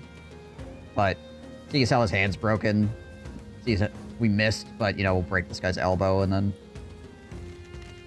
keep on fighting down there. Sir Porcupine is basically an injury machine.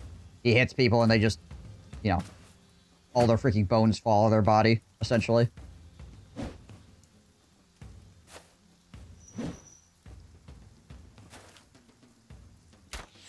One of those things where he would not be bad with Executioner, except for the fact that he probably would just two-shot everybody anyway, so Executioner would be wasted.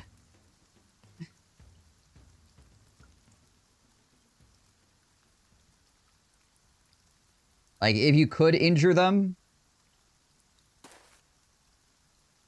if it's an enemy that you can actually give an injury to, you're probably killing him in 2 shots anyway, so, like, the extra 20% damage is really kind of not a thing.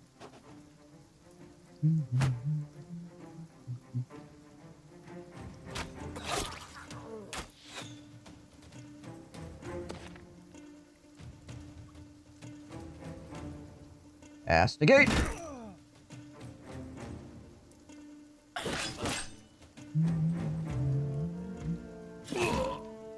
Nice.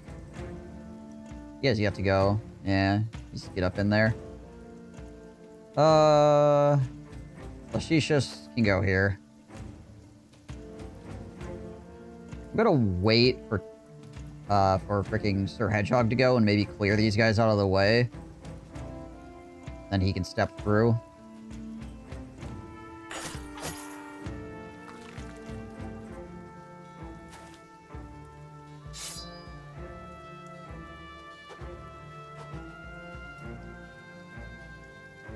So not treating him well.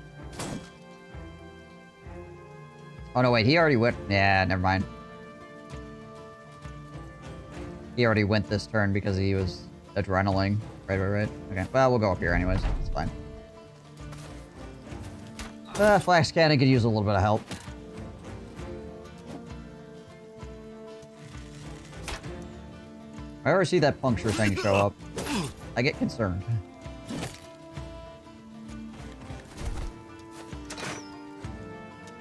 I wish they had a close-range polearm weapon. Well, you can just have polearm mastery, and then it takes away the negative from using it close-up. And I guess one could say a spear is technically a close-range polearm.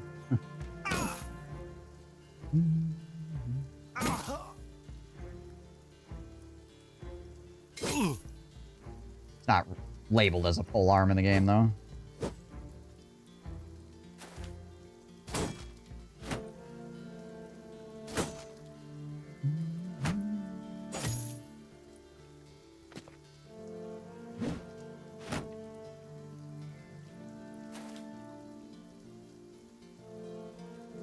Alright, I guess we'll just crack a couple arrows up that way.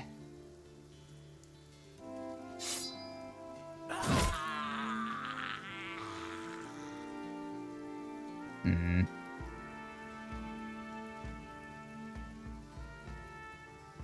The Saxon armor your mace dude has? Oh, it's just a famed helmet. Actually a pretty crappy famed helmet, but... It's just a very light northern helm.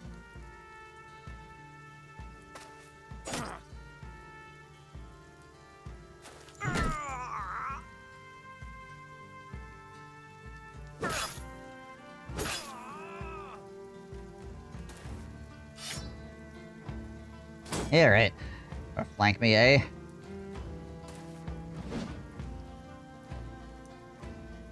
Oh, hey, there we go. Hello. Man, freaking nimble on these guys. Got a lot of hit points. Master archers do.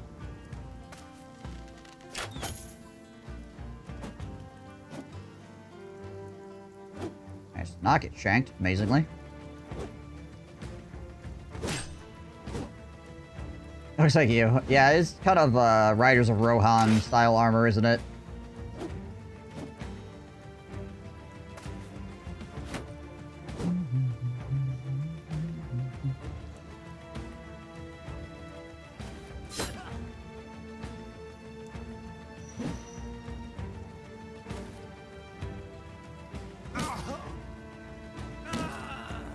Take you boys to Pound Town.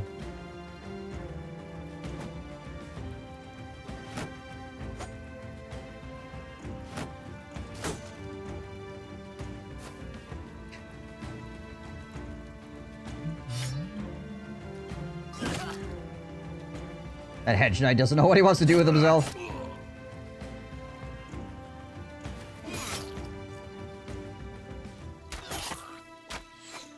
Like, he wants to fight.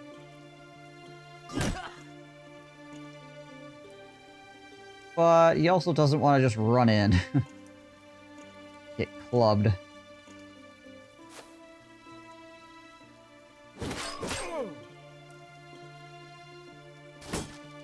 He just really can't figure out a way to enter the fight without, you know, getting absolutely destroyed instantly.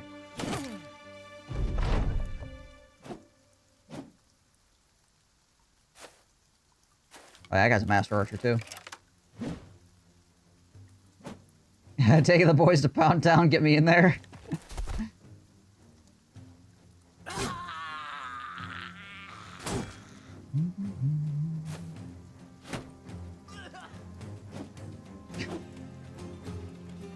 I love the idea of a dude running up next to my archer, putting his shield up, and then just bleeding all over the place. Freaking, like, Quentin Tarantino blood just, like, spewing out of some part of him.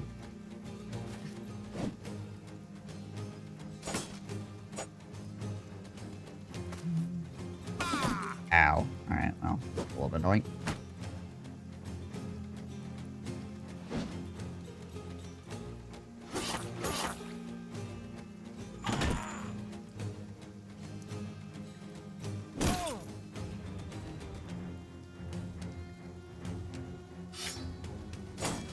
Get him, Divinius.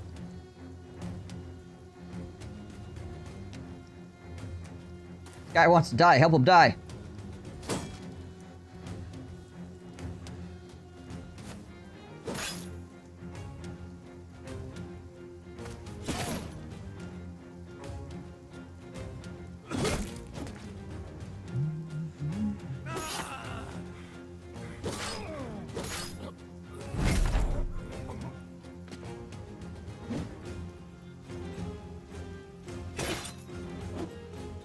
Say my Bannerman should get a turn in before that guy gets to go, so back him off.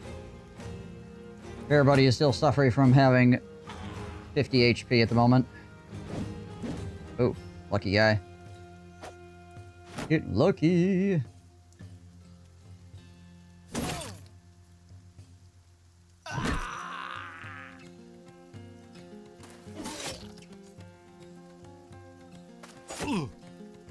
Hello, Mr. Archer. I mean, Master Archer. Our great sword dudes have the same legendary helm style.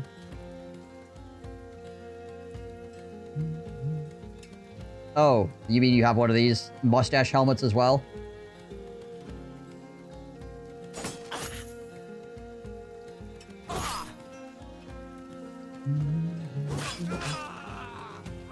Now the question is, does your guy also have a mustache underneath? Because my guy does.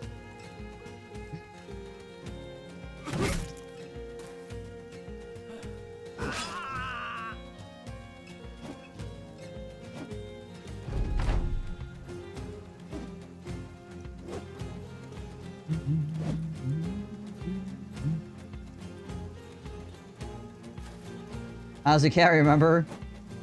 Head barbers. Make sure he does. There you go. Ow! Well, Piper's guts have been stabbed. 20 years to be killed by a man with a mustache. With a helmet, or with a mustache on it, to be more specific. Embarrassing. That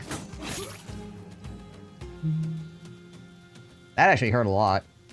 The frigging stab there. I'm pretty sure that reduced my HP by a large amount.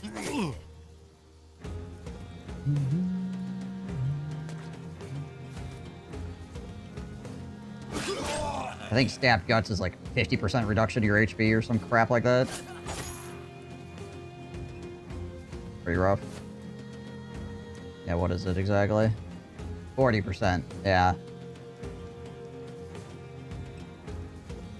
I lost like half my hit points in a single attack. Don't like it.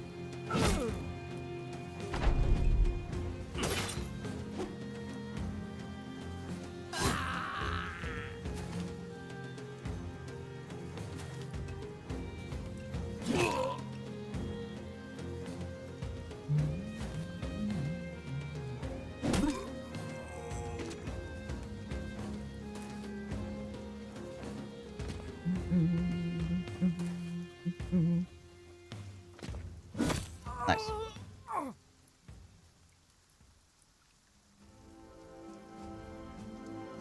Well, we didn't get anything super cool out of it. But, you know, we got a bunch of stuff to sell, which is kind of important to us right now. Considering our money situation is not good.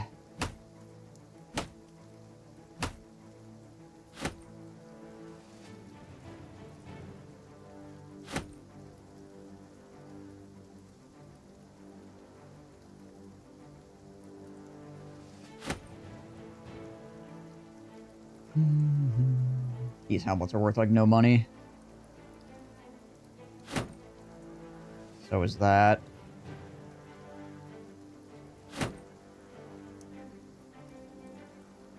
Axes also, surprisingly, are not worth a lot.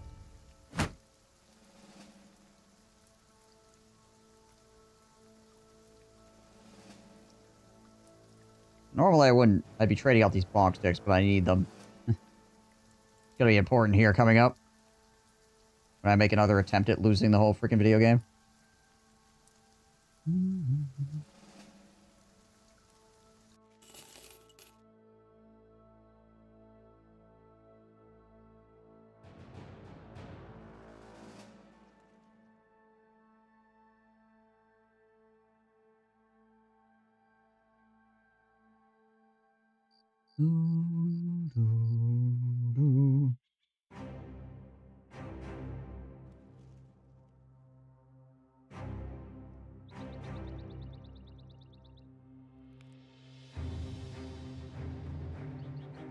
Meanwhile, out in the Grandview pastures.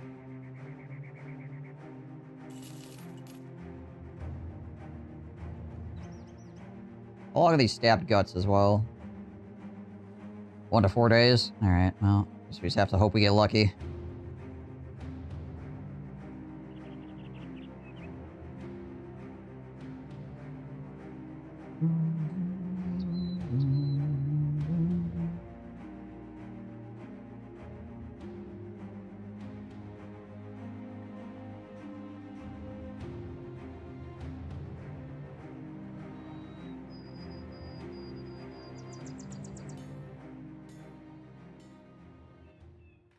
Alright. Sale price is 0, not great, but about as good as it's gonna get.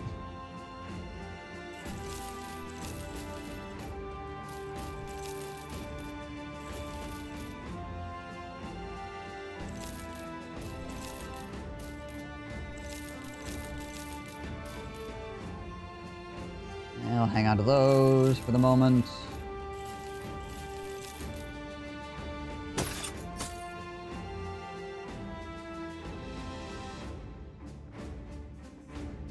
Alright, well, a little bit of cash at least. Keep the lights on. What are we gonna do about this freaking stab guts though? Because that's kind of a problem. It needs to go away before we can do anything else cool.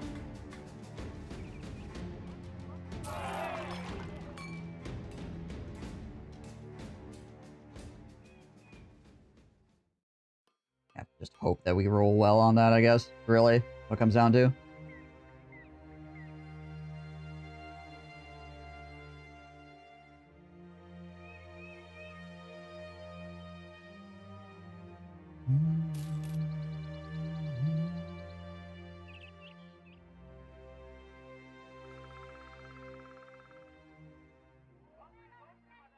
Hunt down what kills people. That's rats.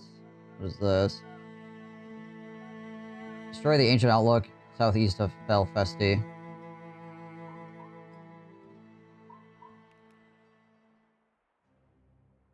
Much reading for that?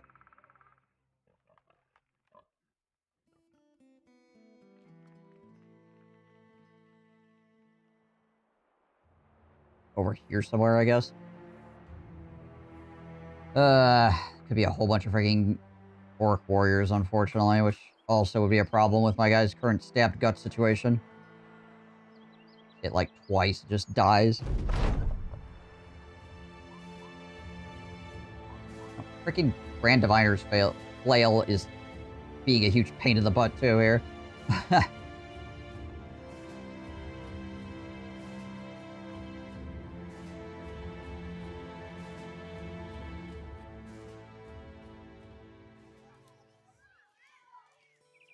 And from raiding parties.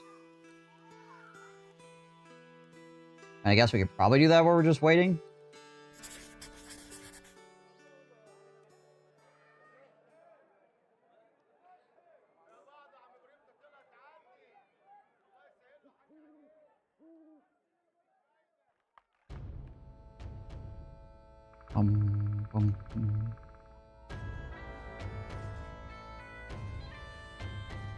Air armor is back up full, yeah.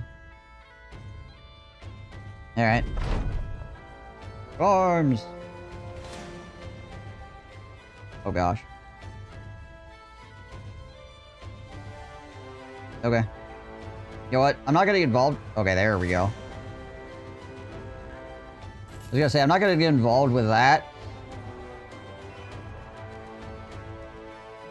Because that fight would take forever. How many freaking units would be involved? I'll just wait for more to show up.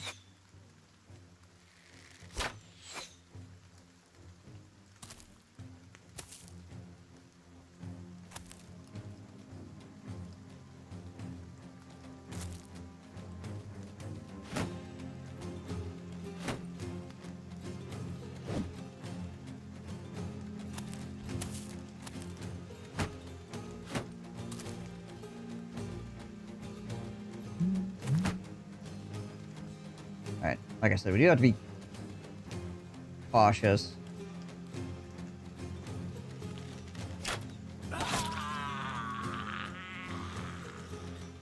The heck was the chance on that?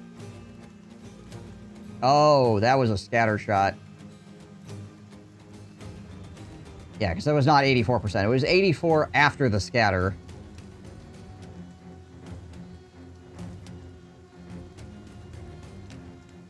And this is why the AI aims for large groups of your guys. Because if it scatters into you, then it's a much higher chance to hit. This obviously takes RNG. The AI has infinite arrows, so it does not care.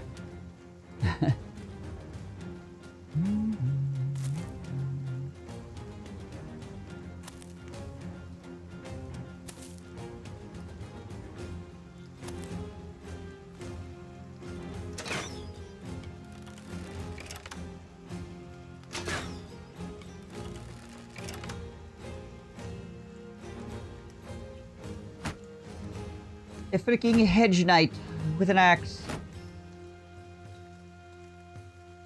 Hanging out back there.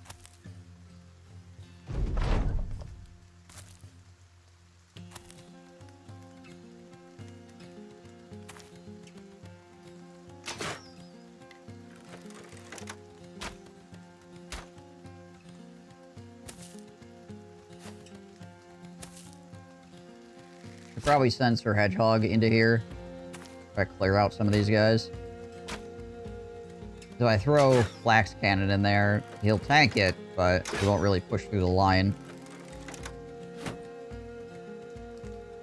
Need some damage to go forward there.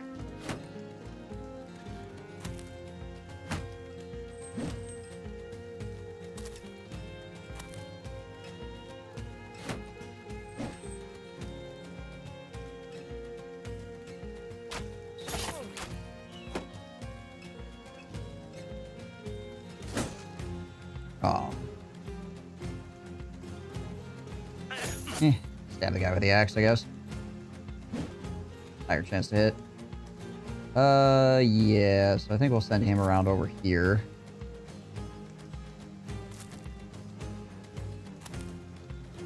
Gremlin. Probably put Bly in behind to swing. Throw one axe in there and then keep going around.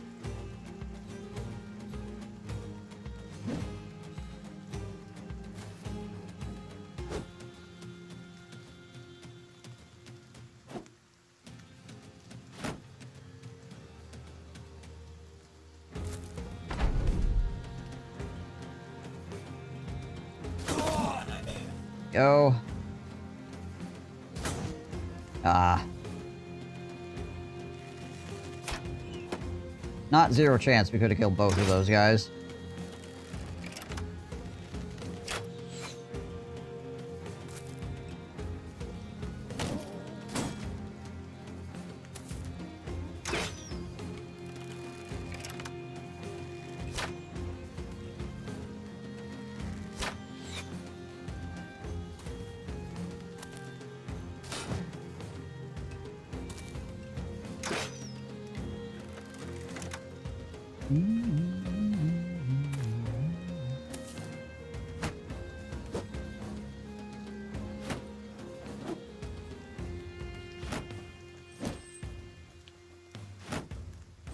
All the shield usage. There we go.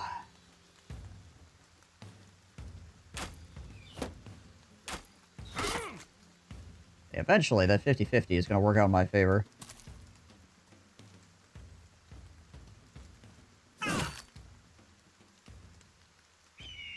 Gosh dang it all, I keep accidentally hitting the bird. A lot of guys back here still.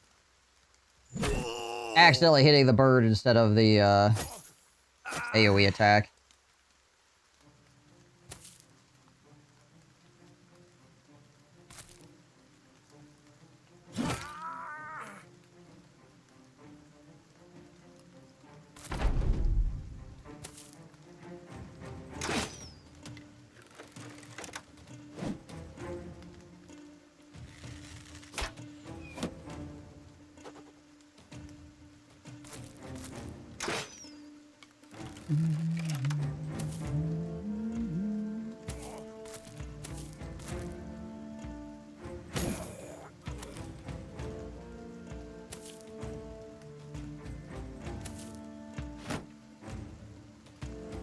A little bit concerned about this Hedge Knight.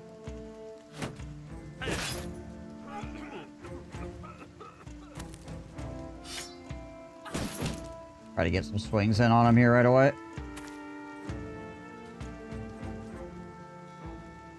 I think we could throw Tom in there. Should be okay. Operative word being should.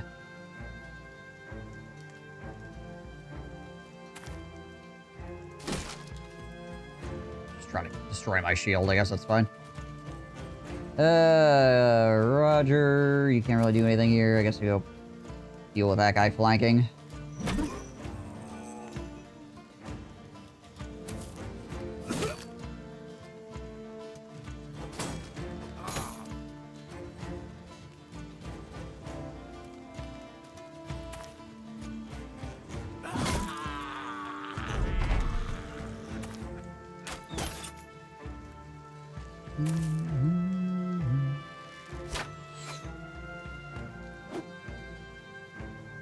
Stop trying to knife me, sir. I don't like it. Don't need more freaking pierced wounds.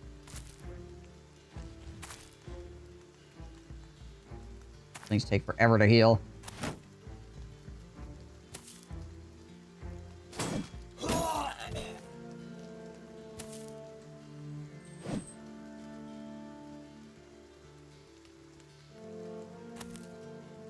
Throw a dog over here to eat this guy. There we go. Where's that dog going now? I have questions. Stun that guy.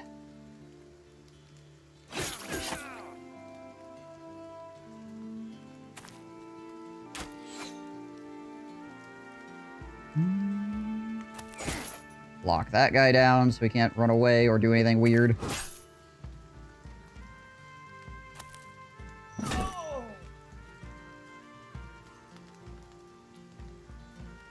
I guess Hypergig can come down here and help this against this guy. We want to be over here, because otherwise he could do like the overhand attack.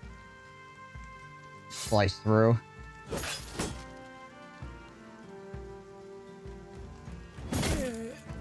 Much like that. Step over here, get out of the freaking gas.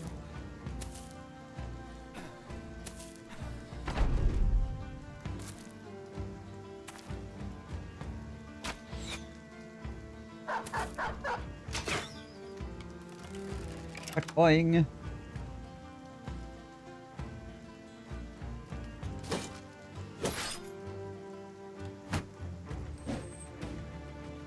Bye, doggy. Don't die.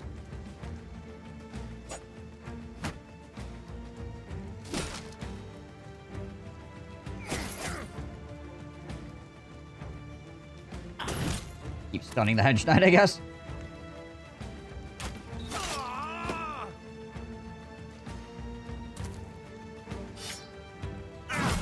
There we go.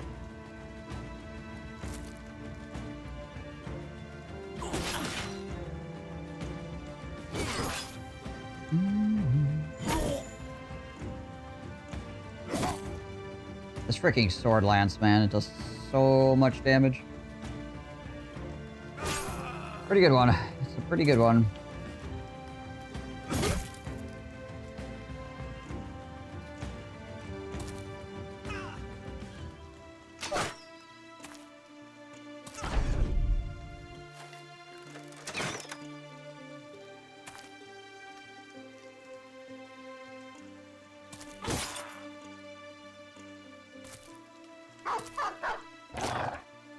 Oh. Right to the friggin' dome.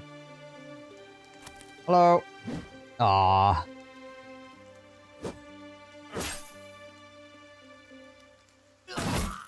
There we go.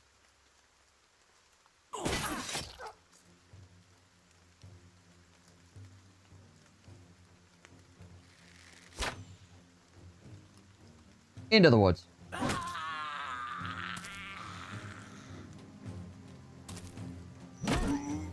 Favorite kind of Hedge Knight. The kind of Hedge Knight that never actually gets to attack. They just get to stand there being stunned the entire time and then die.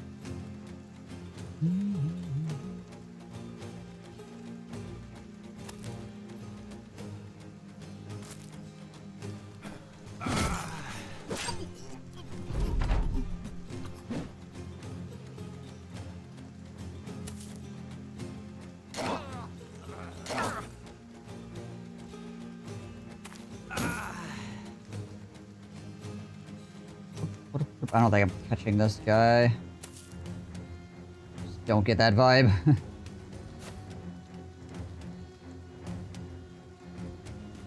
Well. Probably get with a dog here. There we go. Like, so far he can go.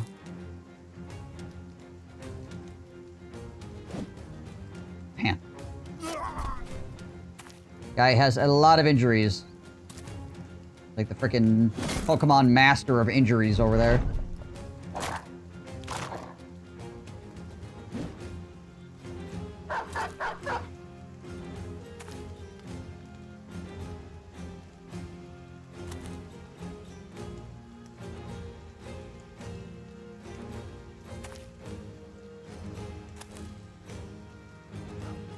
They're never getting there in time, so we'll just have them wait.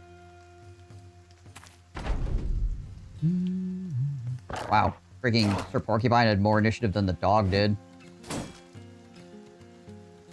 Kinda crazy.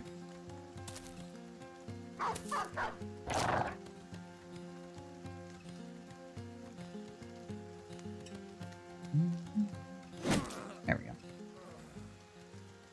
Oh, hey, we still got the full helm out of the deal. Alright. Neat.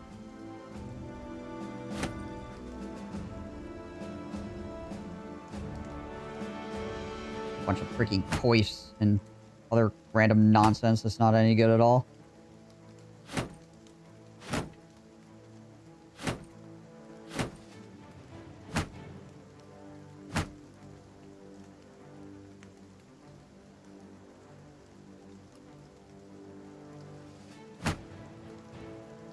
Alright, good enough.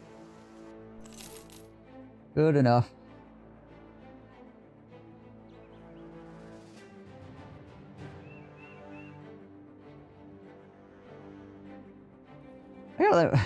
I got that one group fought, and the other ones... Oh my gosh. Oh my word. So bad.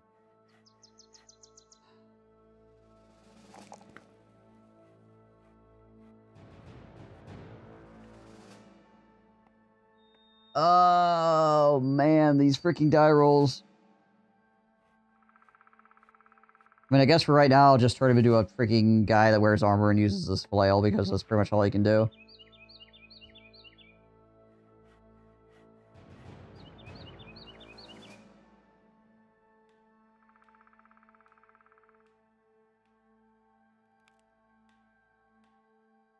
He started with, like, almost 70 melee skill, and then he ended with low 80s.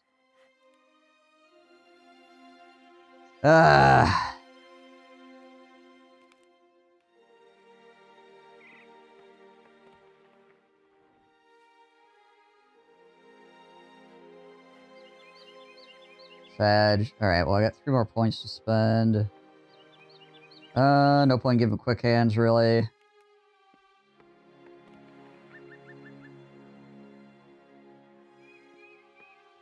Probably just give him Brawny.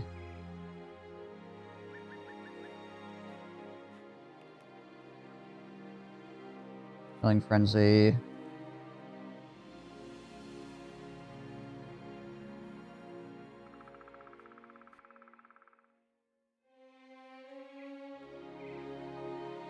Probably doesn't need... He's got 71 health points. He probably doesn't need Colossus.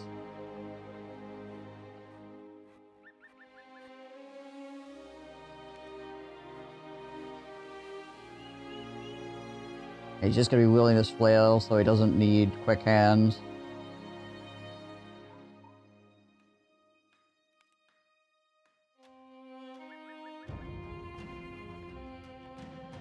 So I could give him Berserk. Or what else?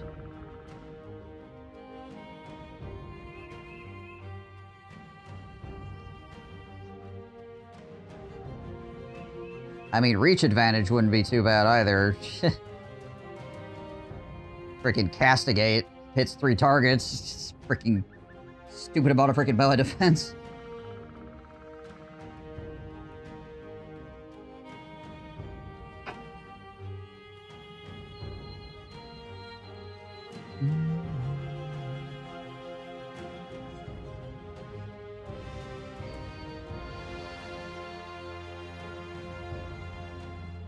Maybe probably just Berserk, though. Yeah, let's take Berserk. Have it. Have it. He's got really good... Like, his melee defense is great. This 83 is just so freaking sad. Considering he easily could have made it to 90. Like, easily. With his starting stats. Like... He just needed to not roll, like, ones literally every freaking level, and he would have been fine, right? I think his first couple of levels he might have rolled well, and then after that it was just like freaking... just ones every single time.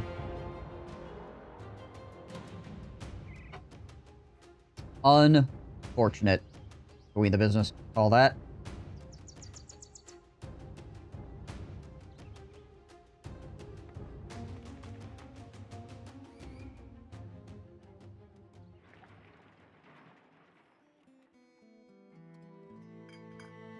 Well, we can't really sell stuff here for a lot.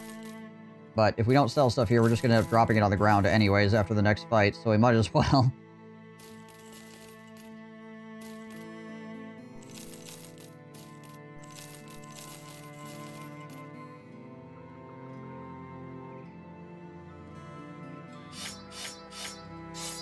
One, 2, 3, 4, 5, 6, 7, 8, 9, 10. Okay.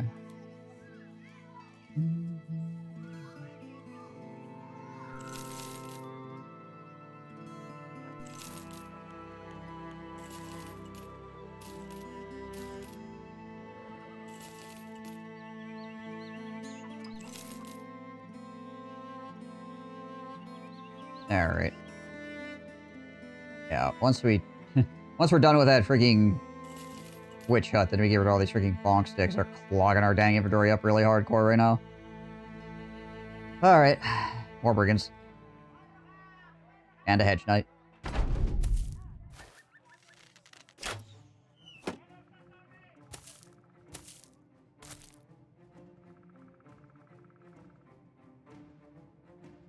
The freaking town noises, like, kept going for a while there. You guys hear that?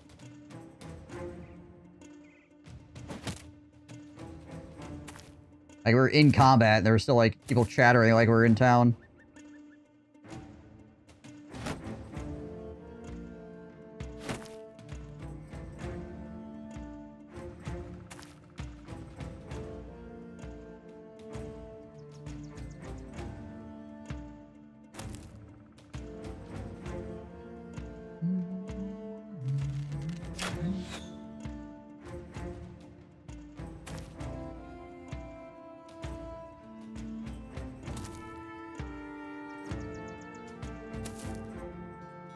Wow. Been a while since I've seen a hedge knight with a sword and a shield.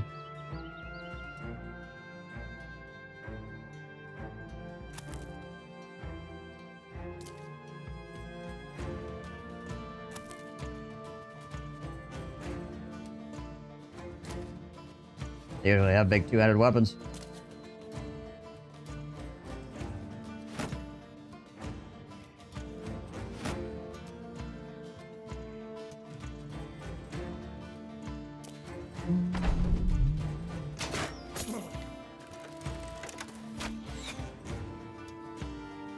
Alright.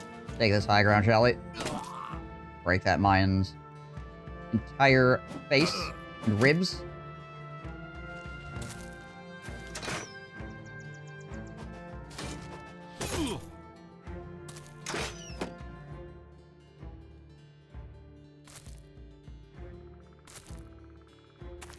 It's gonna be a bother to try to get through this hedge knight here.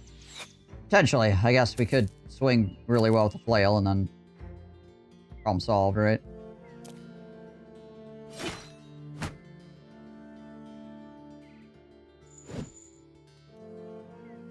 Not a good start. But we did put the gas underneath them there, so... Got that going for us.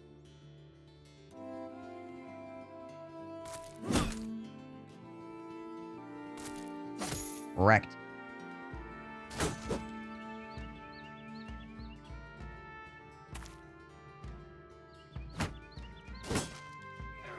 This chance to hit me.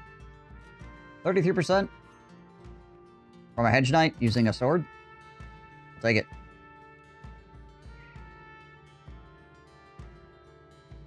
I mean, if you wait and miss for long enough, you might die without any armor damage. Well, yeah, I suppose.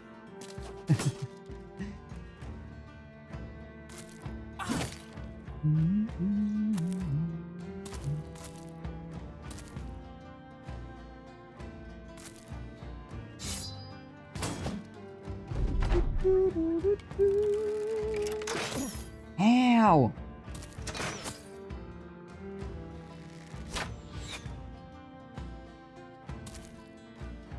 I feel like one of the most disappointing things in this game is when you see a bro that has like really good potential and you're like, daydreaming about what build you're gonna make him, and then he just rolls like absolute freaking trash for like almost all of his level ups, and you're just like, okay. Well, I guess he's just doing normal freaking heavy armor stuff then. Gonna be boring armor guy with stick.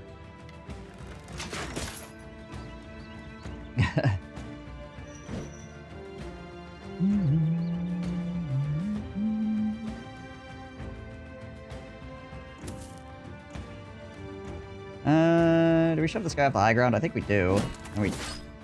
And we take the high ground.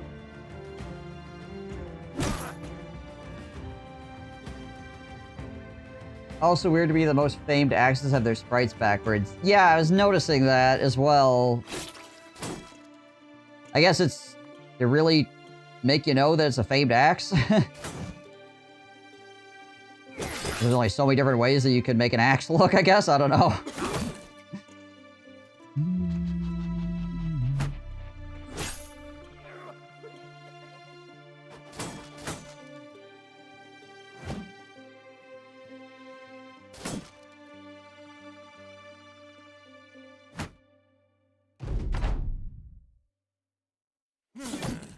Aw. And we'd hit this guy. What was our chance on that anyways? Oh. Yeah, 95. It's fine. Don't worry about it. Want to get that guy out of the way so I could step in and swing at all three of these guys, but I guess not. Not happening. Instead, I'm getting poked in the face. They already get a different sprite, and even the shared sprite has a darker shade. Yeah. Man, when Sir Porcupine hits people in the head, it's just over. Part of me wanted to give him Headhunter just because it's so freaking stupid, but, you know. It probably ultimately wouldn't be worth it. Still funny, though.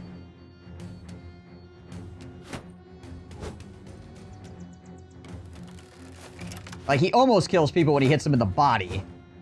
Just absolutely deletes them. There we go. Yeah, hook it up with a headache. Yeah, right. No, why? Why you do these things?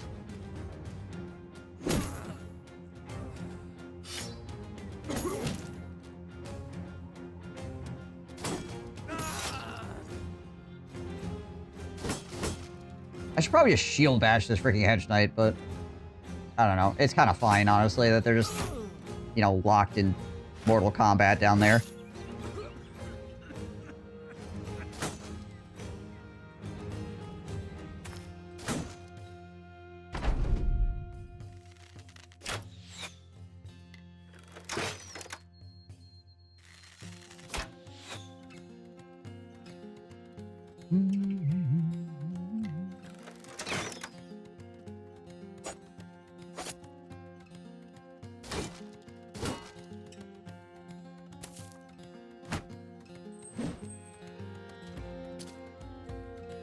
Alright.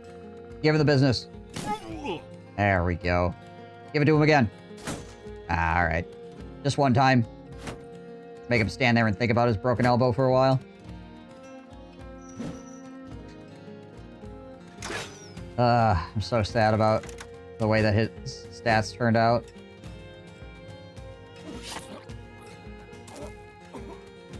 I mean, 80 is not, like, awful, but for a freaking Oath Taker or whatever, pretty unfortunate.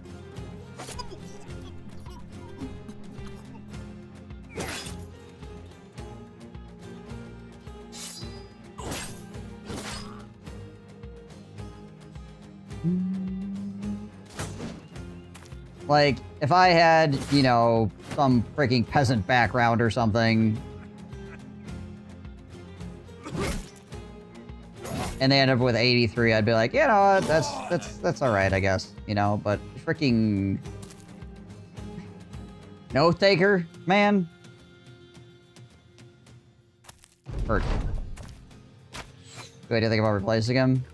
So I would replace him, like 100%. I would try to find somebody else. It's just so difficult as a lone wolf background to freaking try out bros. Once you have 12, such a pain in the neck. You have to fire the guy, and then you're down a guy, and then you try to find somebody, and then you gotta hope they don't die.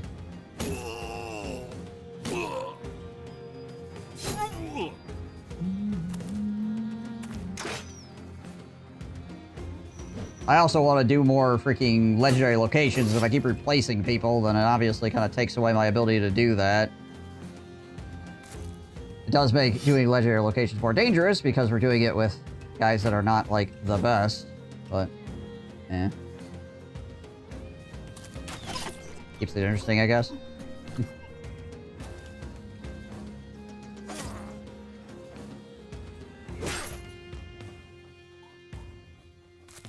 Very slowly working our way through this Hedge Knight.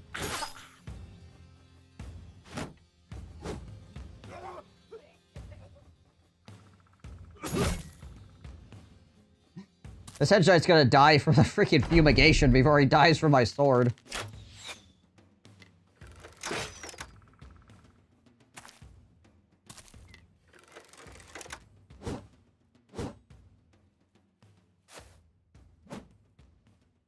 Obviously, the other thing going on in this run is that, like, my build-up was really slow because of the fact that everything is stupidly expensive, right?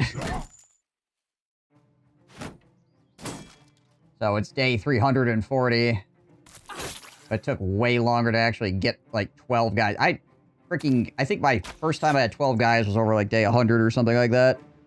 Like, the first time I actually had 12 dudes in my roster. Like, everybody you're hiring is, like, 800 gold at the very, very, very cheapest.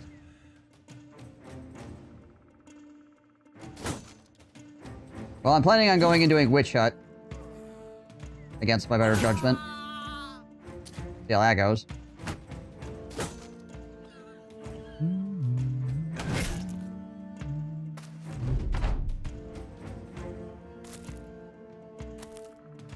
See if we can Sudoku the whole freaking company on a bunch of hacks.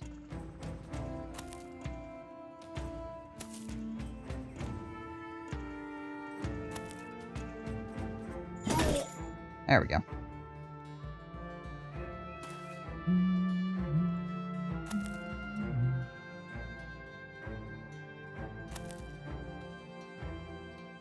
What start is this? I'm not that good at the game. Is that Lone Wolf with 12 Brothers max roster? Yep. Yep. And Gladiators also are 12 Brothers max roster.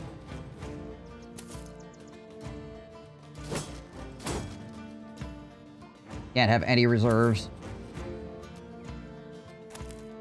Again, like I said, makes trying to find particularly good bros a real pain in the neck.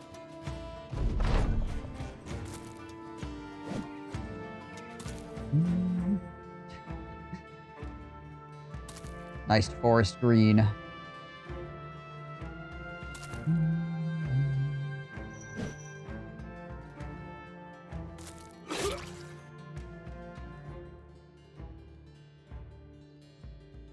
I do like that I have a couple of weird builds because of the fact that we had to build up very strangely with the high cost of all of our bros.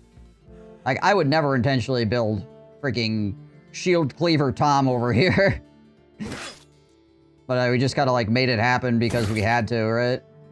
And he's pretty good. He's pretty good. It's just, like, he's a very weird build. Thank you for the follow. Appreciate that. Oh, hell, this Skaven God.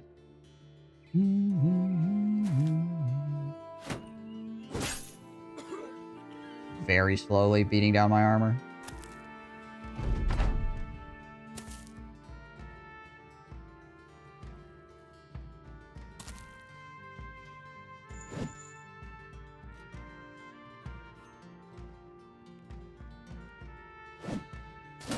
Say, if he stunned me, I'd be sad.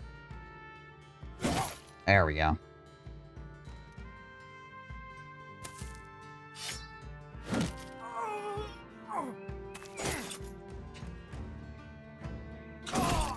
There it is. Gotta make sure we destroy every piece of the armor. Complete and total armor destruction.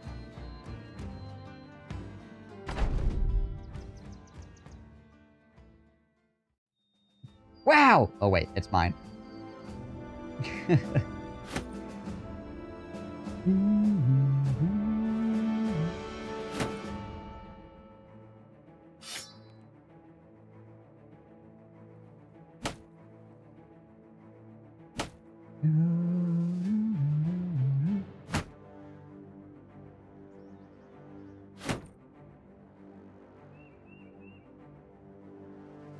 My inventory is so clogged up with all this crap.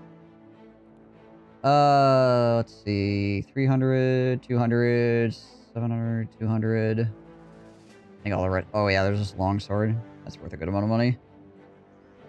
Probably that, yeah. There we go.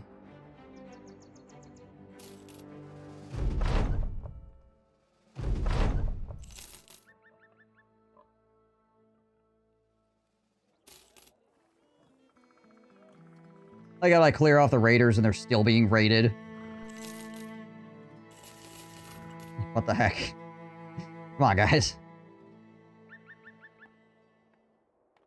That was like 60 freaking brigands or something like that in total, and it was like, nah, we're still being raided. I feel like they're doing it to themselves.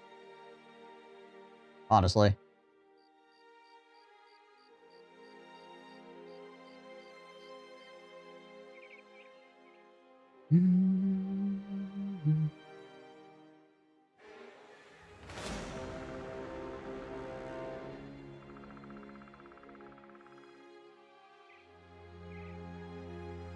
Shields of the Night.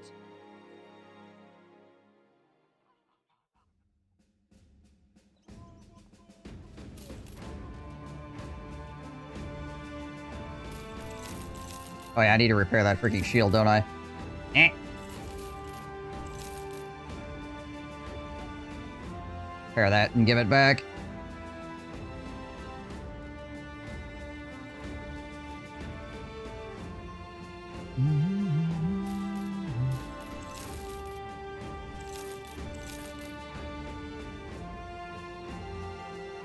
Two, 4, 6, 7, 8, 9, 10. Okay, yeah.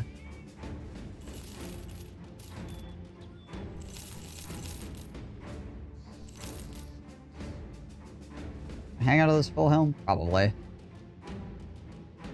Won't be bad for a replacement. I'll sell probably one of these. Yeah.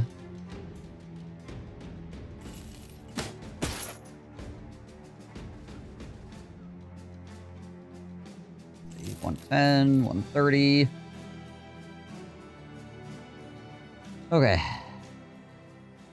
That's being repaired, so we'll get back in my guy's hands here shortly. So I'm just gonna camp until it's repaired. Enough to put it back in his hands anyway, so I don't freaking forget. There we go. Alright, cool. Alright, before I continue... Oh, hold on. Question. Can you tell me how good the old soldier is, the retired one, any swordmaster? They get a huge attack defense, but their hit point fatigue resistance. Yeah, I like the swordmasters for the events that they have to like trade up other guys, but in the long run, swordmasters feel kind of meh. The old soldiers are okay, but they have low hit points and low fatigue. Like, usually the rest of their stats are pretty okay, but the HP and the fatigue is usually fairly not great. So they're alright, but you gotta deal with the fact that you're probably gonna have to put hit points on them, and... I mean, I guess they could probably become a fatigue neutral guy fairly easily, but yeah. Yeah, I've had like 3 swordmasters this run, and I fired all of them. They didn't die, I fired them, because they just became not good anymore.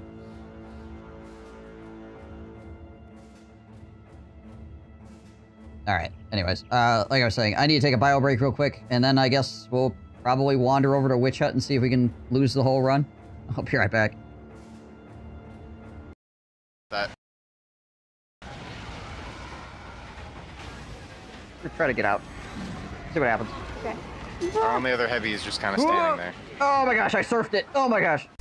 I got bees on me right now. Right, I'm poisoned but DB'd.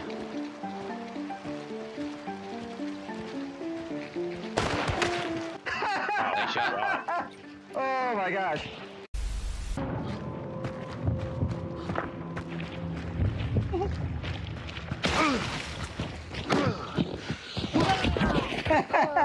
It's like a freaking horror film. You're like slowly freaking walking at it with a freaking baseball. He's like missing every shot. Just like, fumbles his freaking weapons and then he's freaking. God damn. Grabs the knife. No, it's a terrible idea. He's gonna back. Yeah. No, the knife's not gonna work. You gotta get the gun. Fly around here somewhere.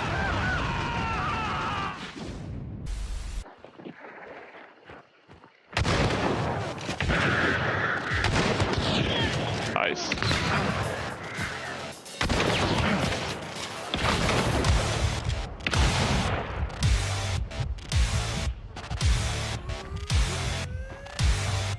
Oh, there's a guy behind me.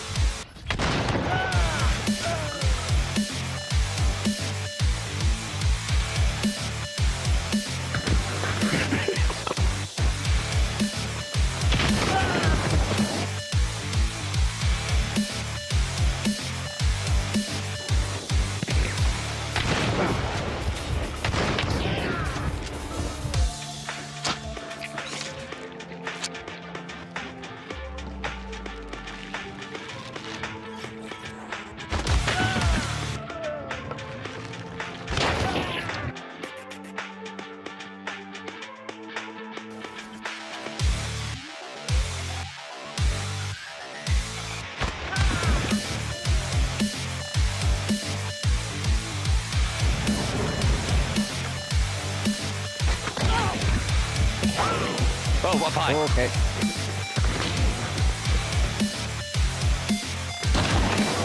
Nice shot.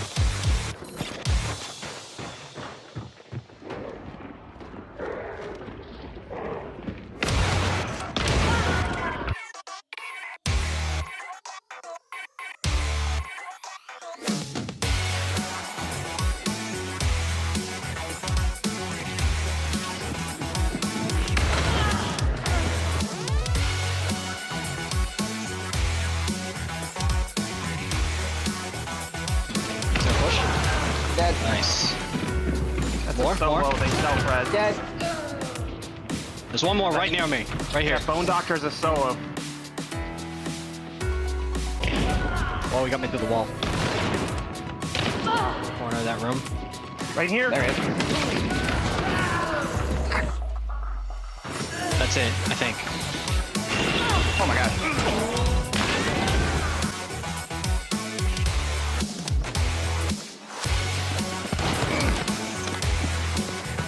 There's all the zombies just ran by me if there's a person up here.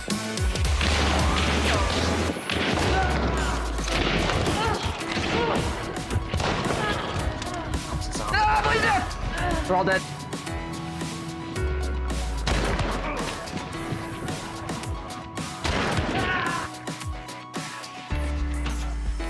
We have time to get a res. Nice. That should be all three.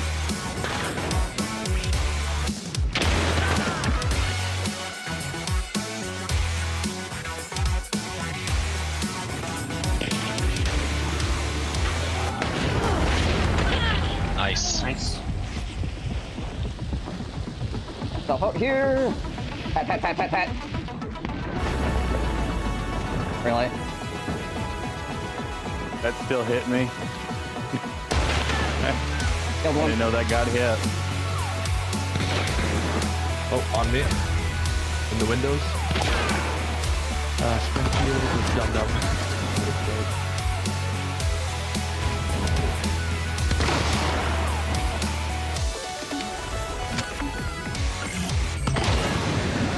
Get out of here. I'm cleaning up, and I've been dead this whole time.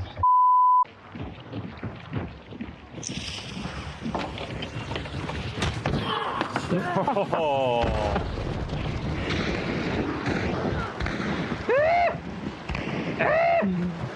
Oh my god. Oh shit. Missed the parkour. Alright, pull.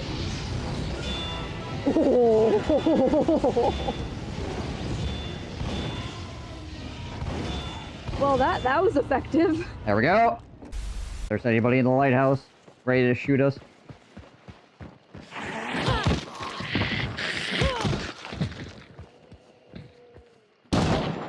There is. He's dead. Rush in the lair. They're inside now. Bottom floor.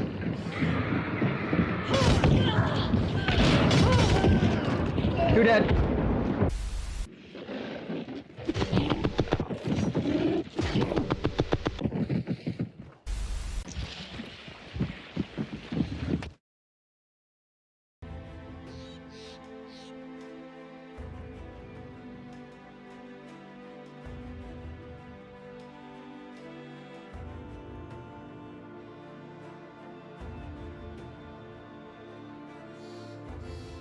Okay. Thank you guys for waiting. Let's see here. That'll heal by tomorrow, which will be noon here today. Boom. How we doing on armor? 17 hours. Okay. Everybody else doing heal-wise? Pretty alright. Okay, so here's what we're gonna do. Keep a net in his pocket.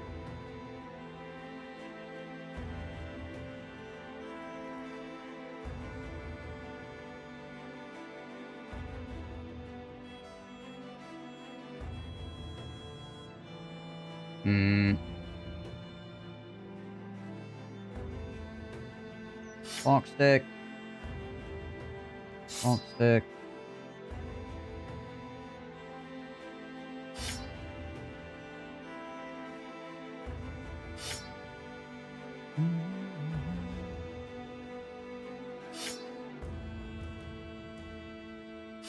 These are for hitting our friends if they decide that they want to go join the witches.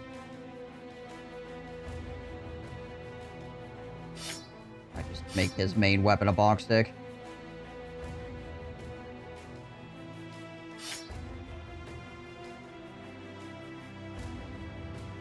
Everybody probably should have a bonk stick as well.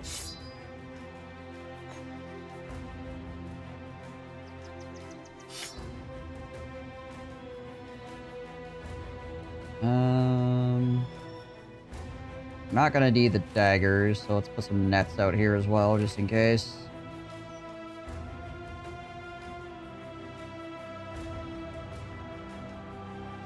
For anybody that has space for one. Actually, you know what? Well, no, he'll have to swap his shield off anyways to do that, so... Quick hands doesn't really matter in that regard. For him.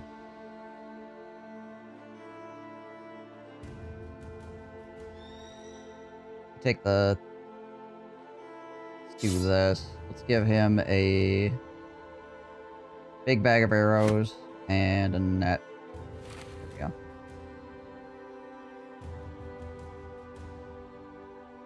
Okay.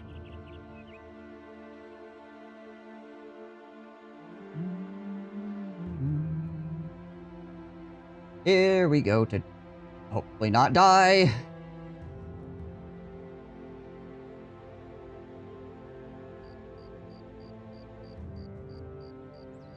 Man intentionally goes and fights Hex. More at 11. Instantly regrets all life decisions.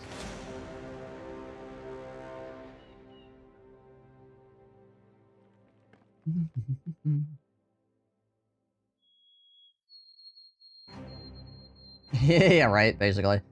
Okay, so... You... Lionheart Potion... He has the necklace, so he's got a lot. Lionheart Potion. Roger the Shrubber. Porcupine. My cat potion.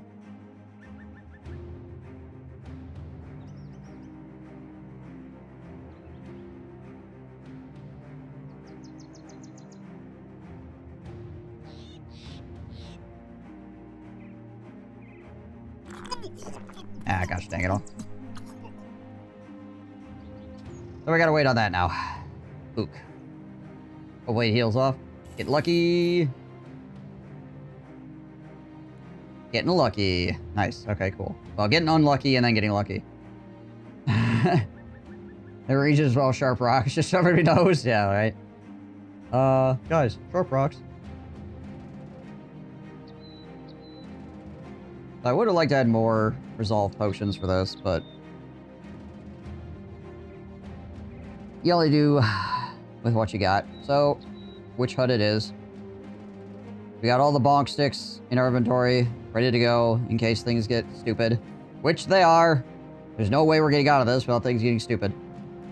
Oh wait, he could probably... He's got bonk sticks already. He can put this away and keep a net. Alright, cool.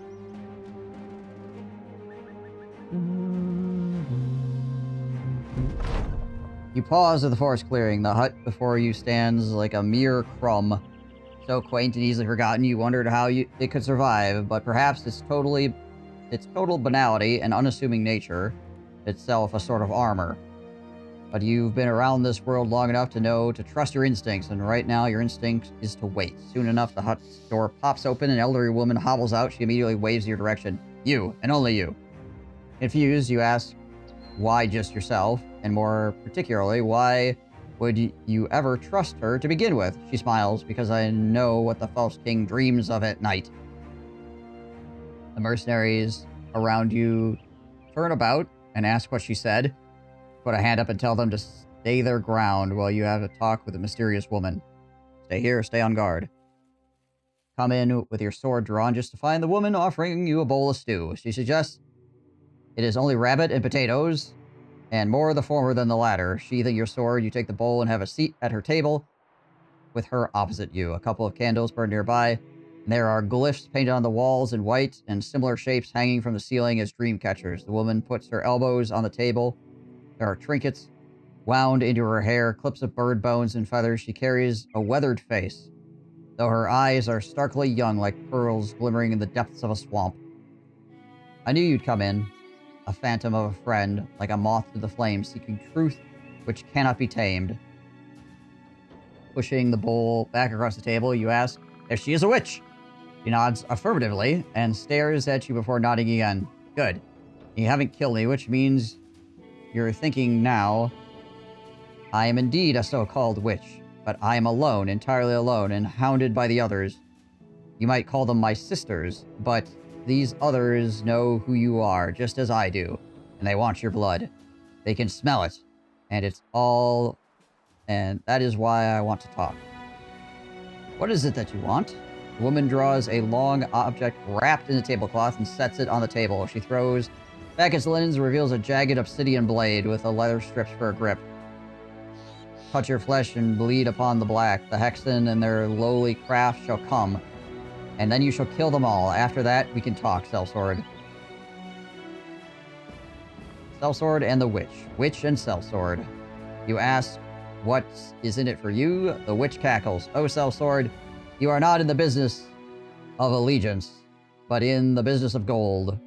And with a clever turn of coin, you know friend can turn to foe, but I offer something more. A truth which cannot be seen. A truth for the false king. You're attacking the witch hut? Yeah. Come this far. The black blade rests in your hand, and your reflection rests jaggedly in its stony grooves, stretched and pulled to every divot and edge. It is a simple stone, a simple dagger, that is all, not the least bit heavy, but you can feel the import, like dust tossed upon a grave. There is not so much weight in the sand as there is the throw itself. This blade is either loss or gain. There's only one way to see which. The witch nods. You nod back and slash your upper arm. The blood pools under the stone, and your reflection disappears beneath the crimson, almost growling. The witch eagerly leans in and presses the blade against the skin. More, Sellsword, more! You slash again and flex. The spurt hits the stone. She takes the knife and slaps a spotless cloth into the wound. Well enough, Sellsword. Go to your men and prepare. You stand and look at the woman. You ask, and once I kill your enemies, then we will talk again? She smiles. In so many words, yes. Then I will do so. When you step outside and inform the company that hostiles are coming soon enough, the haggard women are spotted walking between the trees of the forest, their long fingernails scratching across the bark, their drooling lips sniveling up a snort and a cackle. First come through has a long head shaped like a canoe. An infant skull dangles from her necklace, and a leather bag bounces at her hip. 2 rabbit feet sticking out of the pouch. She glares at the hut and sniffs the air. She shifts her eyes upon you. Ah, you made a covenant with that bitch? You nod. The deal's been made, and it will end with you dying on the end of this blade. And I believe she prefers to be called Witch. Another hex steps forward. We prefer to call her Cunt. Wow. Wow. Kill the South Swords. Take the captain alive, but remove his eyes and hit that lousy tongue.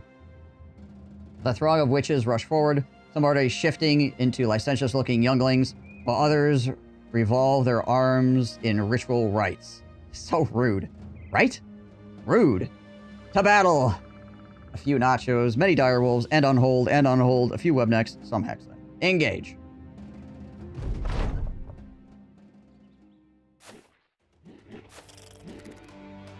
Why do we have this hill here? You mean an Australian?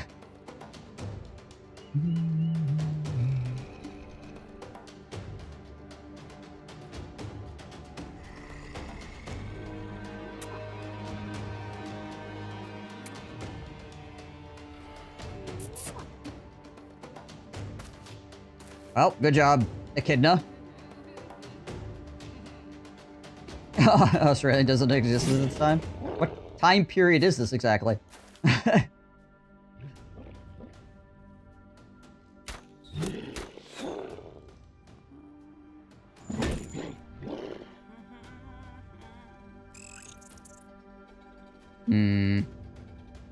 Take one step forward. Bonk. Fail. Fantastic. Alright, Roger. I feel like Roger needs to rotate away from the witches, because, yeah, his morale is not, like, fantastic. I mean, it's not bad. It's like 80, right? But still. Alright, Tom can just go up here, because he's got the necklace. Ooh, okay, that's a big nacho. Sir Hedgehog, what is he at right now? He's at 101.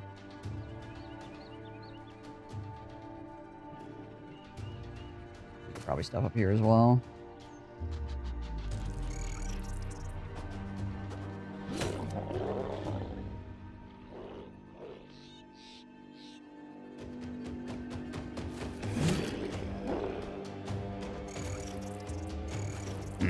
Actually, that spider stepping there is good.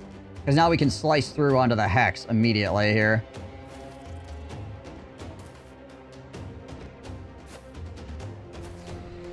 I was going to have to step down there to attack her, but now I don't have to. I can just do this.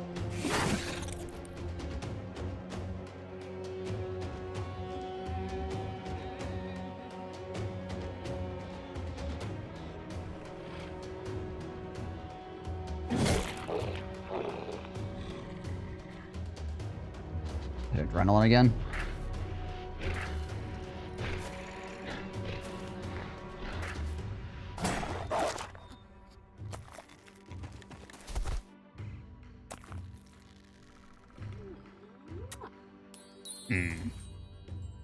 Dang it, Brian.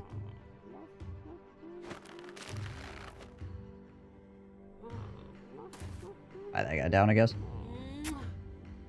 Have to give Brian the bonks here.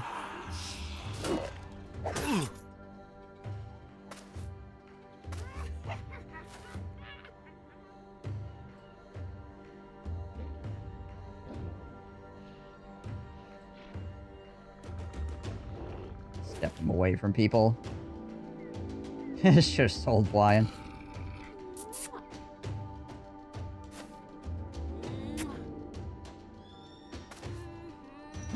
Woo!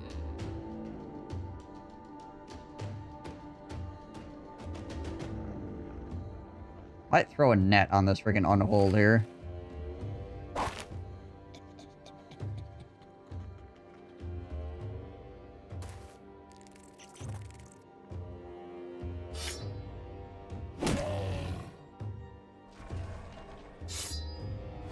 Help our situation out a little bit.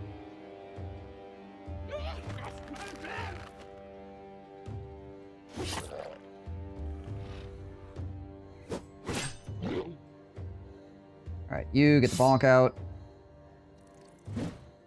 And we whiff the stun. Nice.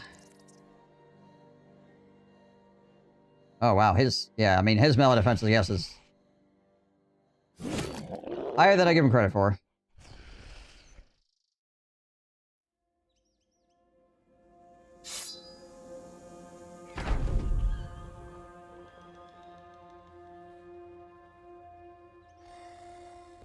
Who is hexed by who right now?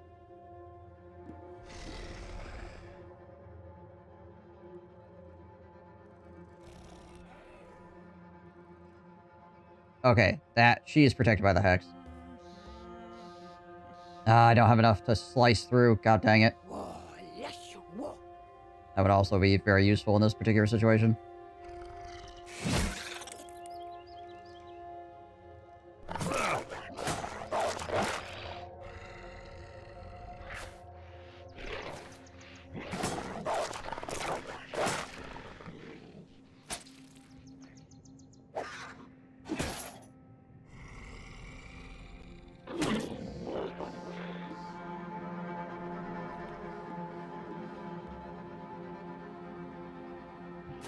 Keep that on lock. He's gonna try to eat freaking Sir Hedgehog here, probably. If I had to take a guess. That sucks.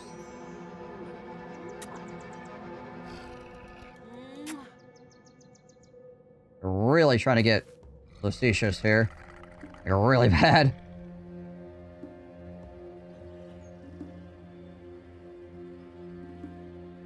Probably don't want to be in 2 hexes of this guy. He will freaking donk me. I'm just gonna back up here slightly. Gosh dang it all. Went within 2 hexes of him.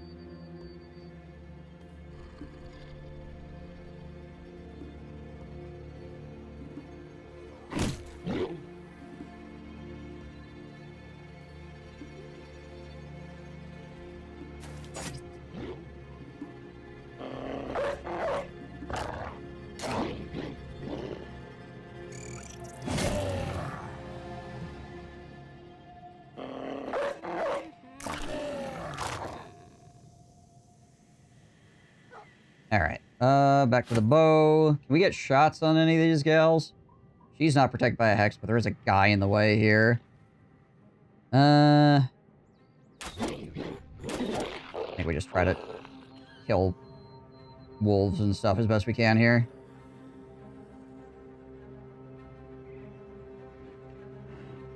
Might just shove Flax Cannon out here as well to freaking threaten this group.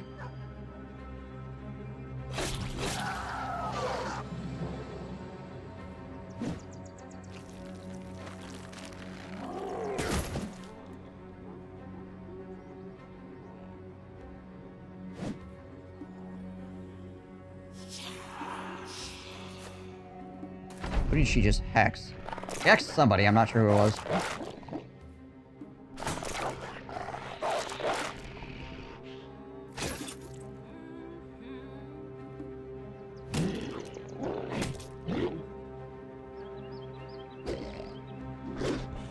About to get frigging...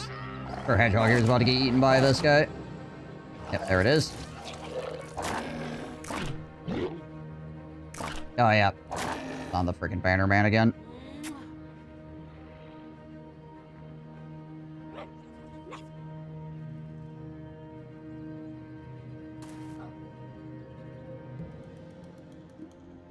Everybody's morale is good.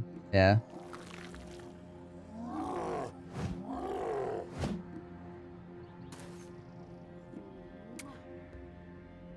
That's pretty risky of her.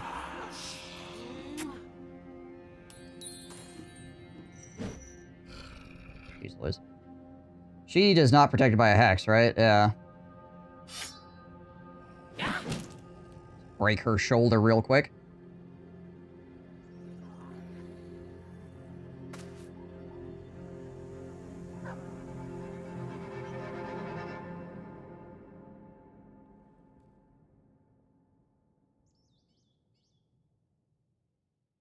All right.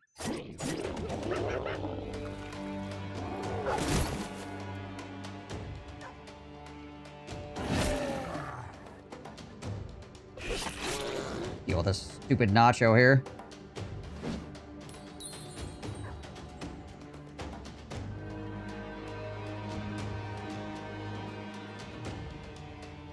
The overwhelm as well, obviously, was causing problems. Just gonna have Volker stand there for right now.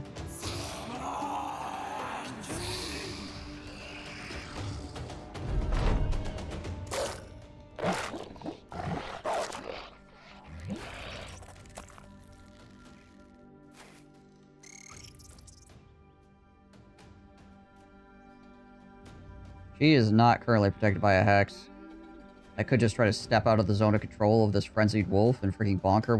I'm negative 30 right now on my chance to hit, though. We're gonna try it. Nah, we didn't make it. Oh well, we'll just kill that guy then.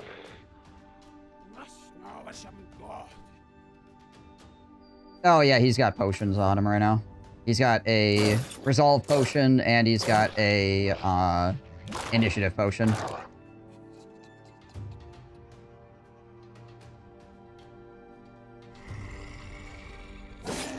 Go hide the bush.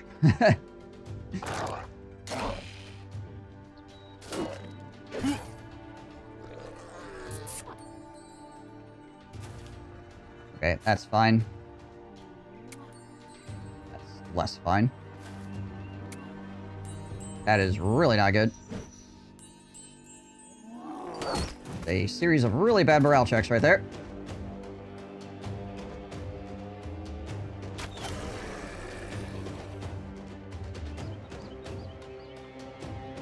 She is not protected by Hex, right? No.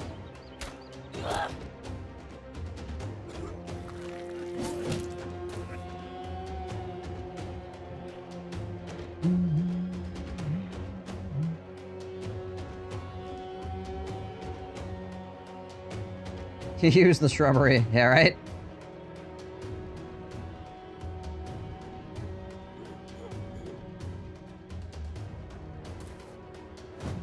Dang it.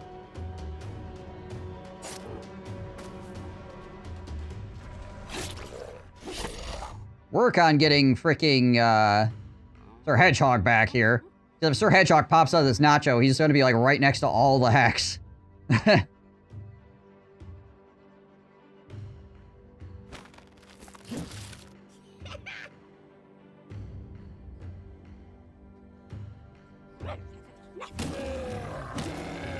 Honestly, kind of funny that him being webbed is a good thing for me. Morale's gonna be bad, though. Yeah.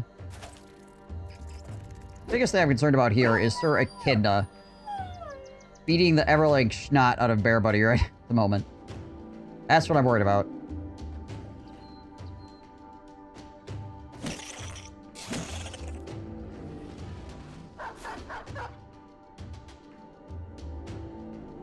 What is my current melee defense? 37. Can I walk away from this wolf without getting fucked up? Yeah, we can. Okay, good.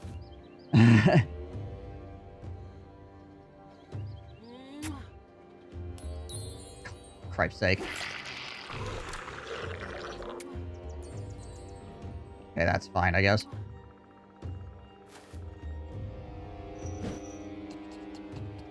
Everybody is busy dancing around freaking Bwyan here, every single attack. Thank goodness Bwyan has really kind of mediocre melee attack. No! Davidius, why'd you stab our dog? The heck, man?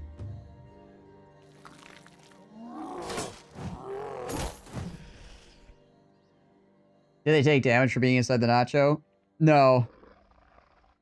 The biggest issue you run into is that if the nacho leaves with your bro inside, your bro's gone. He's just completely gone.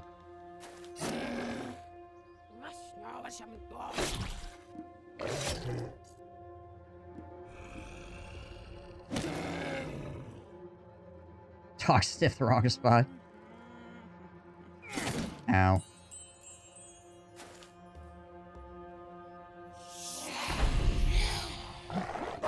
They do not like my banner man. I'm just saying. Do not like him.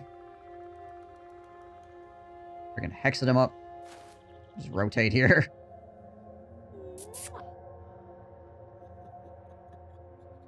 You do not have hex protection right now.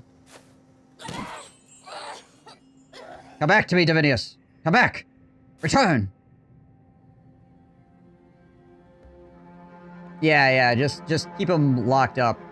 you usually want to kill him because you want your bro back in general, but, like, yeah, you just need to make sure he doesn't run off with your guy, essentially, is the big thing.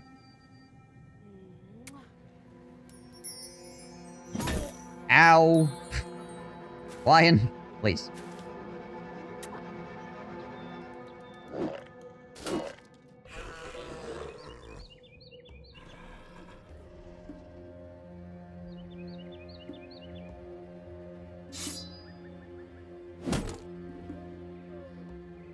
I really need to get freaking Davidius away from freaking Bwyan, because he just keeps getting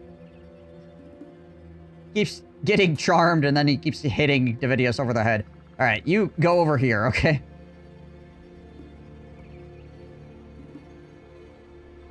Flax Cannon, go stand close to them, but not adjacent to them. Because they get bonus chances to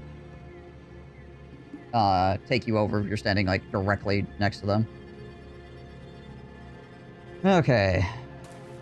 Try to get rid of this freaking unhold back here.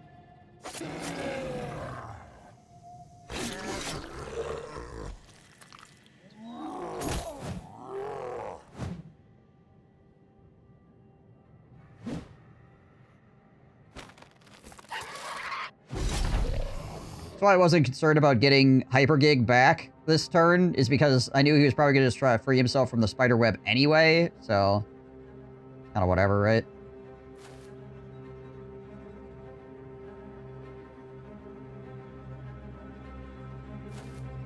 Alright, so Porcupine, move up as well.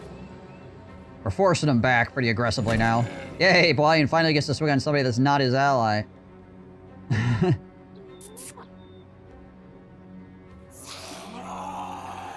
Alright, yeah.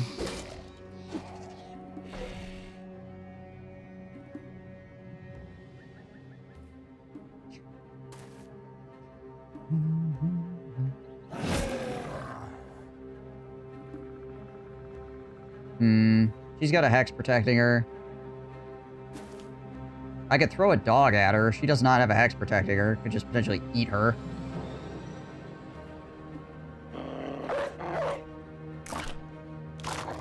Okay, well, whiffed. He whiffed! I'm about to hit you over the head with a freaking stun stick here as well. I actually don't have the freaking energy to hit you over the head with a stun stick. There we go. Alright.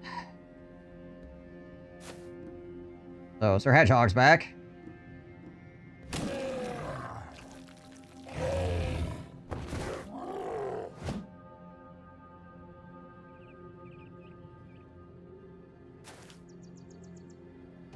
Don't have enough to rally at the moment.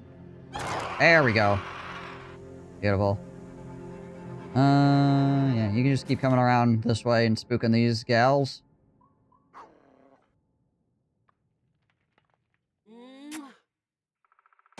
Okay. The Hedgehog thought he was gone for being in the stomach for that long. Just bumping around like, what the heck is happening? There we go. Got Bwyan.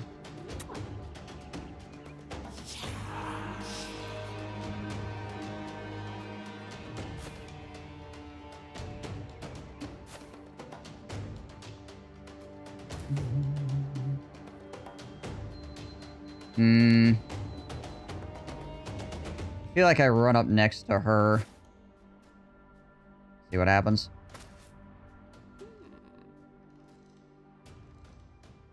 Push Tom up as well, because he has really good resolve. Alright, well...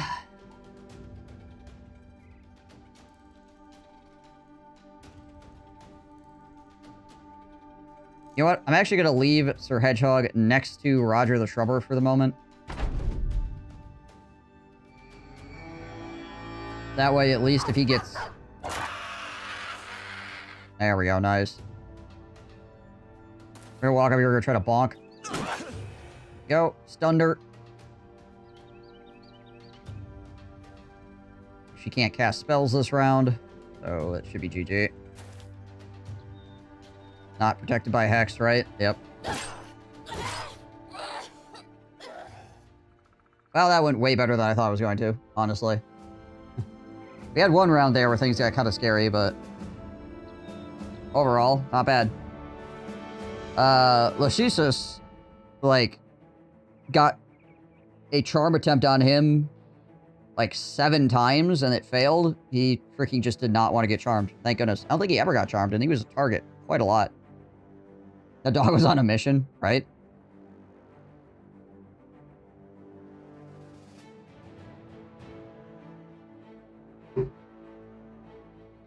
Unfortunately,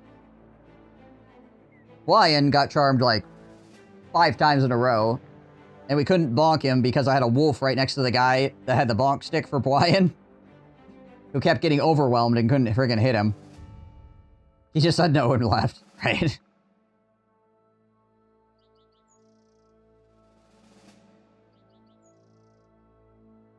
All the things. Boop.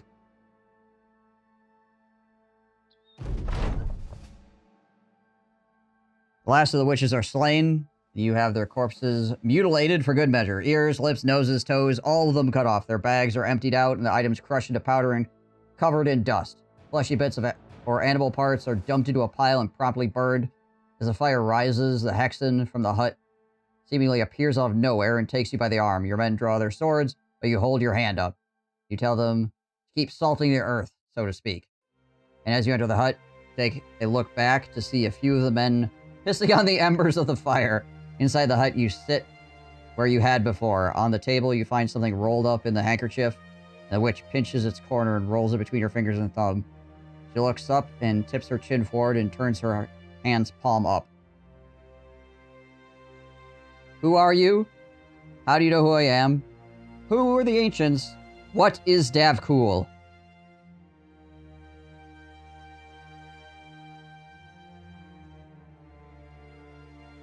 What do we want to learn about here, chat? I don't give a crap about this witch, to be honest. I don't care how she knows who I am. She's a witch. Ancients or Davcool seems like the proper thing to inquire about, right? Davcool, of course. Well, Dav is very cool, so that would make sense. Davcool. What is Davcool? Shrugging and leaning back, the Hexen asks you to repeat the name. Davcool. She shakes her head. I have heard nothing about this Davcool. A supposed god, you say? Well, he has not spoken to me. Stare at her and try to pry a hidden truth from her eyes, but she seems earnest in her response, and you change the subject. She's a witch burner! Were the greenskins human?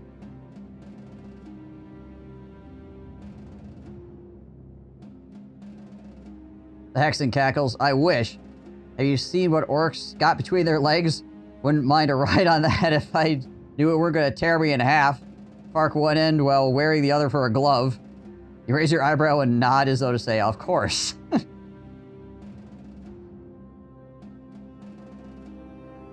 What does she float? What else floats? Little bits of wood.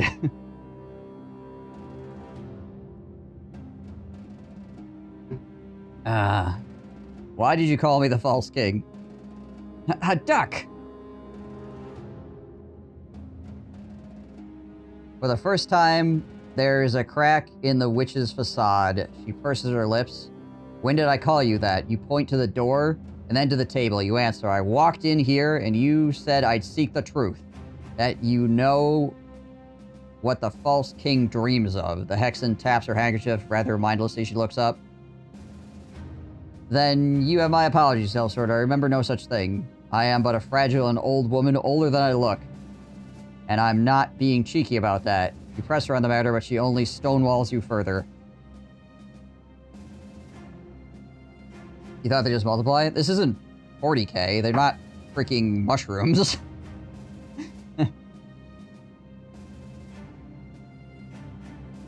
Or freaking Warhammer Fantasy. I guess this isn't Warhammer, period. Let me put it that way. The orcs are not, like, fungus like they are in that.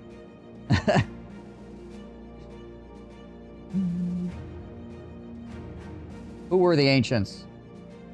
She taps the handkerchief, and whatever is beneath wraps the table. She answers, the ancients were men before our time. Truly, truly before our time.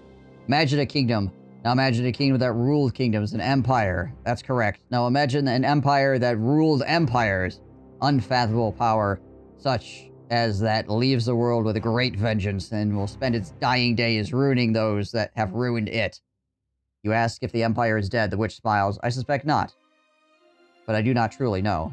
Yeah, you don't know. You don't know. You come in here, you call me the false king, and then you just say you don't know. Yeah, of course. Uh-huh.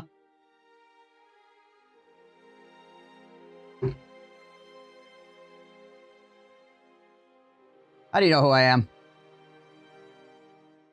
Hey, Bam. She stares at the wrapped item.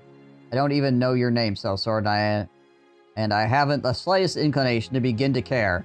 It's not a matter of who you are, but what you are. She turns her hands as though they are following a tune. The blood of the ancient resides within you, resides within us all, but you in particular, well. Her nose crinkles and she snorts, and she exhales. She grins, and she exhales, she grins madly. It is ever so there, and if I can smell it, then the whole world can smell it. Frickin'. Gosh dang it. You talk to witches, you expect answers, they just talk in circles. We're just talking in circles. Who are you? You're not gonna tell me, are you? The witch smiles, an old hag in a forest hut. Everything else is hearsay. You stare at her long enough, see there is little fruit to bear in chasing this further question. What is it that I dream of? The Hexen leans forward. She puts her hands to your face, and you feel the lengthy fingers press deep into your cheeks like a half-dozen walnuts. They rub the corners of your eyes and tap your temples, all the while she is smiling, and then she pulls back. You go to the noblemen and to the rich, and they pay you gold, and in return you risk life and limb, and you slaughter and murder and kill all that you can. And there you are, day after day, wondering if that's all you're good for. And after the highborn shut the door on you and your deeds, and you hear them inside having a grand time playing music, womenfolk laughing, jesters joking, and festivities are riotous, you are outside with a bag of gold in hand and his blood-slacked receipt. And you go down to the pub and buy yourself a whore and tip a coin to the minstrel for a song. You can taste the fine wine in even the cheapest of the cellars, but there is no escape from that horrible feeling in the back of your head. That feeling you were born into fever, and all this violence and death is not a means to an end, but an end itself. It is what you are and what you will always be. He pauses, sighs, continues. Sellsword, the power of a lie is only equaled by one's desire to believe it. You live a powerful lie, and such power will not go easily. I beg of you, be only what you can understand.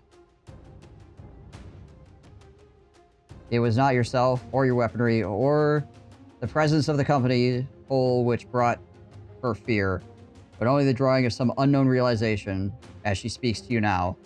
Who am I? Who? You stand up yelling at the woman for answer. She slaps you in the face, and you stiffen and falter back up a step.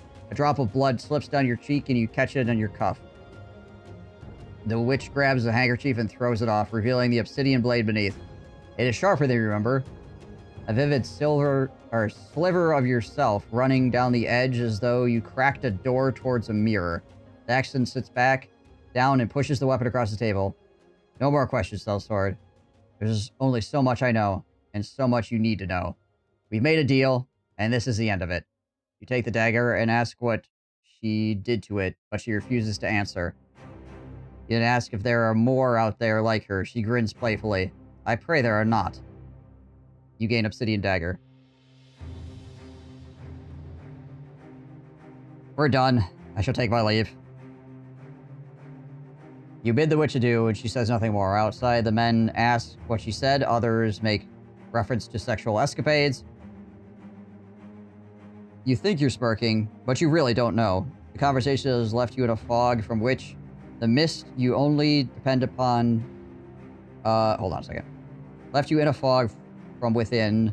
The mist, you only depend upon what you know. Ordering the company back to the road. Okay, yeah.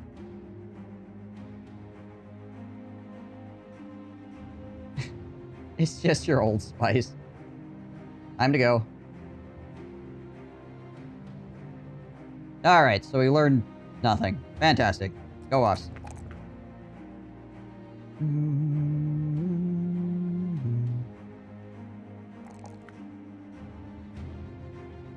We do have the obsidian dagger now.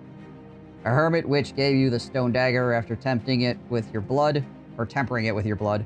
Reflection is in the glass and seem to move on their own, but this is clearly a trick of the eye.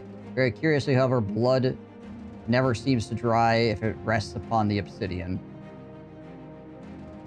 So this dagger resurrects any human killed with it as a weird ganger fighting for you. After one turn or whatever, or one round.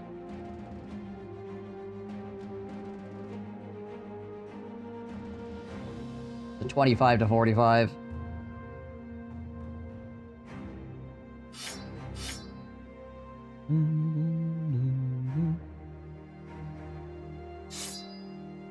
Otherwise, it's just basically a regular dagger. It's a very mediocre legendary weapon. Some of the issue is that it only works on humans. Like, if this could res anything, it would be pretty good. But the fact that it only works on humans, and it takes a turn for them to resurrect, and they only get weird ganger stats when they're fighting for you. It's cool, but, like, as an actual item, it's kind of eh. If it worked on an orc, it'd be amazing. Yeah, exactly. Like, if it worked on more than humans. Also, I don't have a bro that could really use it, so I'm probably just gonna put it in somebody's pocket and call it a day.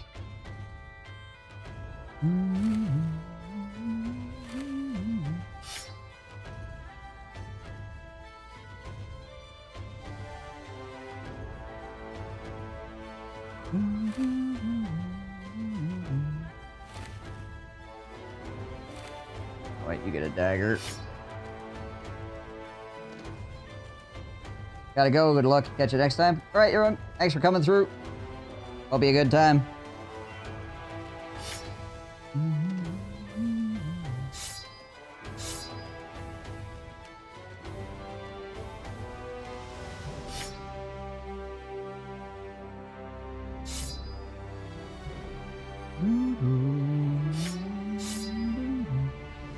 And yeah, we'll do that. I guess we can put the bleed arrows back on him for right now.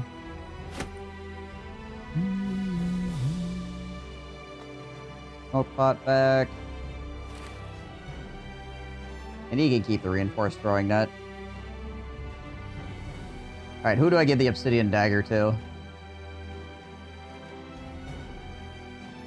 Do I give it to Echidna? He looks like the kind of guy that'd be using this.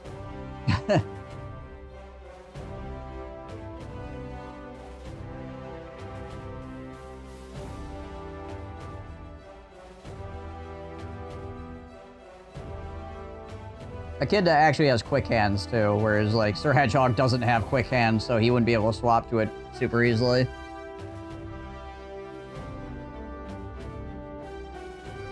He just needs a barbarian club to finish his collection.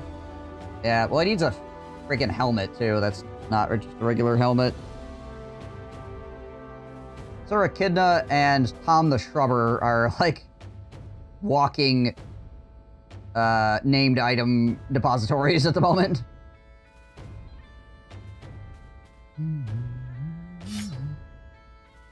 Got a lot of mysterious herbs out of the deal.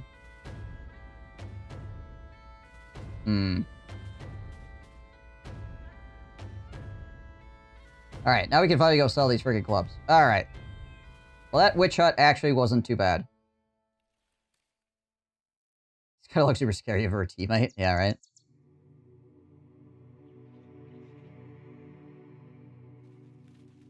I was expecting that to go a lot worse. Yeah, you have a barbarian fit on a bro and he just looks like a bad guy. He's like, oh my gosh. Oh, no, no, we're good. Yeah, what is that Chosen doing next to my banner, man? Help! Help!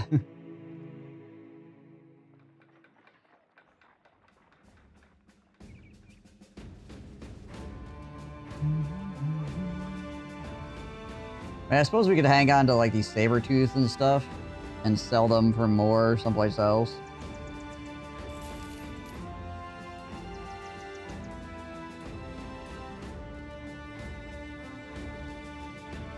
Like, if you go walk over to the other town, you walk all the way over to freaking Bolstead or whatever. Honestly.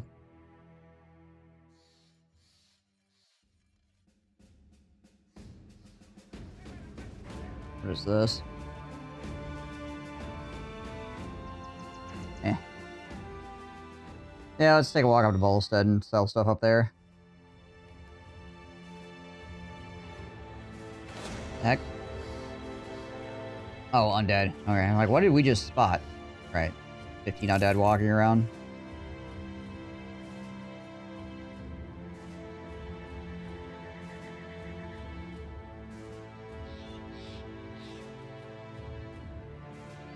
Okay, so what does that leave us? That leaves us Rule Gazix, the library,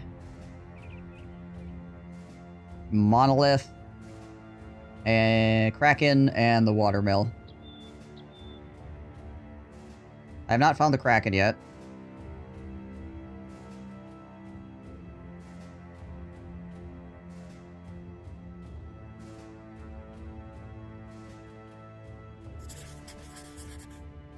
Oh, dire wolves. Alright, cool. We did find the monolith.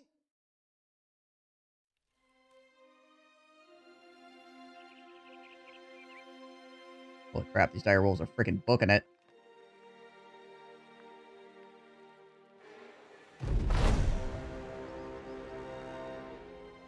Some hanged fellows. Going better off just staying at the town, apparently.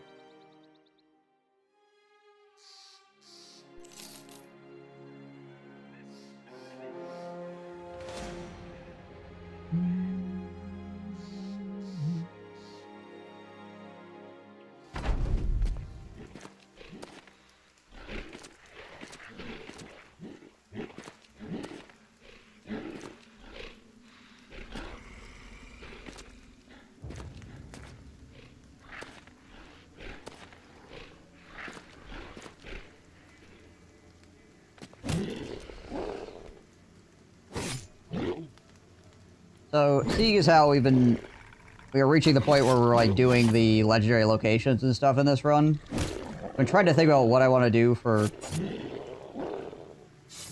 Gosh dang it all.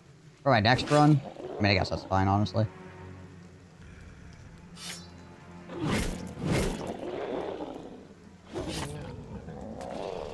And one of the ideas that I had thought of was, like, like a pike shot playthrough.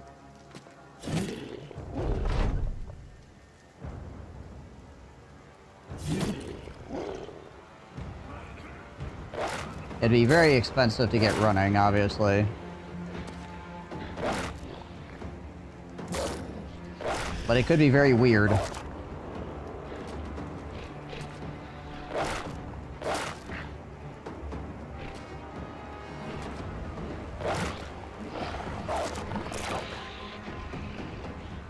And I think it would be good in some scenarios. I feel like it would struggle in certain scenarios, but it would be very weird and very interesting. His 12 men making lots of noise, and half of them wearing the dead skin of our kin seemed very good hunting target. Yeah, right.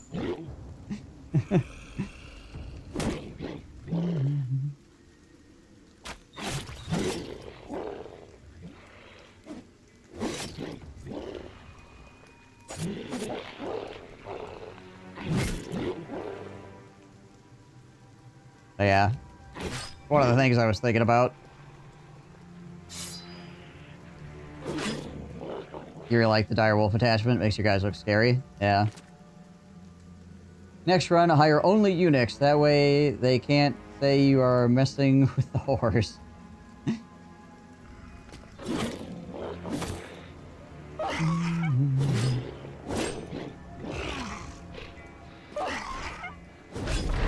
don't know if I want to do that. They take over the whole company.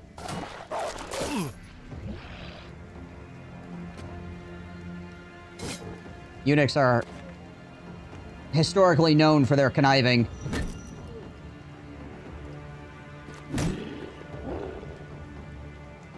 Probably because they're not thinking about sex anymore. Nothing better to do but topple freaking empires.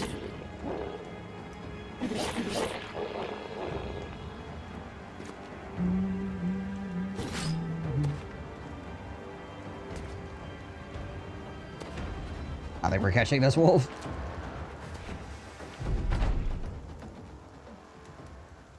Only hound masters and hunters and poachers.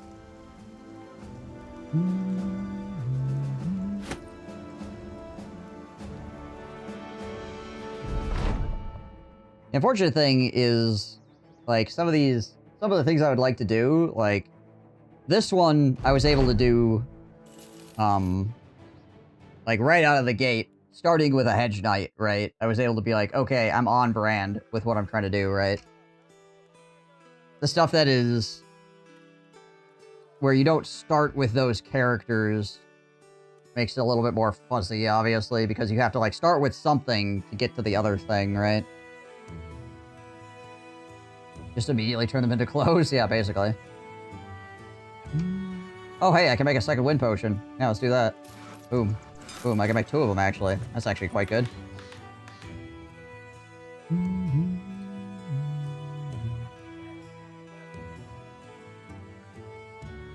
You could start with poachers or barbarians.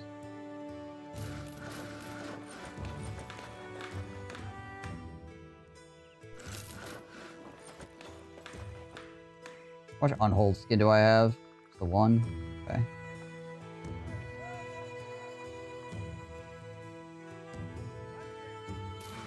A heavy war dog armor here. Take it on Flax Cannon's war dog. Wolf the Warhound.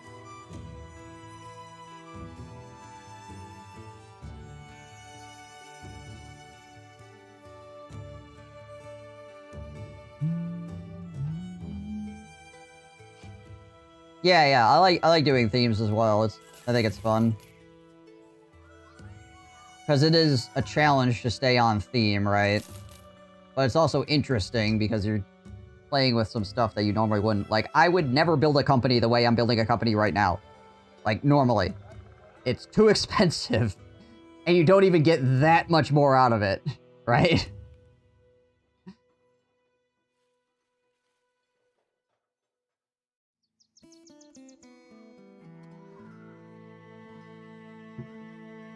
Wolf the Warhound with 2 confirmed hex kills, right?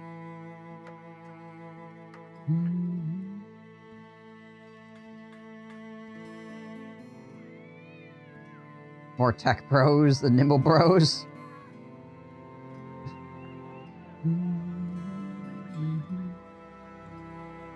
Alright, hold on. This needs to get repaired if I'm ever gonna use it for anything. Is there anything else I could do mysterious herbs? Like, is there anything else I could collect to make another potion out of that?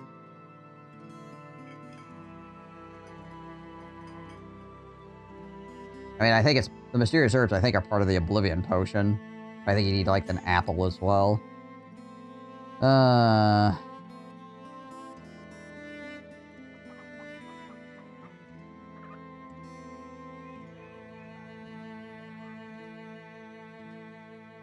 Apothecary's Miracle. Oh no, the Oblivion Potion doesn't even use that. It uses the apple, yeah.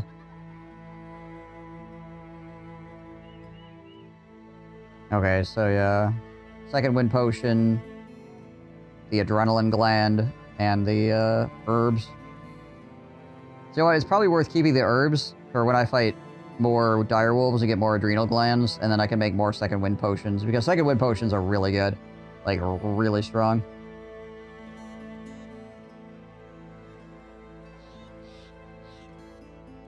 Any other potions?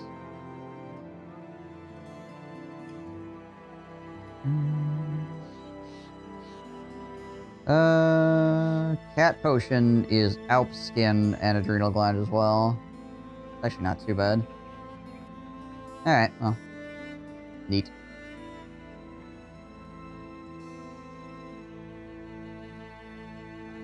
Wait, what?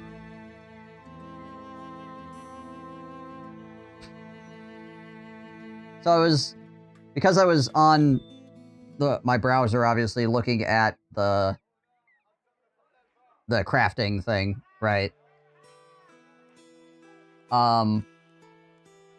Twitch just gave me a notification. My path to affiliate was complete.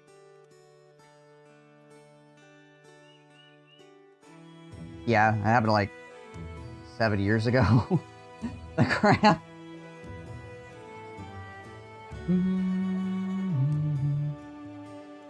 Thank you, Twitch. Congratulations, you're a Twitch affiliate. Yeah. Oh, wait, they didn't like screw up some of my settings or something.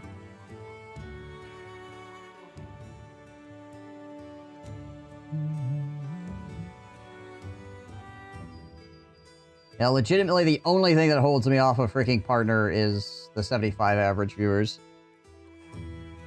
Like, the other things that they say that you need to do is, like, I'm just blowing out of the water. It's the average 75.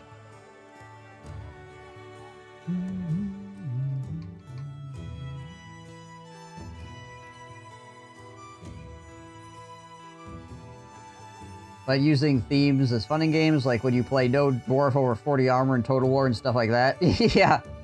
Yeah.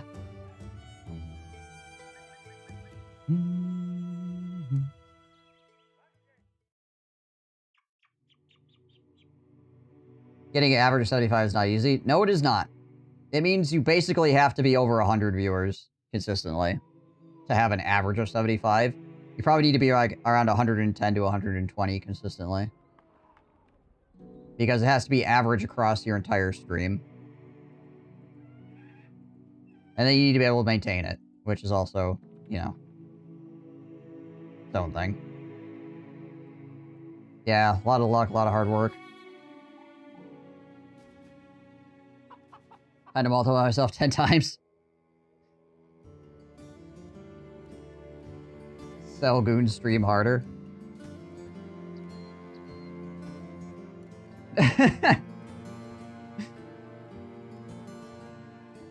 You know, that would probably help, but I would probably get the wrong kind of attention. Ah. Even 45 is a lot of people to actually consider it. It's just one of the internet skews those things. Imagine 45 people in a room. Yeah, I completely agree with you, Mina. Like, when you think about it in, like, a physical sense, like, 45 people is a lot in a room. Yeah.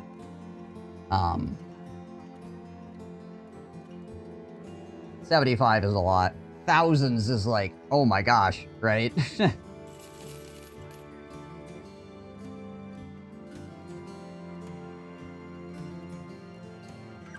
But yeah, on the internet, it all kind of gets obfuscated. You don't really think about how many people that it actually is.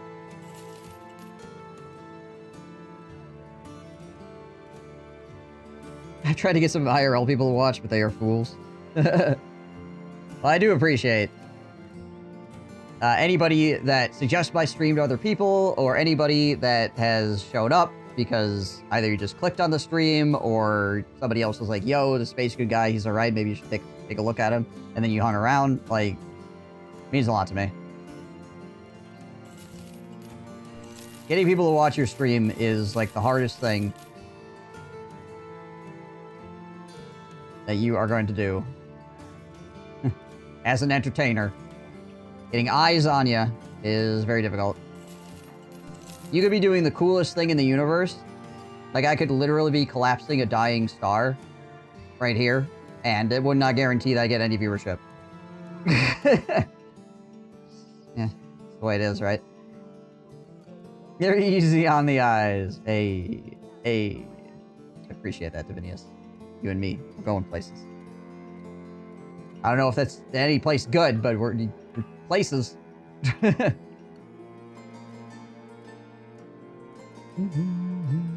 me get rid of this strange meat here. Just some of it.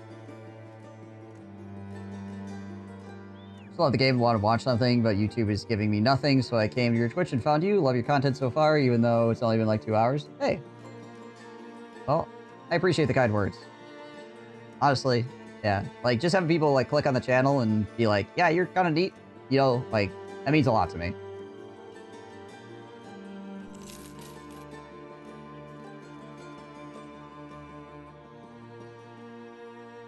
The actual story is on his YouTube getting tasered. I mean, there is a video of me getting tasered on my YouTube. Yes, this is true.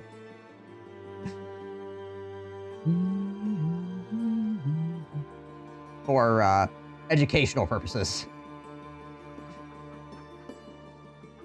Belfesty, no. Follow the tracks, return the ceremonial staff. Hunt down the Barbarian King in the White Waste to the northwest. We could probably do that, actually. Because it is... The White Waste is up here, right? So he's probably spawning at this spot. And hey, maybe we could join the Barbarians in a hunt for some ancient undead or something. That'd be cool.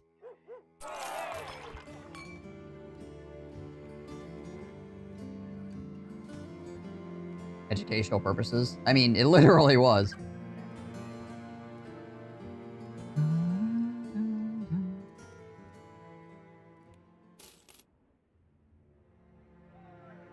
The guy that was teaching the class on Less Than Lethal was like, yo, can I get a volunteer?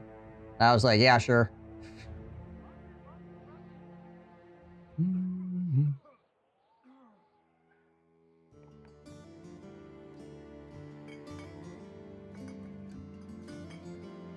Well, everybody else was avoiding eye contact. Do we need more food before we go up there? Yeah, maybe a little bit. I know we have a lot of food here, right? But, like, most of it is strange meat. That's gonna go bad. Yeah, this is how you know Goon likes pain. It's true.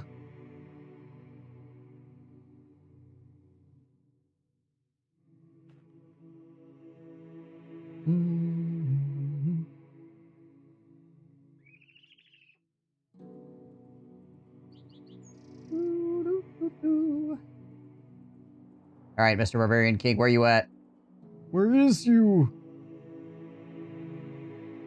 I'm guessing he spawns from here. What's the Icy Cave? I haven't done that on my run yet. The Icy Cave is the precursor to the Isharok fight. You have to do that one first. It's a 1v1 versus a madman. So you have to pick a guy that can go 1v1 versus a dude with a two-handed cleaver, basically, out of your party. I would highly suggest having heavy armor on and using the two-handed flange mace. Also, packing a dog is not a bad idea.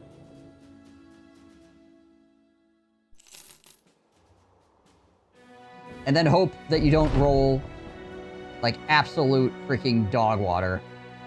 In the road, he reports Barbarian King was sighted around the Forefathers Highland at the southwest in the tundra. Oh, hey, more direwolves.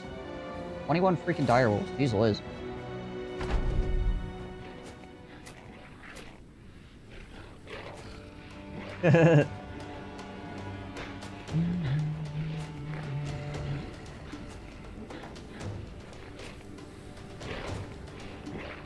I also have another video of me getting tasered when I went to the Less Than Lethal Instructor School.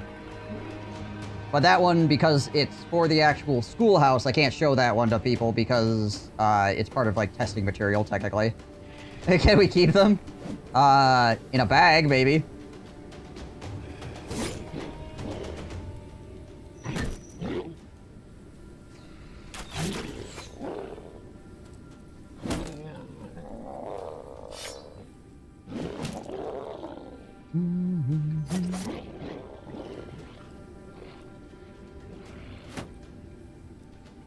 You're only proving the point that you enjoy being tasered. Listen, I will take getting tasered any day over getting freaking OC sprayed. You could tase me 5 times before you freaking spray with OC. Holy crap. You want a way to tame what direwolves will web next? Does Legends mod have any backgrounds that have, like, pets at all? I honestly don't remember.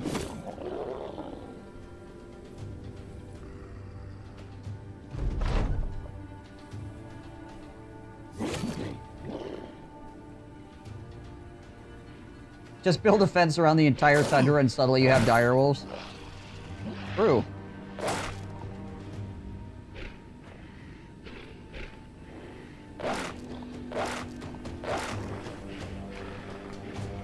Legends mod might have a background for pets. It's the only way, and the only way to do it. Yeah, I have no idea. I know Legends mod has a lot of backgrounds, including being undead, but I don't know if pets is actually a thing.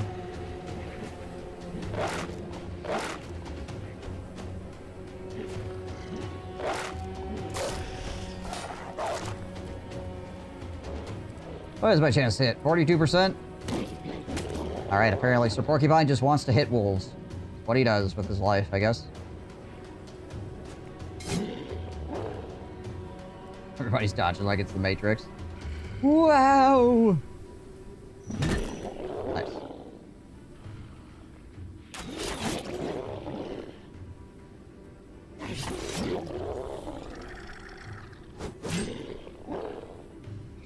Don't do mods in most games, and I don't. And not at all if it isn't in Steam, not tech savvy enough. Modding Battle Brothers is pretty dang easy, but I agree with you as far as the usually don't mod things. Like, I will mod things, but I'll usually play the heck out of the vanilla version before I go and try mods.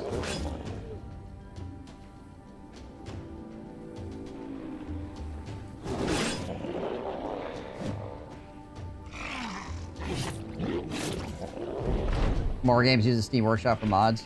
Yeah. Again, like, Battle Brothers is pretty easy. You literally just download the file and go drop it in the data folder and you're done.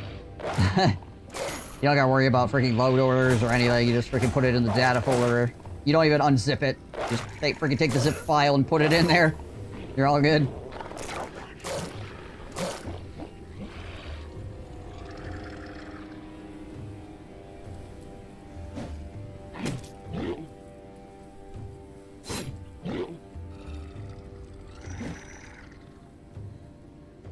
That being said, I really, really like Vanilla Battle Brothers.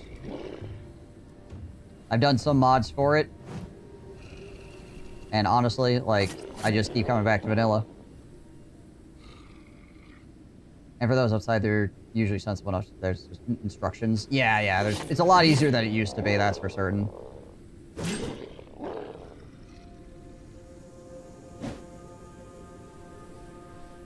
The mod just makes the game more annoying. I don't know, Battle Brothers is just so, like, well put together. Like, it's such a tight-knit group of mechanics. Every time, like, something's added to it, it just kind of makes things feel convoluted as opposed to, like, more interesting. That being said, I do like some of the modded background stuff. Like, the Paladin start, I think, is pretty cool. Another way of doing, like, Lone Wolf. Pretty neat. It's not overpowered, and, you know, it's kind of... Yeah, like the cool side effect where you can, like, kill vampires without them using 9 lives. This is neat. Not like a really stupidly overpowered ability, but it is impactful because freaking vampires.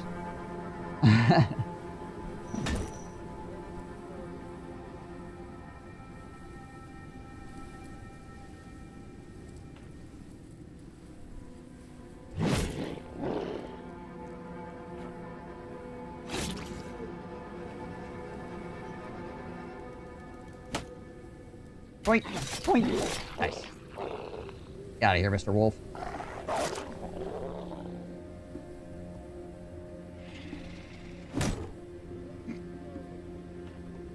Dunk. I still play vanilla XCOM 2, watch people play with mods, but prefer to play vanilla. The XCOM 2 Warhammer 40k mod is pretty great.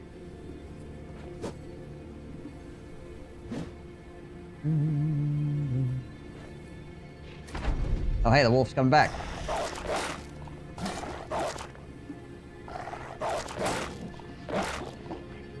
RimWorld, though, you can easily get out of control with mods, even if you stick to quality of life or several mods. Yeah. One of the reasons why I wanted to play several runs of that, like, vanilla before I start adding mods. Like, everybody, like, instantly, upon me playing it, people are like, oh, you need to add this mod, or you need to add that mod. I'm like, no.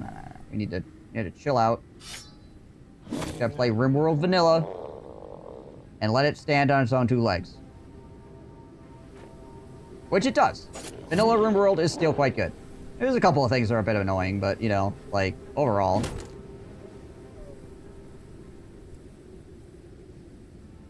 Actually not that bad. With how many mods people shove into that game, like, you'd think playing RimWorld without mods would be, like, an impossible task or something, but it's actually not too bad.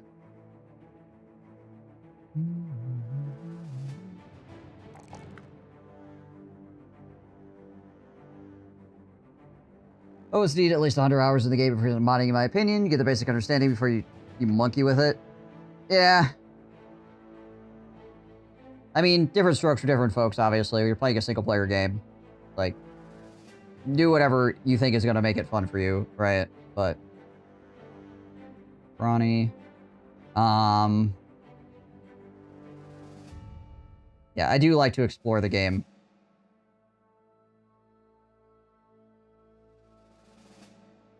Before I decide that I want to throw mods in it. It looks like he wants to frontline. Well, he definitely can. You want to do all the lines? My mods doing lines again. What else do I want to give him? Berserk, probably? Or not Berserk. Killing Frenzy? Yeah, I think I just give him Killing Frenzy.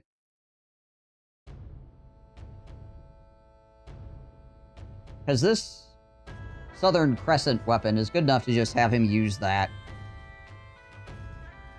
Yeah, let's just Killing Frenzy. Boom. He's got 72 hit points, so he doesn't really need Colossus. I think I will give him a slightly lighter armor, though.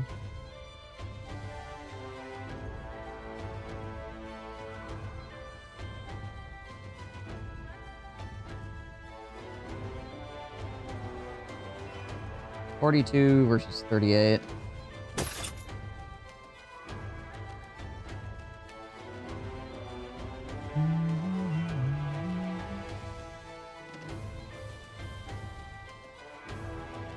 What is this again? This is $335. I could...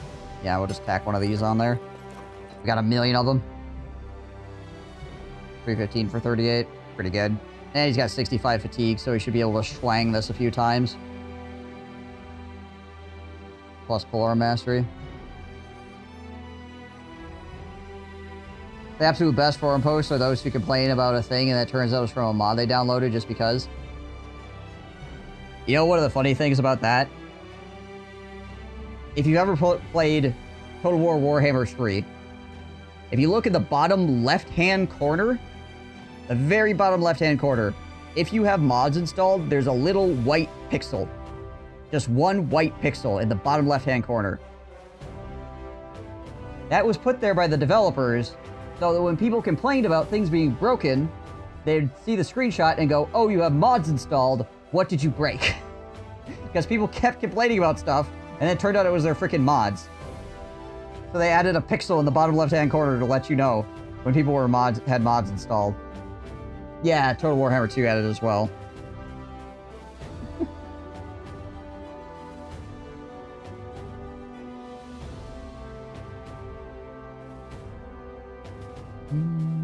Where the heck is this Barbarian King at?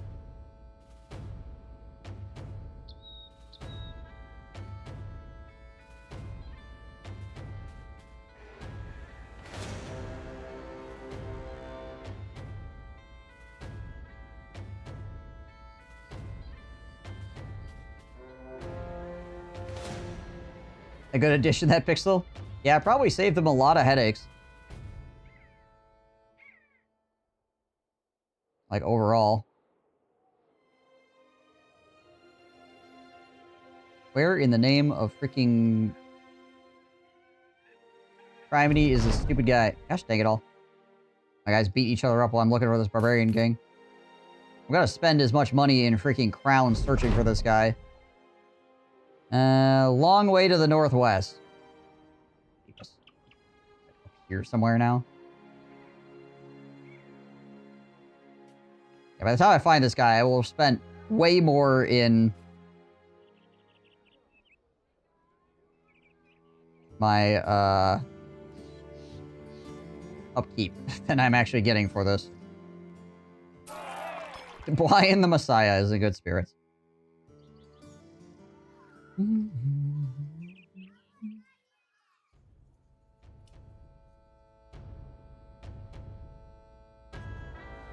Well, I thought this guy was going to be easy to find because I thought I'd knew where he'd be spawning at. And maybe I did, but he, like, instantly took off to the northwest. Like, hardcore. There he is, probably. That's probably the Barbarian King. Yeah, he spawns as part of the quest. And he normally spawns from a Barbarian encampment. Oh, that's just Barbarian Reavers. God dang it. Not who I'm looking for. F.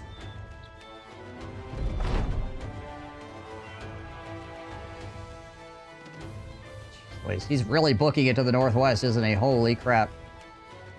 So you know, I started this quest over here. He's just really, really taken off.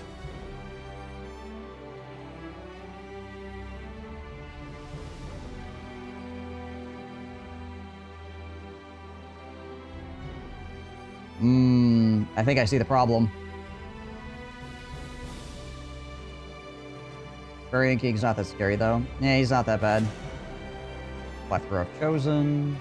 Probably fight that after we find the Barbarian King. He actually probably spawned here.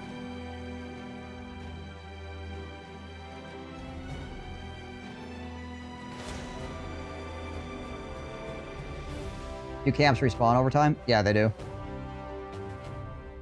Or maybe you spawned here.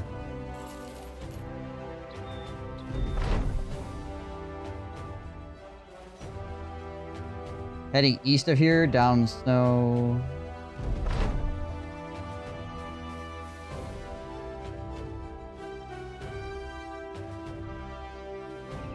You're freaking kidding me.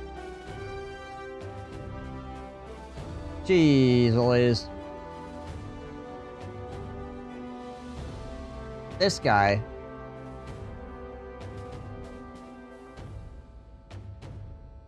Bring the Barbarian King over the Gobbo City. Wow, what a freaking waste of time. That was like 7 days of me walking around at 715 crowns per day to get like 3k. And I'm still not done walking. I still gotta finally finish finding this guy. Yeah, we're just wandering around bleeding money. Sheesh. The heck did he go now?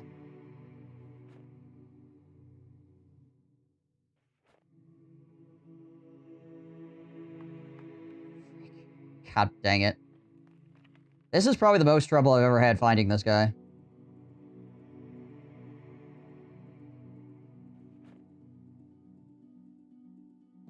And I'm like running out of food too. This is so freaking dumb. Oh, good. 24 Alps.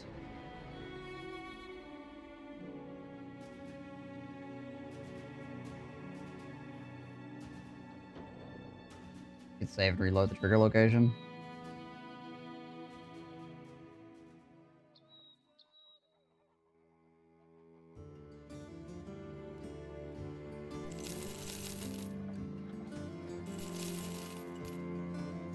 Oh, I hope to find this guy.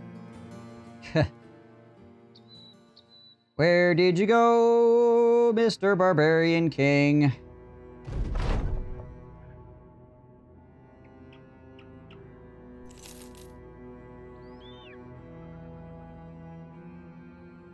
I get I ran into that other barbarian group over here, but that wasn't the barbarian king.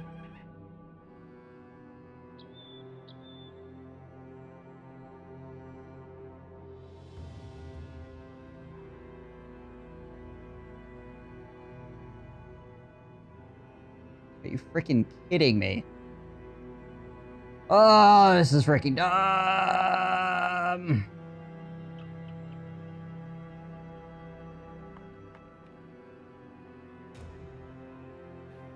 I literally am gonna run out of money trying to find this guy.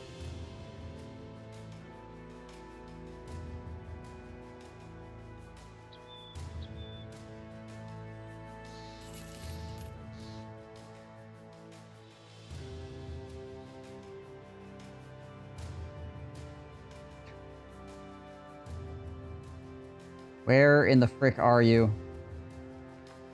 I keep climbing up mountains too to try to spot him and I don't see him. I need to go back to freaking town. I need to freaking... I'm gonna run out of money. Jeez Liz. Oh look, 10 dire wolves.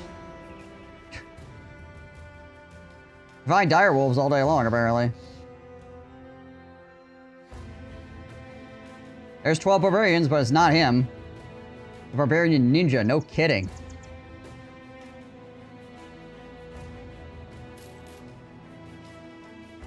It's just a bunch of reavers. It's not the barbarian king.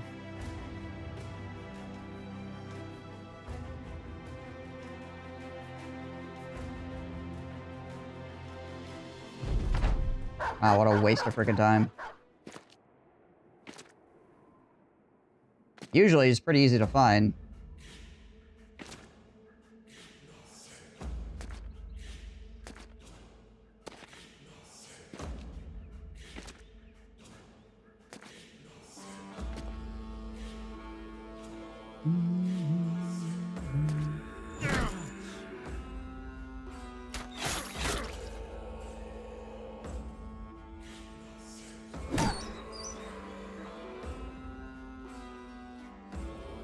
Can't sway to him because he's too far on the low ground, right? Yeah. Suppose I could just swing on this guy. Break his arm.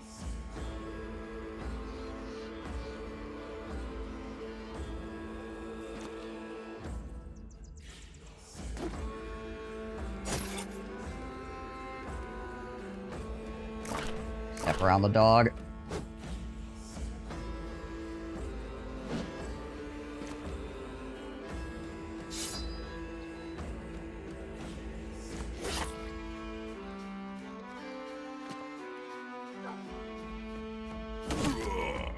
I hate having a hill in my face on the south side of the map.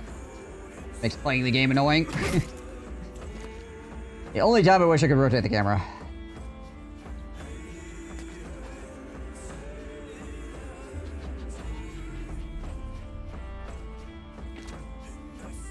Have to keep doing this to actually attack people as well.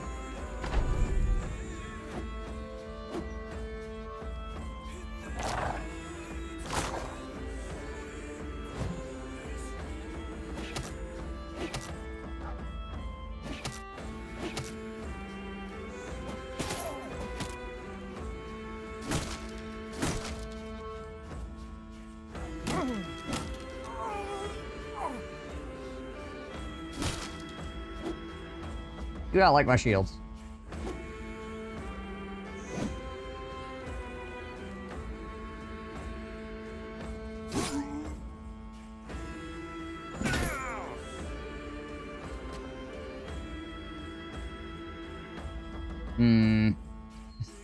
Tuft of grass is in the way.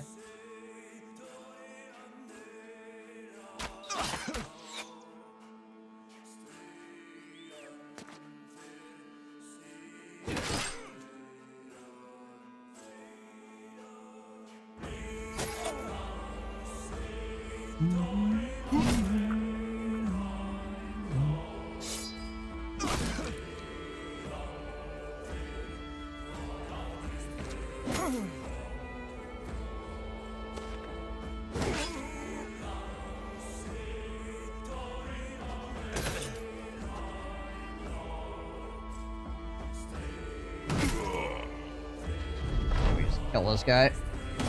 There we go. We can step up here.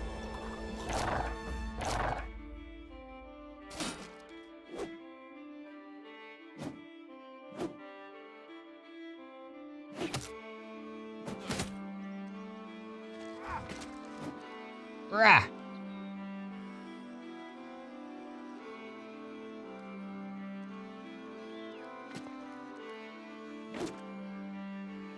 Hard to see if I was actually adjacent to that guy or not. Glad he didn't freaking punish me for that.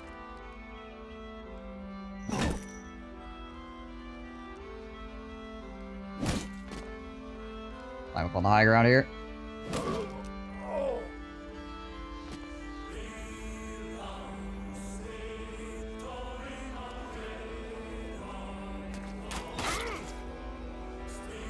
And yeah.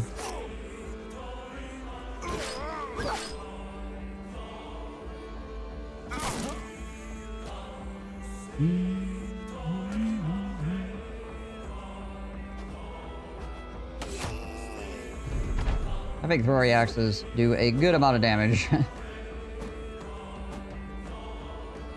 there a hedgehog over there just matrixing everything?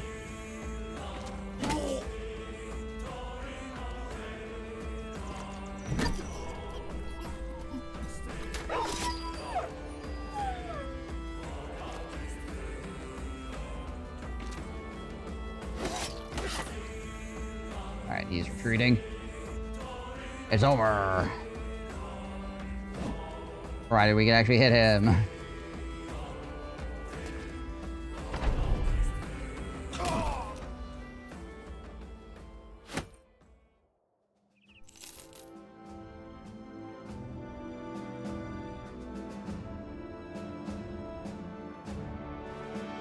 Okay, well. Gonna need a... Can run back over here, I guess.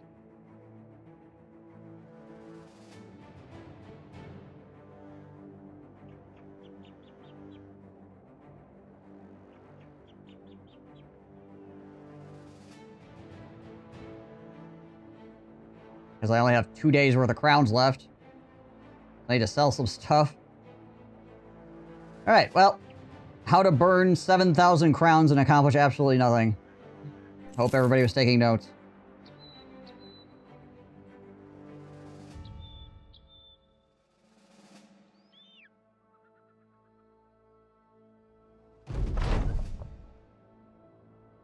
Nope.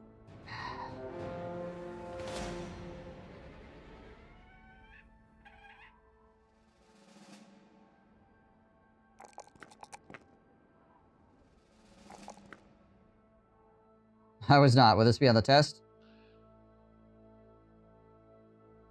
If I told you it was on the test, I would be betraying the test. Oh wait, I need to murder these guys too, because I need the freaking money.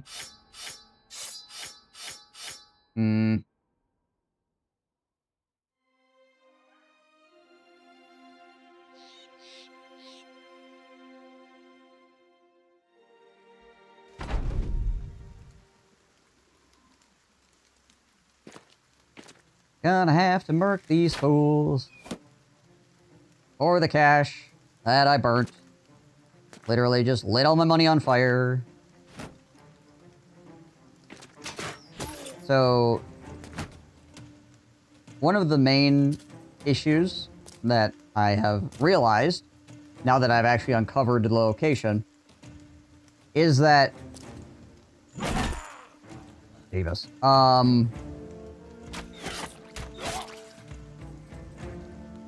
There are two locations. One is the White Wastes, and one is the White something else. Also, I think it starts with W. And I was looking at the wrong one, like, originally. So I was like, oh, he's just gonna be up here. The answer is no. He was actually much further away. In a location I had not even discovered yet.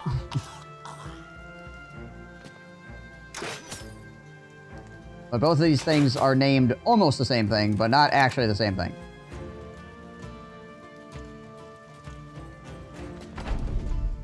which is why I was running around in the northern area and not finding anything for a while. Then I came across the area that I actually needed to be at. Jeez Louise, that's a stun hit? My gosh. And I was like, oh. By that point, the Barbarian King had been running around all over the place. It's gonna be very hard to find.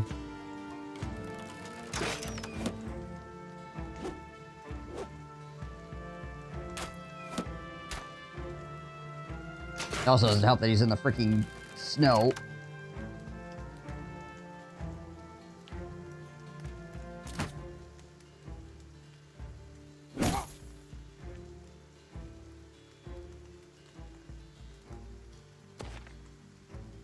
Freaking blind just deleted those guys. Absolutely just remove them from existence.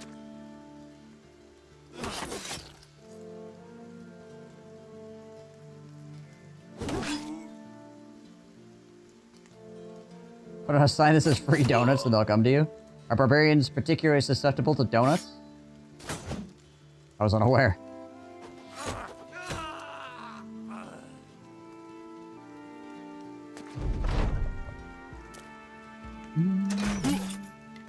Sure, arms are greater than donuts. Isn't everyone? To a certain degree, I feel like, yes.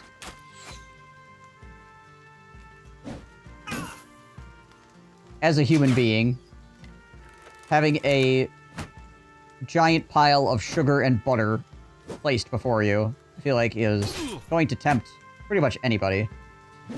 Cheesecake is greater than all. Cheesecake is very good, yes. Though it is usually very dense, which means eating a bunch of it is very difficult, which is probably a good thing, because also it's terrible for you.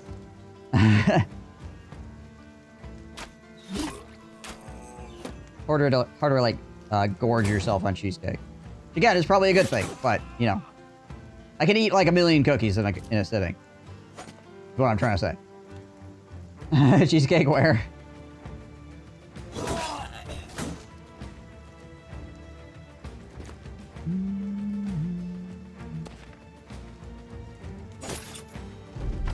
Even the corner pieces? Alright, this guy eats corner pieces. Can't be trusted. I ate a whole 13-inch New York-style cheesecake by myself in one sitting. How can you breathe afterwards? I feel like I would drown in that. Like my freaking saliva would just become so incredibly viscous that I wouldn't be able to continue breathing.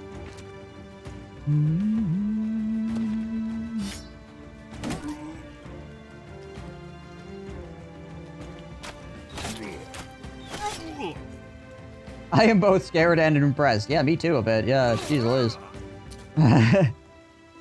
I fear your power, Divinius.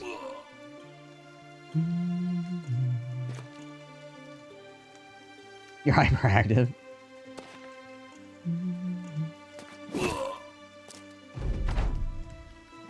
You burn it off.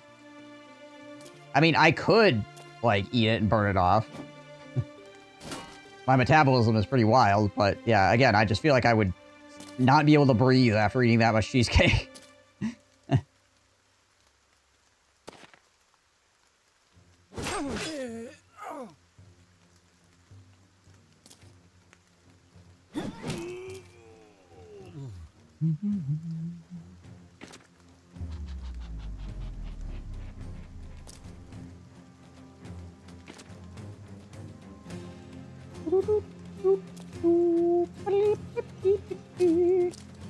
Good old bug life. Your lactose intolerance, but also have a thing to say. Depends how much lactate I eat before the case.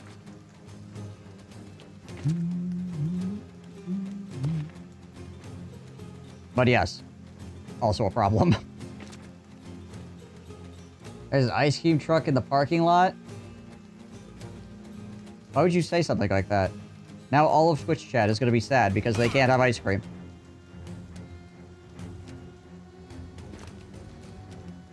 But I suppose life is full of disappointment.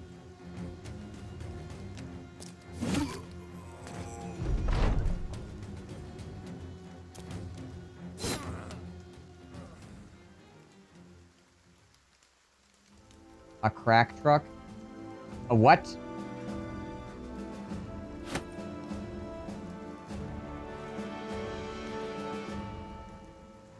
Oh, okay, gotcha.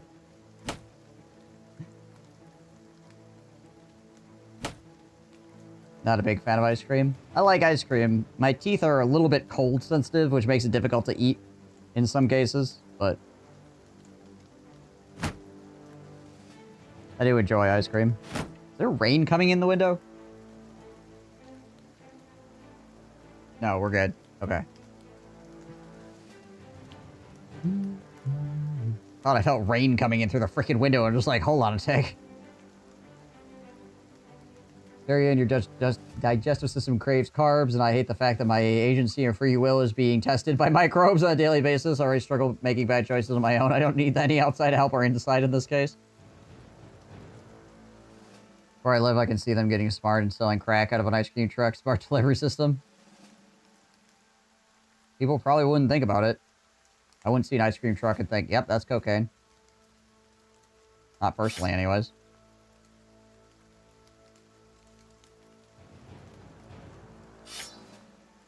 Cocaine, Jack. Oh, hey, we could replace these as well. These are crap.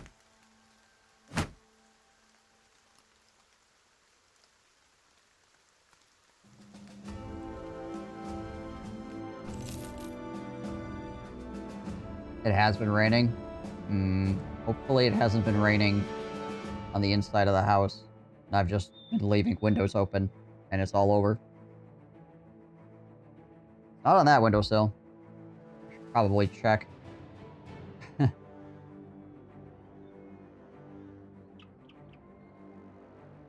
I live I actually have an ice cream truck that offers other adult needs. Interesting. I like it that you've labeled having ice cream as an adult need. Supposed to rain all night. Gotcha.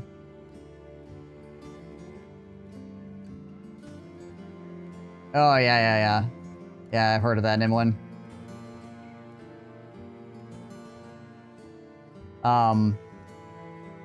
What is it? Your appendix? That's what they've actually figured out what that is supposed to be for? Is like replacing your gut biome, essentially? Like if for some reason your entire gut biome went to crap, like your appendix is there to fix that problem. It doesn't do anything else otherwise, basically, but... So, like, losing it is not that big of a deal, provided your gut doesn't freaking go to crap on you. Quite literally.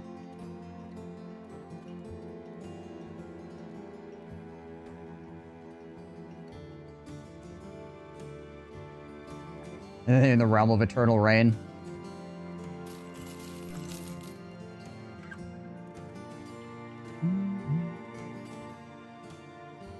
Coffee, cheesecake, and chicken, you'll live happily forever. I'm a simple man.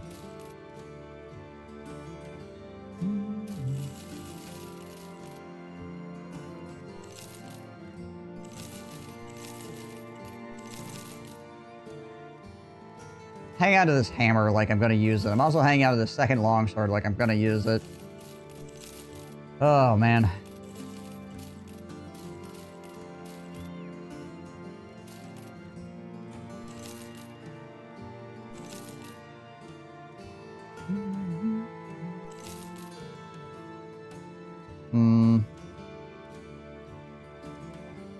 That can go away. We don't need that.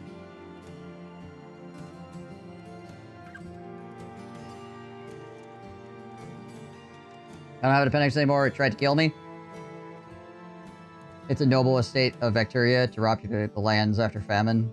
Yeah, which I think is probably one of the reasons why it tries to kill you occasionally, is because it's basically just like a bacteria farm, right? So if things go bad with it, it kind of like tries to freaking destroy you.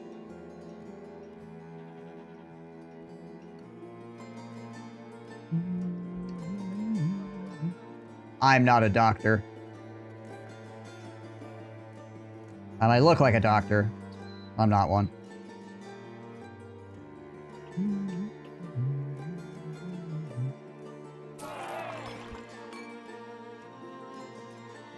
Okay. So, anyways. Warhouse is last spotted around the White Wilderness in the snow east of you near Elderstolen. Okay. At least we're back up to 7 grand. We need to find this stupid Barbarian King.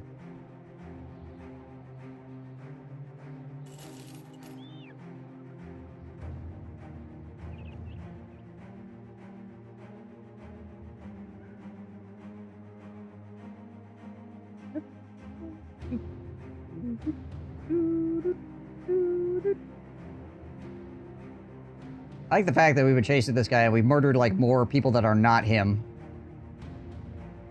Can't find Conan, he finds you. Well, I wish he would find me.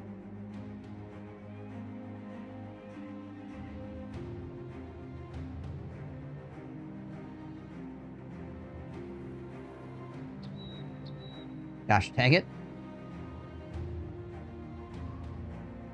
Hang on, those 10 dire rolls are still here.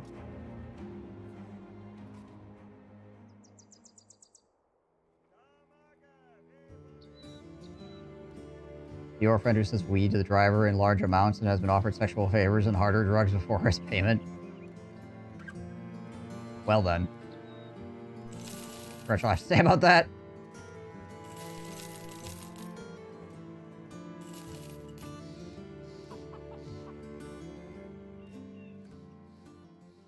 Alright, we got 6 days to find this fool. 5 days to find this fool.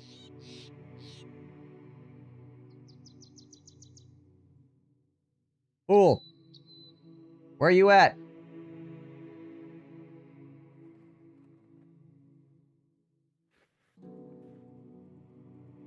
Watch as he ran, like, all the way to the right. Freaking way off east.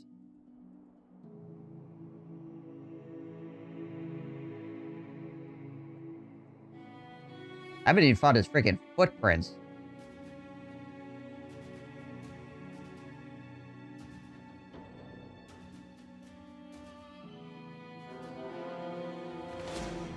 There he is. Holy crap, he's all the way down there. He's just... There he goes. I was gonna say, he's like freaking sliding.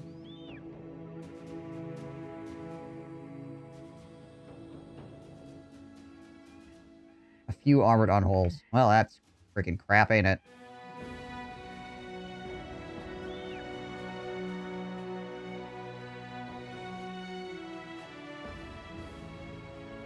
I'll wait till morning.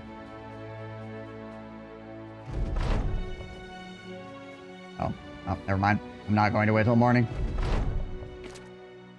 But apparently we have some peasants helping us out. Because of raisins.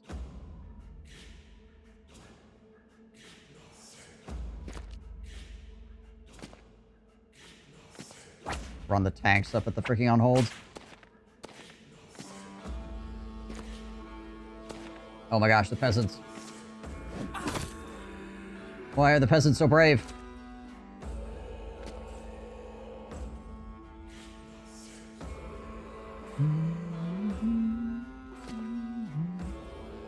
This isn't Kingdom of Heaven. We're not gonna knight you.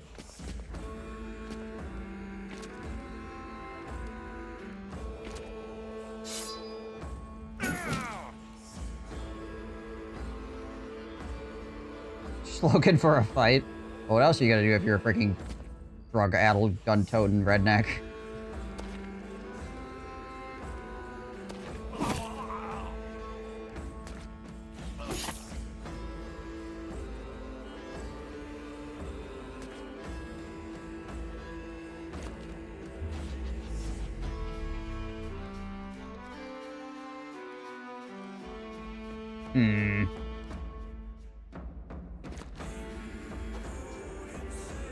Man stands behind thin tree.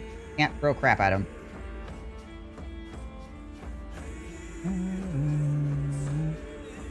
I wouldn't say redneck's a slur, period, honestly. Like...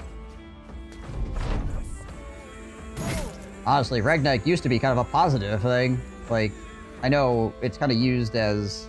to say somebody's kind of dumb or something nowadays, but, like... It wasn't always that way.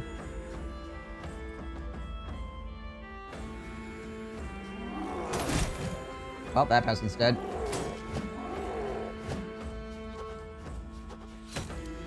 South of Tampa? Wow. Yeah, it is pretty south. Oh, Mr. President.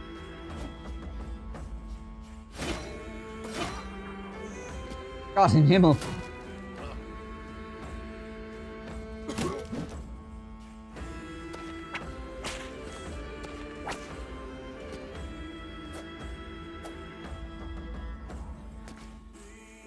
Everything's a slur to someone.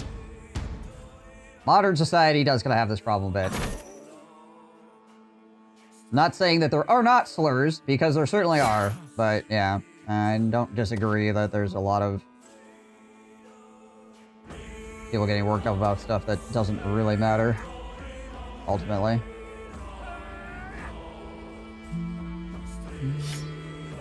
At least for them, in a lot of cases. A lot of people that getting mad for people that don't care as well. That goes on nowadays, too. I don't know. There's a fine line.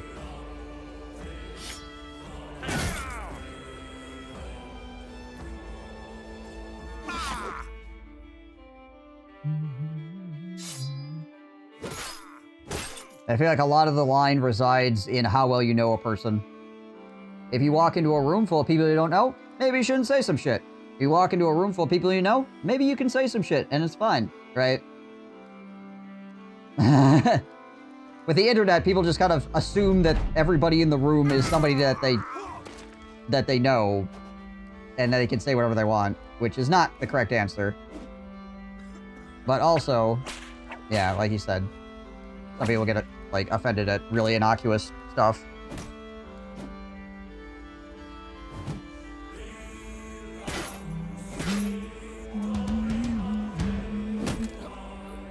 I feel like all my peasants are not doing well. He's down there helping a friend do hurricane season prep, drinking, and shooting guns, which was a good time. Sounds like it.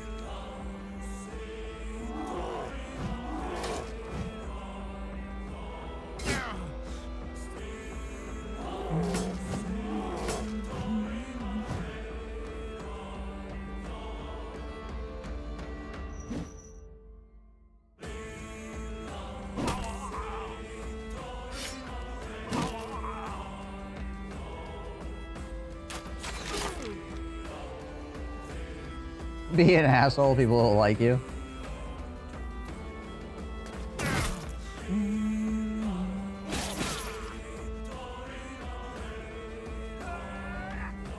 Gonna stand here and stop these trolls from doing anything.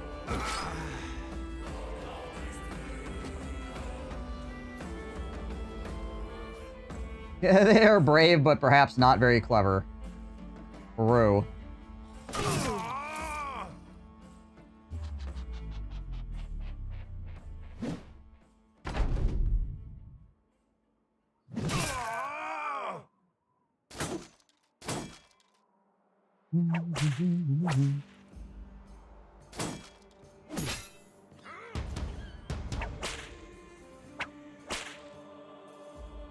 Stop whipping that whip at me. I don't appreciate it.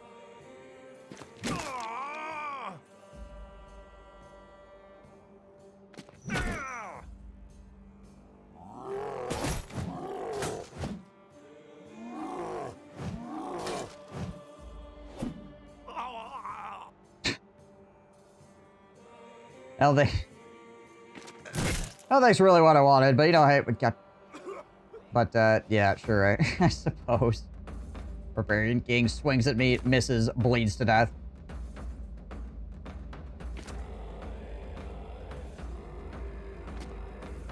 Fine. I didn't want that kill anyway.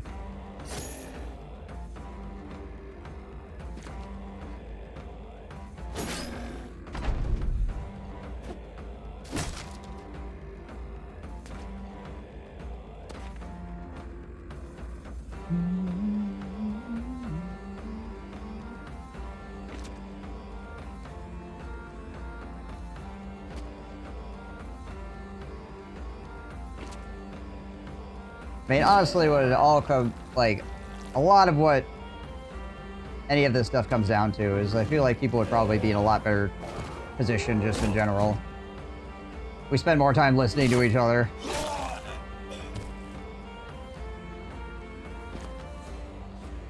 And not just having like a preconceived notion about how everything works. And then, you know, being like, yep, that's just the way it is. How literally everything works. I have figured it out as a human being. I have the universe on lock. You know? But... what do I know? Just a guy behind a computer screen.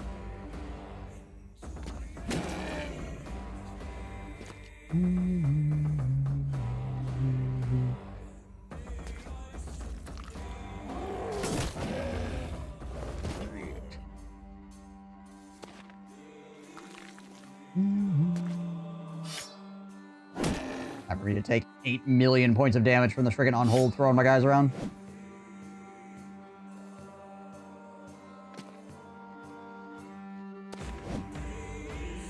And missing 95s.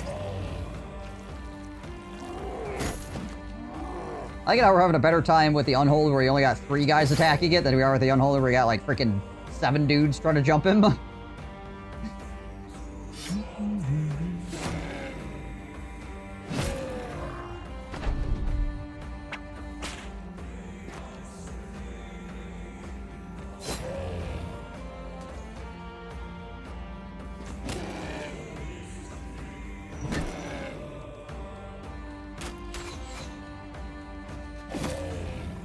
There we go. Now things are evening up a bit. Of course, he's gonna heal and punch me again. Ow. Why are you bullying unholds? Because they were part of the Barbarian King's retinue, and the Barbarian King just freaking wasted like 10 days of my time.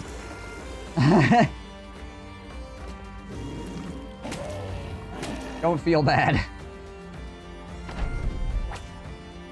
I literally burnt 7,000 crowns trying to find this guy.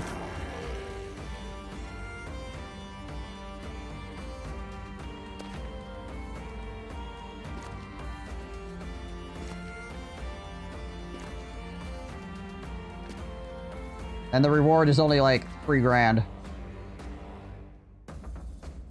Had an armored unhold, never seen it before. I pooped my pants. Yeah, they're pretty annoying. You don't got a freaking Indom tank to stand there and just have them get stuck and not be able to do anything, right? The frick is this guy? Oh, it is. Okay, there we go. Surprised he hadn't left the map yet.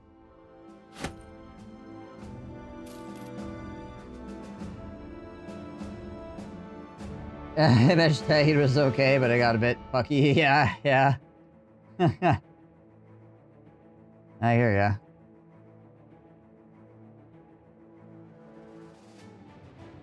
Yeah, Barbarian chosen with unholds is kind of scary.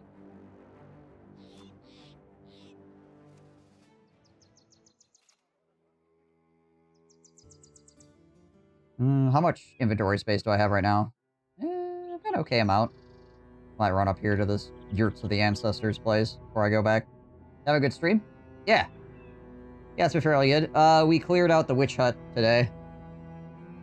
Which is always a, concerning experience. It actually went really well, though. Like, way better than I expected it to.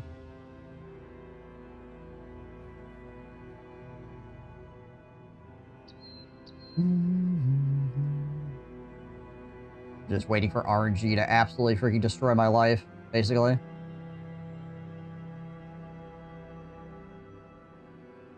And RNG actually was kind to me. I mean, it's kind as it's gonna get.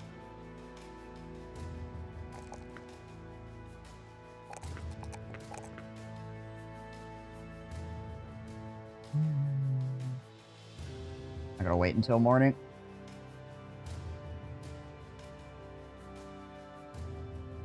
I want to be able to use my archer.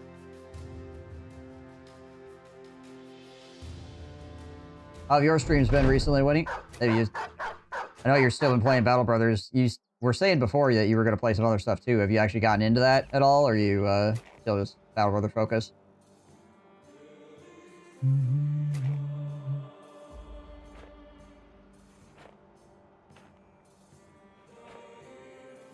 Time for one of these freaking Chosen to freaking nail one of my Giga Tanks over the head with a club on the first attack.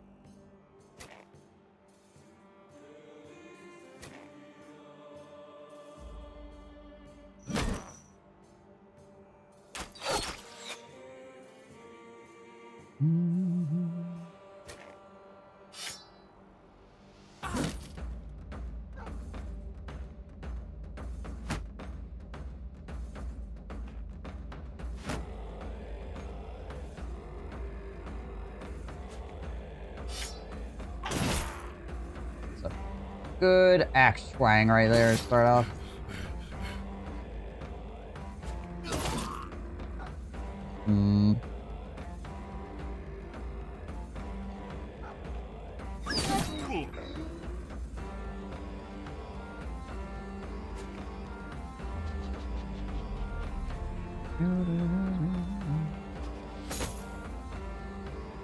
Doing really well, mostly brothers, but I did some PRG tonight. Surprised I got 68 viewers, so that was good. Doing a collab on Wednesday on it. I'm mixing in some solo play too. Sometimes just want to relax and shoot / mine. Oh yeah, I hear ya. I hear ya. We'll see how these guys move, I guess. I want to run him in and just get him freaking doinked immediately. There we go. Killed one Chosen immediately.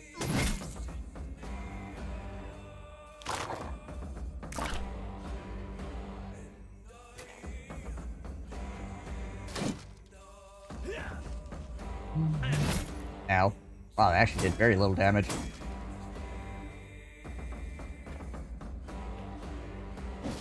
A lot of freaking Chosen all stacked up behind this. What the heck is happening over here?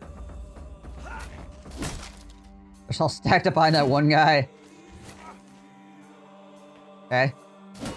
My one tank is tanking 5 dudes right now because they refuse to surround him, I guess. I don't know what's happening. Chosen, end your runs. Chosen are really spooky. Again, I'm less concerned with Chosen that don't have unholds. But still. Spooky. Poor guy's about to concern a bloody mess.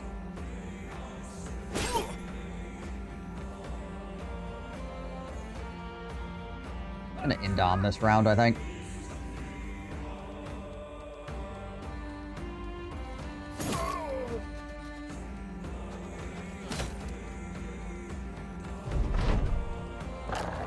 Just chilling back there. Waiting for some of these guys to come forward.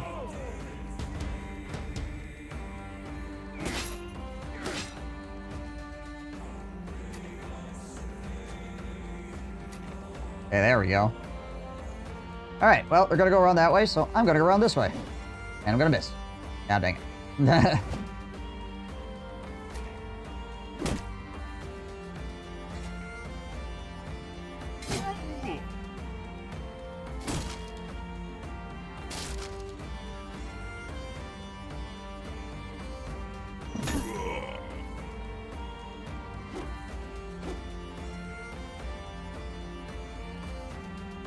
So he did get hit by the club, but it hit him in the armor. I need to get rid of this freaking dog. There we go. I think we'll send Facetious out this way as well.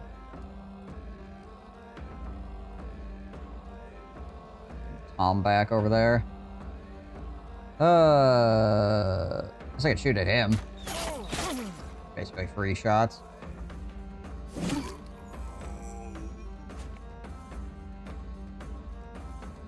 Well, Flax Cannon still has 53 melee defense, even without a shield.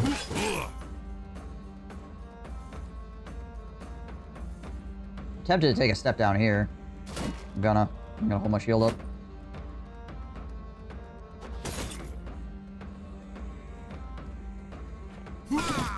Nice.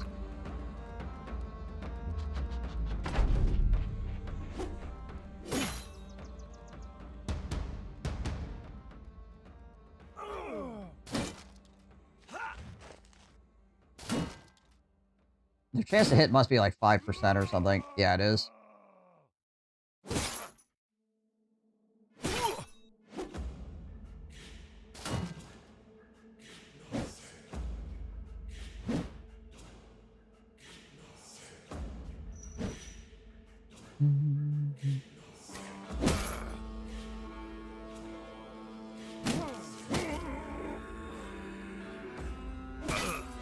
Stun that guy.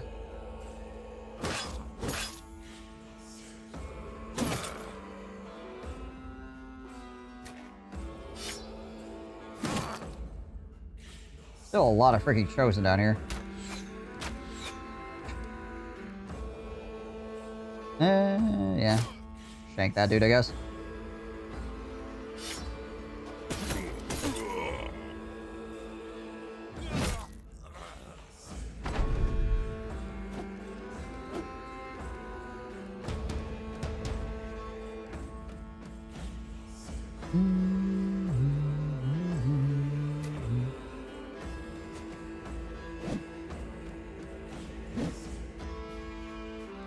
Yeah, they look at a 16% chance to hit Flax Cannon.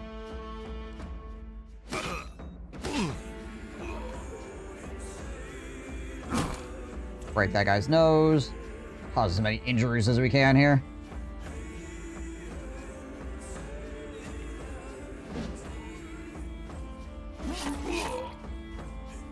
That does not want to die. That guy on the other hand. Barely had enough living.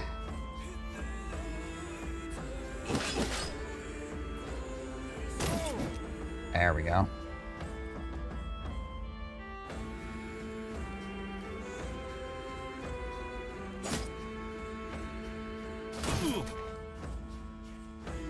Actually didn't hurt too bad. That'll knock me around a little bit.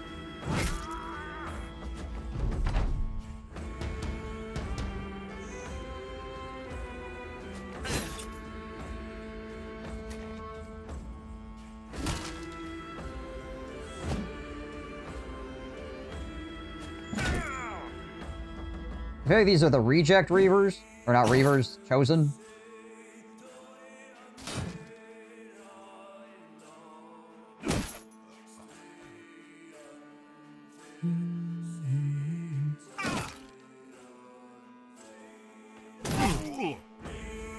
I just kind of like walked at them, and then they just kind of fell over.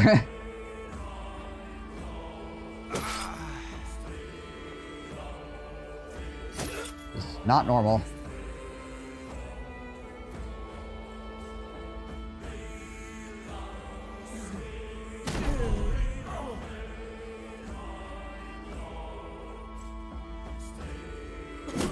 Ow. Okay, there we go. That's more normal. That's what I'm looking for.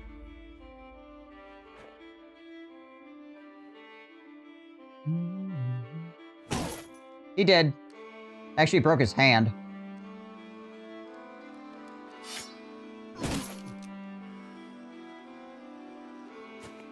It just wasn't like the first thing they did. They didn't like walk up and instantly freaking hit him on a 13% and break his face.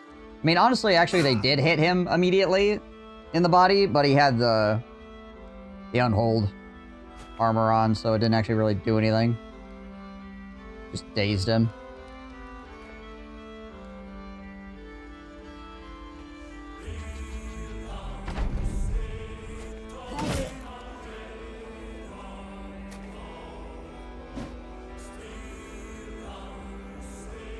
It's obsessed.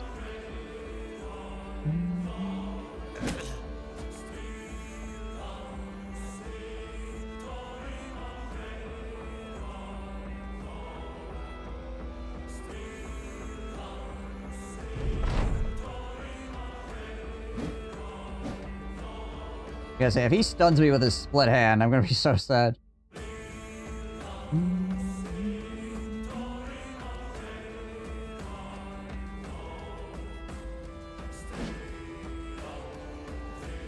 Alright, guys. Thank you.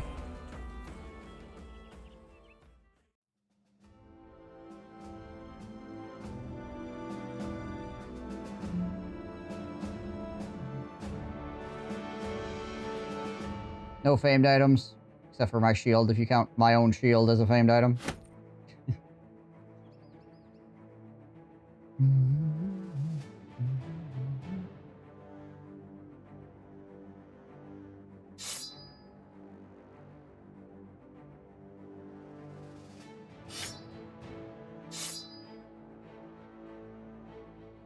Somebody dead, not even a famous item? Yeah, I know, right? The heck's that all about? And I feel like these are kind of the reject chosen barbarians. They were chosen for something, but it wasn't for war.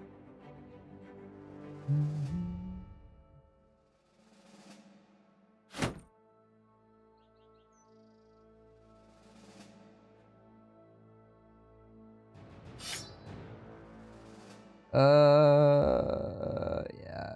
Oh, actually, I should probably take this too. There we go. The tribe of tricksters.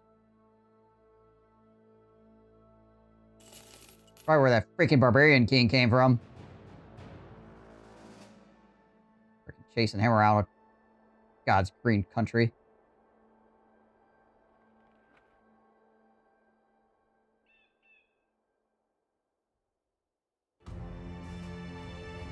There's just like this one random freaking goblin hut in the middle of the snowy wasteland.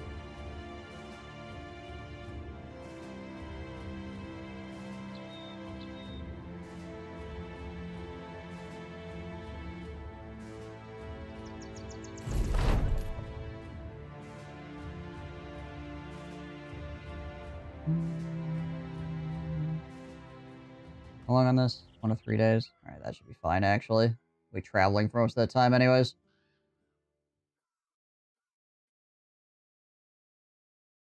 They've been up there for quite a while.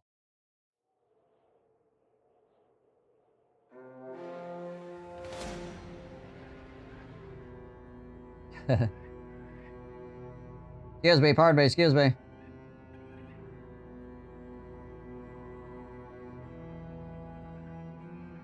I'm endlessly amused by the self-preservation of the undead in this game.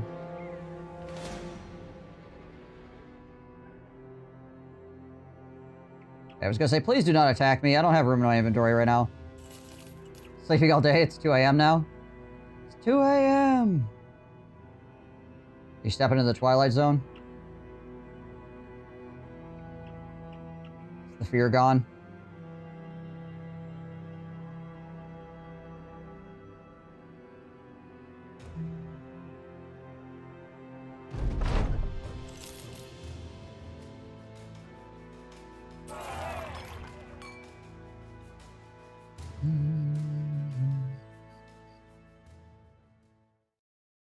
Alright. Oh, let's sell this crap off. And actually get some money for it for once. Oh yeah, I need to freaking repair the shield and re-equip it to my guy. Actually, hold on. I could just freaking repair it here, right? Yeah, let's do that real fast.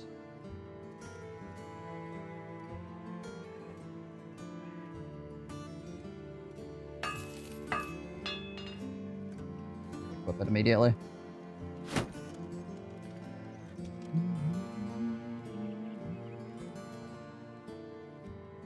Are you managing your purse, finally? Are you able to? Not really.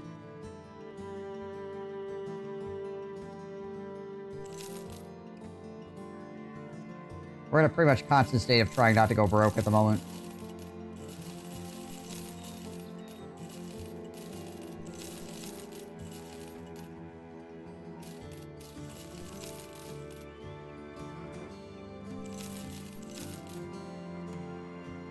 Can you increase your gold input? Mostly through killing things. So, there is a retinue that reduces your upkeep of your guys by a percentage. I think it's like 15% or something like that. The problem is, You can only hire him if you get a group of guys that equals 16 in total. In this background, I can only get 12. So I can't get that guy. So the one thing I could do to actually reduce the amount of money that I have to spend per day, I cannot get. He is not available.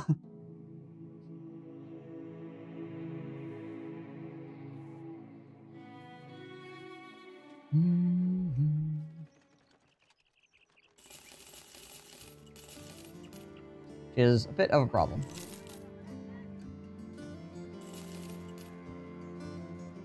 Did you choose this background on purpose? Yes. I chose this background because we're doing Highborn only, and this background you start as a knight, a lone knight, and you have to build up your company. So I figured it would be pretty challenging to start as one guy with, like, no money, and then try to build up to the most expensive group of people you've ever hired. Which is definitely these guys. It's 719 crowns a day.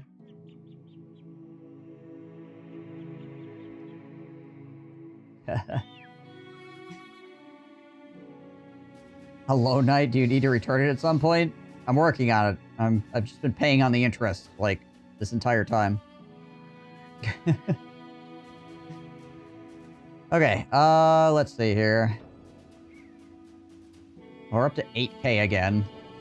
Trying to get over 10K is, like, such a huge pain. We actually were doing quite well up to the point where we lost 7 grand to running around chasing that stupid freaking barbarian king. Oy vey.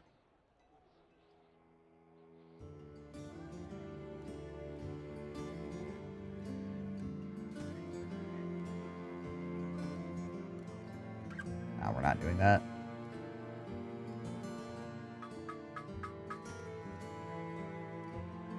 Alright. Alright. Everybody. I think I'm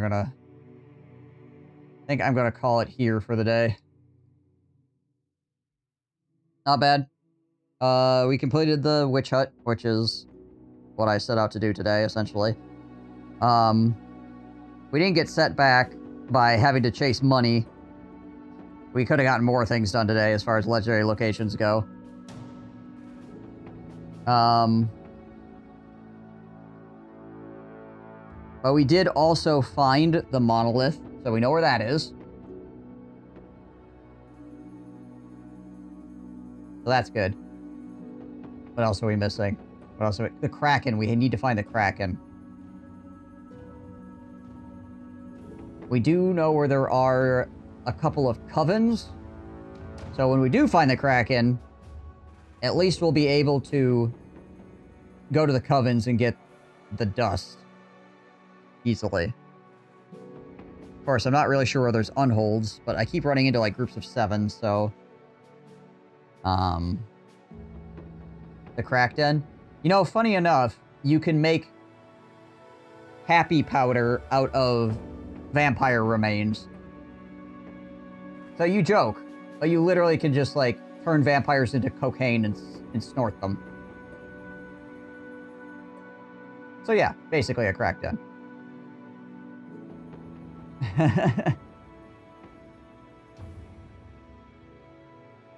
Tie it blue and solid. A raid suggestion?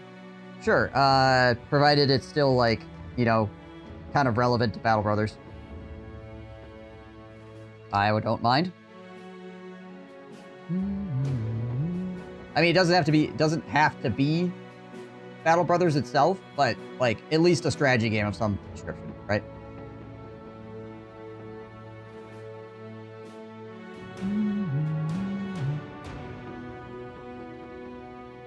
Easy Peas, that's his name. Gotcha. Let me go look him up real quick. He is on Battle Brothers. Gotcha. Alright, yeah, I would happily. I'll happily raid another Battle Brothers fellow. Oh yeah. Raiders, day 55. See how many... He has been streaming for 8 hours. Almost 9 hours.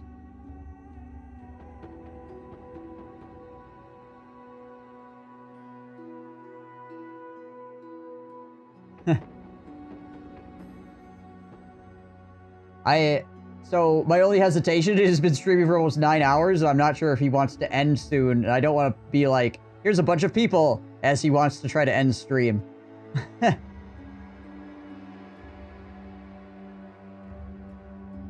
But Whitty is already, yeah, okay, Whitty's over there.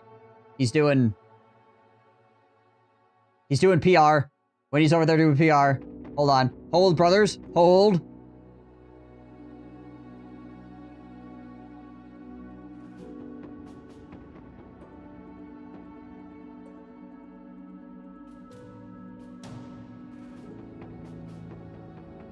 He's not ending. All right. Go, go, go, go, go, go, go.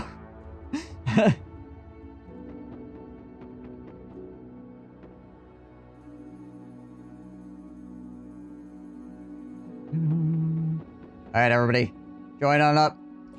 Like I said, he is playing Traders. He is on day 55. Traders is a pretty fun start, so should have a good time over there. Yeah, night there's us, Riddle. But all right, guys, appreciate y'all as always. Thank you ever so much for coming on through, watching. Everybody that followed today, that means a very, very, very, very lot to me. So thank you so much for those follows. And I hope to see you guys again in the future. So I should be on tomorrow, unless something happens. So watch for me there. And go over there, share some love with Easy Peas. Go wish him a good stream, all that good stuff. Share the Battle Brothers community love that we have all known and enjoy. All right, till next time, guys. Stay safe and healthy. Catch you next stream. Peace. Raiders roll.